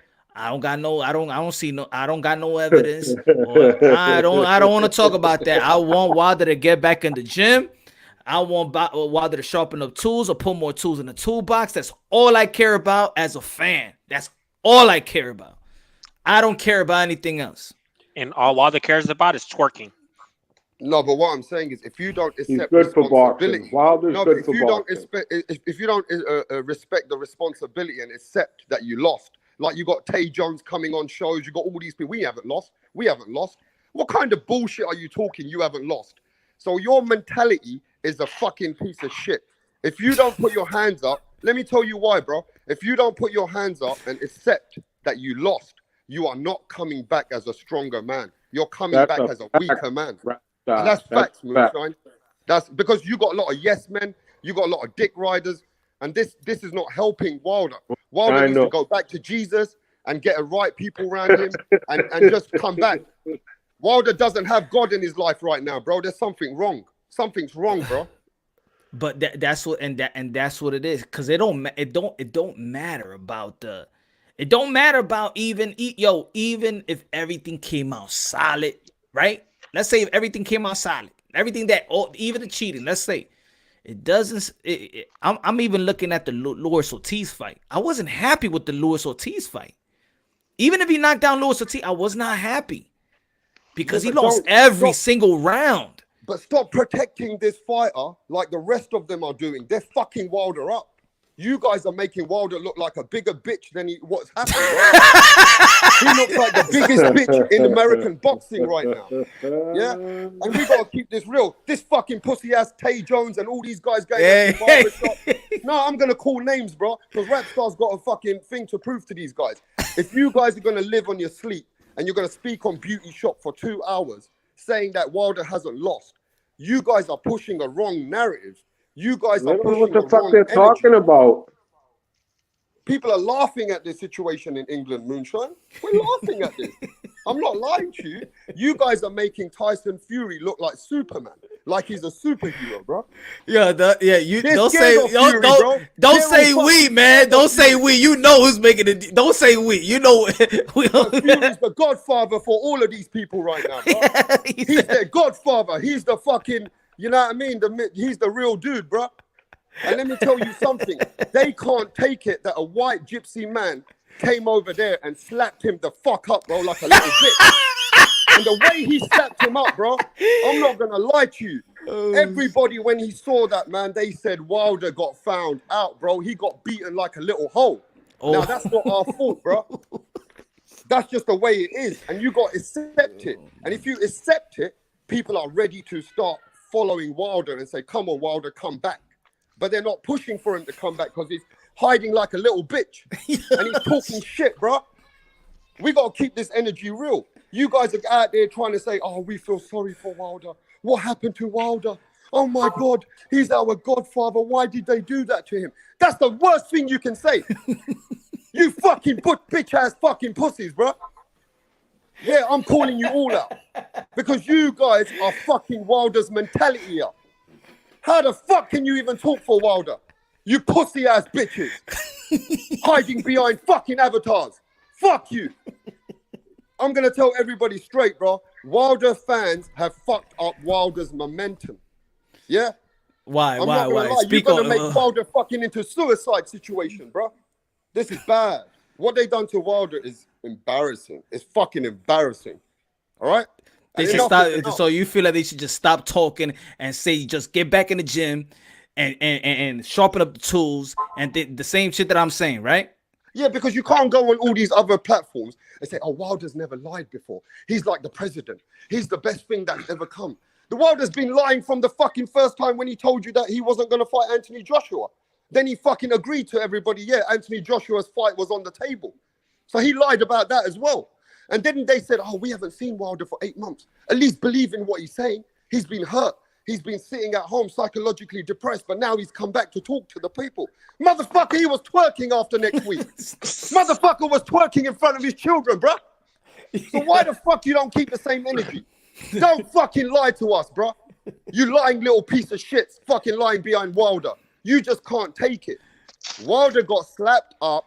They can't take it that the gypsy man came over there and he came over there with his crown, sitting there with all the bitches, went into the ring and gave him 2 slaps, bro. Hey, Raps, I got a question for you. It. They have to accept Tyson Fury is a much better boxer all round than Deontay Wilder. That's if they a fact. gave Tyson Fury the respect, we would be ready for the trilogy. But we know they don't want the trilogy. They're capping, bro. Why the fuck would you go to court when you've got 1.5 years to make the fight? Oh, it's Tyson Fury's fault. He didn't make the fight. Oh, Tyson Fury backed out. Motherfucker, you got the fucking contract. You're not supposed to let Tyson Fury back out, you bitch. How the fuck you keep blaming Tyson Fury?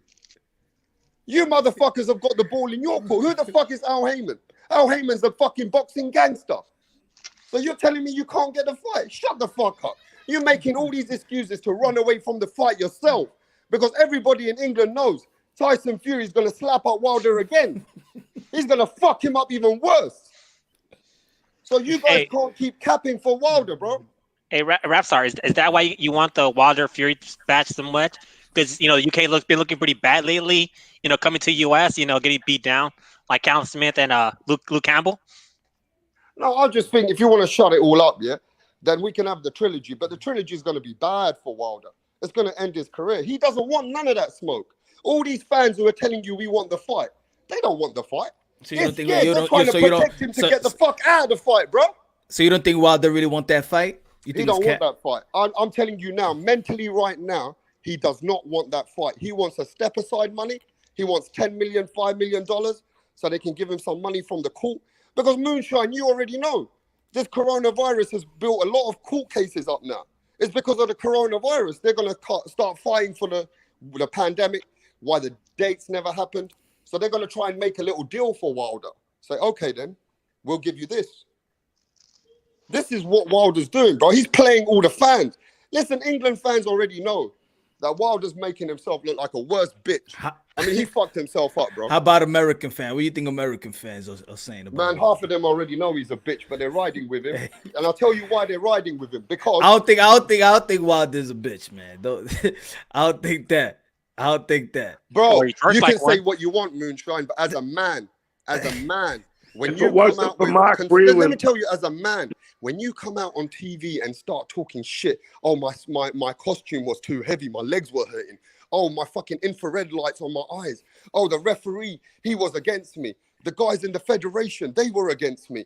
You're talking so much shit, man. You made yourself look like the worst bitch in boxing today. And it's facts. Rasta, you can say what you want. You can keep protecting him, Moonshine. But he has Rapstar, I don't protect fighters, man. They can protect themselves. That's what they do.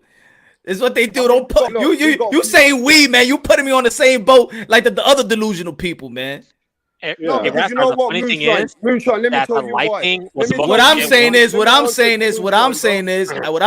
I don't care about the allegations. I don't care. I said though that it makes him look soft. It makes him look weak. It does. I don't want him to look weak. I want him to stop. I want people to stop talking about it. Just get back into the gym. I only want to hear gym. I only want to see videos of him training. That's all. That's all I care about, because at the end of the day, they're going to arbitration for what? For the fight. So if your end game is just to get him back in the ring, then that's all they should care about talking about. That's all I'm saying. Well, let me tell you what that shit that all them allegations does make him look weak. It does. Well, and nobody and anybody could. And I don't even give a damn. People gotta admit to it. That shit just makes it look weak. This is boxing. It's not basketball. It makes it look weak. That's why I want them to stop talking about it. And a lot of fans from here, they said that Wilder's ruined his career with all this LGBTQ fucking narratives. They've ruined his career, bro. YouTube boxing channel ruined Wilder's profile. No, meaning let me tell you what ruin means. When you've got international fans from Germany, France, who used to roll with Wilder, they're not rolling with Wilder anymore because of this racism, the way that they're making Tyson Fury look like a cracker, calling his children fucking gypsy crackers. Do you not think people look at all this shit? Yeah. Do you not think people actually they do, but they're boxing fans. I mean, Ali was calling Joe Frazier what casual fans do, bro. They look at those channels and then they stop following Wilder and they start hating on Wilder. Tell me if I'm telling the truth. Hey, you're lying. See? When you call a next man's children crackers, a white gypsy piece of shit who's always a thief, you think that's not racist? You're being racist to another fucking population, but you can't be racist. How can they not be racist? Keep the same fucking energy, bro. You guys are being racist because of Wilder. And that's losing Wilder fans. That's making Wilder look more weaker than he is. I think those channels are making him look weaker. Thank you, Moonshine. I appreciate you. Yeah, they do. They absolutely make him look weaker. They make excuses. That's why accountability is number one. Accountability is number one. Thank you. That's why I did a video a while ago saying that I hope when he does come out and talk, he debunks it. But that ain't happened. Hey, Punch, one of the first things I told you was the reason people hated. The first time you asked about why people hate Wilder, I actually told you it's those channels, and like Rockstar just said, England now hates them because of those channels. And listen, when you see the hate that other people are showing to Wilder, it's not a joke, Moonshine, anymore. They're fucking hating on him, bro. And this started from America. This started all from the narratives, for all the narratives that they were pushing after the Wilder excuses, bro. But You know there's what a I mean? lot of people that just hate because of the color of the skin. That's the reality of it. There's a lot of those people that just hate black people. That's just the reality of it. But you know what I think Wilder should have done? He should have kept quiet. He should have let the fans keep speaking shit. He should have just kept quiet. If he had kept quiet, people would have respected his integrity. You got to understand, Miguel Cotto knew that the world knew that a man used nearly bricks to beat the fuck out of him. But Miguel Cotto kept quiet.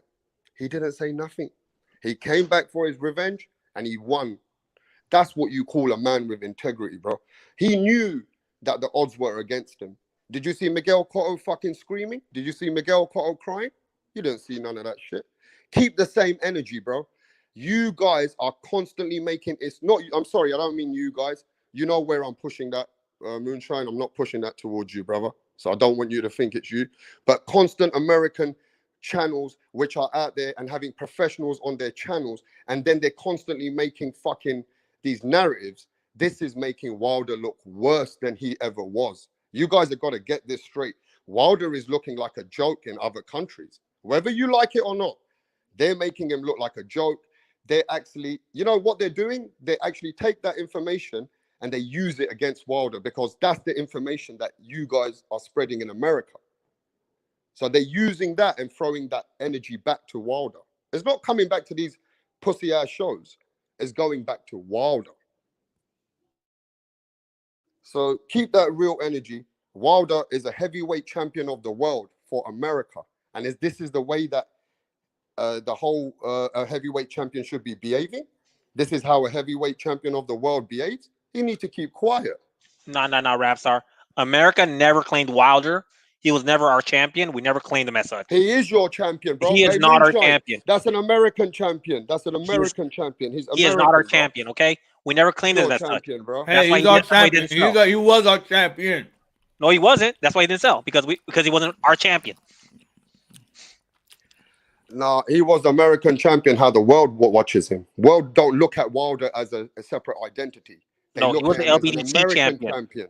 He was the LBDC champion, not America's champion. He was America's champion. He would have sold out arenas, but he's not. That's why you got booed in America. Because what Americans don't like him. Because he's an LBDC champion, not an American champion. Two separate things. Yeah, I just think Wilder's in a bad position, guys. I really, really do think that Wilder is to rebuild Wilder now. I don't think he ever will fight again. I've got a big feeling that something's going on where we might not even see that same Wilder ever in the ring. That's what I reckon. Let me ask you a question. Because you like you like Wilder, right? Rapstar. Yeah, I'm a Wilder fan. I got interviews with Wilder, bro. Come on. Now. Was it Wilder that made you like dislike, or was it the channels? Be honest. I didn't give a fuck about those pussy ass channels because I'm a hardcore fan. But when Wilder came out and Wilder started coming out with those narratives, that put me off, bro. When Wilder started using all that energy against the boxing fans, that made me think, oh my God, this guy's fucked up.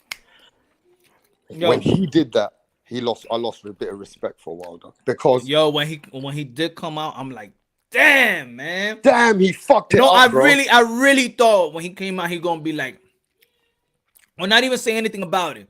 I would have thought he would have came out and said, I ain't say that. That was those channels. I said what I said after the fight. Yeah. That's what I said, my statement. If he would have just said that, and even if he was gonna go arbitration and do all of that stuff or whatever he think, but damn, man. I was like, as a fan, I'm like, damn, now you look weak. Damn. Because in the end of the day, if nobody's pressing charges, no crimes being committed, you're in the arbitration going for the second fight, then it was all about the fight. Then just keep it about the fight. Keep it about the trilogy. Let me tell you what pissed me off. Yes. I met Wilder in the Errol Spence and Mikey Garcia fight. I came all the way to Texas to watch that fight. And I met Wilder in the Radisson Hotel. I had a suite there. And the man gave me time. He hugged me. I told him I'm from England. I fucking really appreciated meeting Wilder, Moonshine. And that's a real fact. The way he was laughing and, Right on, Rapstar. Right on, man. Right. And you know what? I saw Tank Davis and he was acting like a bitch. I saw fucking Adrian Broner. He was acting like a bitch. But when I saw Wilder, he gave us the time. So I'm not going to take that away from Wilder. But the way he came out with all those fucking excuses himself, I lost respect that day, bro. I did. I lost a little bit of respect for him. I was shaking my head. I said, Wilder, don't do that. Don't do that to yourself, bro. And he did it to himself, man. I don't know where to go with him after that. I really don't. What can he do? What could Wilder do with the fans that you think that he lost? How could he regain their? How could they become fans again of Wilder? Tell him, Rapstar. Speak on it. Man, I don't think he can. I mean, the only way he can is if he comes back out on TV and says, listen, tells all the fans, stop sucking my dick in a bullshit narrative and start coming forward and saying, listen, I want to fight now. If he tells everybody I want to fight, Moonshine, no, I'm telling you the truth, bro. If he tells everybody that I really want to fight and he comes to fight, people will still follow him. But he's lost a lot of hardcore fans who have integrity for their own families. When you have integrity for the sport, those fans is going to be hard to get back, Moonshine. I'm going to tell you right now. The only way he can get those fans back, he needs to come to England and fight one of our champions and show us that he's the truth. But I don't think Wilder's ever going to do something like that now, bro. I don't. I think you're right, Rapstar. I feel you. Look, Anthony Joshua had the guts to come to America. Whether he lost or not, he still came, didn't he? Right? Tyson Fury came to America twice. Wilder's never going to come out of America to try and prove he's better. He ain't got that in him, bro. I don't see that momentum in Wilder. Wilder's too been safe.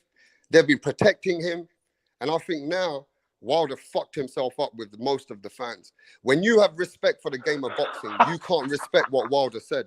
It's hard to respect that, Moonshine. It's hard. Hey, Punch, Wilder's going to have to start off by condemning the LBDC. He does that, a lot of people will support him just for that. Any boxer who comes down condemning them, they'll get a bunch of support. Can you imagine if you guys made these excuses for Andy Ruiz when he lost? Can you fucking imagine if Andy Ruiz came out after 8 months, after twerking in front of his children and shit? Oh my God. And no, but let's keep this shit real. And Andy Ruiz said, oh no, they put something in my water. There was something in Anthony Joshua's gloves. I think my trainer was working for Anthony Joshua. I think my trainer, who's been with me for all these years, who saved my life, is actually working for the other camp. What would you think? Do you know Mark Breland is the most respected guy after the Olympics and what he's done to boxing? Mark Breland is known all over the world for boxing. And you trash this man like a piece of shit and put him on the trash. That's when I dropped Wilder. That's when I dropped Wilder, when he disrespected Breland. Moonshine, imagine this. Your child's in the ring and the man throws a towel so your child doesn't get brain damage. And you want to shit on that motherfucker. How can you respect that, bro? You can't respect that, bro. Yeah, in the Hispanic community, Ruiz got trashed for being lazy. Not because he lost. Did Mark Breland dirty like a dog. I'm sorry, Not man. because he lost. We're okay with him But losing. they all knew because he lost. And he was lazy. Knew. Yeah. That's why the day before the fight, his dad, was on a local LA's top show talking shit about his son not doing work. And we knew it was going to be bad. And then we saw the fight and saw how bad it was. We were pissed. And since then, he's been destroyed. The destroyer became the destroyed. Not now. He's in shape now. He's going to make a redemption. Andy Ruiz Jr. is coming back in 2021, and he's going to wipe out Fury. He's going to wipe out Joshua. Ruiz is going to England and pounding their heads in. He's off the Snickers. He's on the fucking kale. Chad, you don't know the Mexican community. When you lose our trust, when it comes to work ethic, you have to do way more to get back any kind of trust. He never quit. He never quit. He chased his last fight. He chased Anthony Joshua around. He chased him. If that was in a phone booth, I'm betting Ruiz. He just was out of shape, but he's got his head on straight. He didn't Julio Chavez Jr. the third just quit. Whatever. He just didn't quit. He just got overwhelmed with a little bit of money. He never had it, and he got paid. And he went he ate. He had some fun. He ate. God bless him. Now he's got his head on straight. He's in the Canelo camp, and he's going to clean out Fury. Fury don't want no part of fucking Ruiz Jr. No one wants any part of the Destroyer. The Destroyer is fucking back. I'm telling you right now. He is the class of the heavyweight division. Andy Ruiz Jr. Go, Andy. Chad, nobody ever said Ruiz quit. We're talking about how lazy he was leading up to the fight. Well, In the look at Hispanic him. community, Yeah, he's been fighting forever. He's been fighting forever.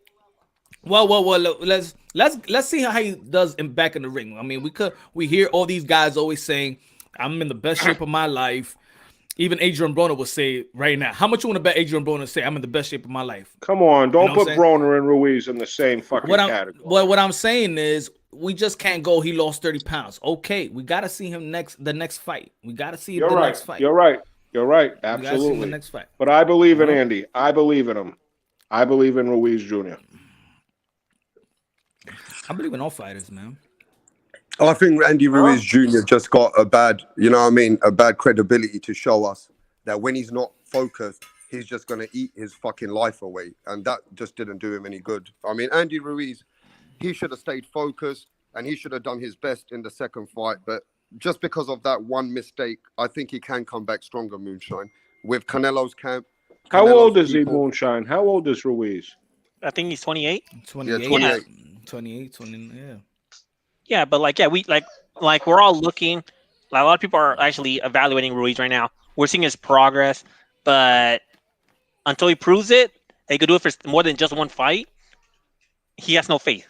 Because he did it one time, we do it again. Because don't forget, he was up in his game when he fought AJ the first time, and the second time he lets go. So what happens if let's say he goes back, he beats AJ again or beats Fury? No, but he kind of let it go. He let it go. He let it go the second fight, but Joshua fought the most. He didn't go toe to toe with Andy because Andy needs a Wilder. Andy needs a toe to toe fighter. Andy fights like Garcia. Ruiz fights like fucking the Garcia kid that fought last night. He wants to go rumble up and go fucking hands. He wants to throw hands in a phone booth. Chad, listen to me. His dad came out and told everybody he was not in camp. He was eating and he was partying. I don't hear excuses. That's why he lost. There's no more excuses. That's why he lost. Don't say because what AJ did. He has to look what he did himself. You don't look what the other boxer did. You look what you did himself. And what he did himself. Right, Ruiz didn't give no excuses. He was like partying and he wasn't going to camp. This is from his dad. I don't care what you think you heard, but this is coming from his dad. And I think his dad knows more than you do. And that's what his dad said. Talking about what I heard. I didn't hear nothing. I'm not saying I heard anything. I'm just saying I don't know what the fuck you're talking about. What I heard. What AJ did is irrelevant because we know what he didn't do, and that's the point. I know AJ fought the fighter running around the ring. He said, "I need a 30-foot ring, and I want to fucking run around because I don't want to fight this kid." The point of what Kalu is saying is that the Mexicans and Latinos we held Andy Ruiz accountable. Unlike there's a fan base that's not holding Wilder accountable. Right. Respect, and that's 100% fact. Yeah, and that is facts, Moonshine. I'm really glad you bring that up, Moonshine. That is facts. Look, even Wilder, he uses all these slogans. I'm going to body you. I'm going to kill this guy in the ring. And he used to use all these dirty things, but they forget about all that, don't they? They forget about how Wilder comes out with all these mad things himself. And remember, everybody, these narratives that they're pushing, till this day, you know what England's saying? Till this day, these bitches are making excuses. Till this day. And that's what's going to happen. These guys are making consistent excuses, and it's going to backfire on them. I guarantee you. Hey, but Wilder was right about something. He said Fury would be a History Month trivia question. Who beat down the U.S. American champion, the longevity champion on Black History Month? Oh, Fury did. See? He was right. Yeah, but I think that's a sensitive issue, Kilua. They shouldn't have brought the Black Lives Matter movement into that fight. That's bring a backfire onto the sensitive issue. Because there was this which was going on at the time. No, but let's keep it facts. If you want to, that was after that. That was before. That was before. But we got to be appreciative that these guys, we love Wilder, we love everybody, we love everyone. But this sensitive issue is very, very sensitive. There was a bit of a bad thing going on with the Black Lives Matter. We were standing with them. Don't forget, I was standing with them. So was Moonshine. We all were.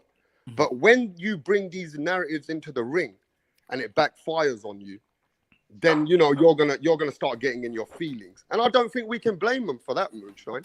They are in their feelings. Yeah, man. That's a damn problem. They shouldn't have started. Don't start where you can't finish. If you're gonna talk shit, you're gonna bring in a race, and if it backfires, that's on you. They should have just put their hands up and said Tyson Fury was the better man. That's all they should have done, bro. Yeah. Yeah. I mean, but that's what I'm saying. Or if what after the post fight interview, just stay with that. If nothing else would have came out, class. Stay with that. Just stay with that. Yeah, but I mean, look, Wilder's a highly respected guy, man. The Pope, the White House. He was, you know what I'm saying, very respected around the world. But I do think that these channels, man, with the constant delusion has made Wilder look weak. The brand. Yeah. It does. He's your fighter. At the end of the day, you're a fighter. Ain't nobody going to jail. Ain't nobody going to jail. Ain't nobody doing. Let me tell you what Wilder should do now. He should stop boxing and open a reality show because he's got enough dick riders. He's got loads and loads of dick riders. So if he opens a reality show, Wilder might as well just go into MTV and open his own reality show, bro. Yo, rap star Chad Kalua. I'm about to end this one. Yo, later on. Raw Boxing TV at 8 o'clock. Raw Boxing TV. Tune into Raw Boxing TV, 8 o'clock. Hey, Moonshine, thanks for having us over here. England's in the house. England, bruv. My bruv. England. Yo, when you going live, Rap Star Boxing? Everybody subscribe to Rap Star. Yeah, we got Rap Star Boxing TV. On that channel, Moonshine, is free smoke. I invite everybody, whether you're EBCL, I don't care who the fuck you are. On the new channel, it's free smoke. So I don't care if you come there with all your madness. We don't give a fuck, bro. But what I will say is bring facts to the table because we'll hang you like a bitch and throw you the fuck out. Y'all already know Punch Round Boxing, a.k.a. Mr. Moonshine, a.k.a. El Adobo, a.k.a. El Sazon to the YTBC, baby. We gonna season you and cook you at the same time. Let's go, man. So who's this new show at 8 p.m. so I can tell my guys in England? Raw Boxing TV. Subscribe to Raw Boxing TV. Was it open platform? I think he's gonna have an interview later on today. Yeah, and I just want to clean it up. I like Wilder. I appreciate what Wilder brings to the sport. I don't want to show that I'm a hater. I'm not a hater, but as a man, I didn't appreciate what Wilder did at the end. Can he come back? Yes, he can come back. But shut the fuck up till this day you're making excuses. Stop fucking acting like a bitch, ho. And I'm out of here, bro. I love you all. Peace. Respect. Yo, Chad. Kalua, I'm out. All right. All I gotta say is Ryan Garcia versus Tank Davis. Is if I want to see, quit hitting on it. Nobody's gonna talk shit about Tio. Nobody's gonna talk about Tio because Tio's in a different class. So them not talking about Tio is just because they know it's not a thing. So Punch, you got to get behind the Ryan Garcia versus Tank Davis. That's all you're gonna hear about for the next. Hey, yo, Ryan Garcia. Again, Ryan Garcia versus Tank Davis, a good fight. I'll pay for the fight at the end of the day, but it's still this guy. He's the man. There's no legacy until you go after this man. There's no legacy until you go after King Teofimo. Kiss thy feet, I say.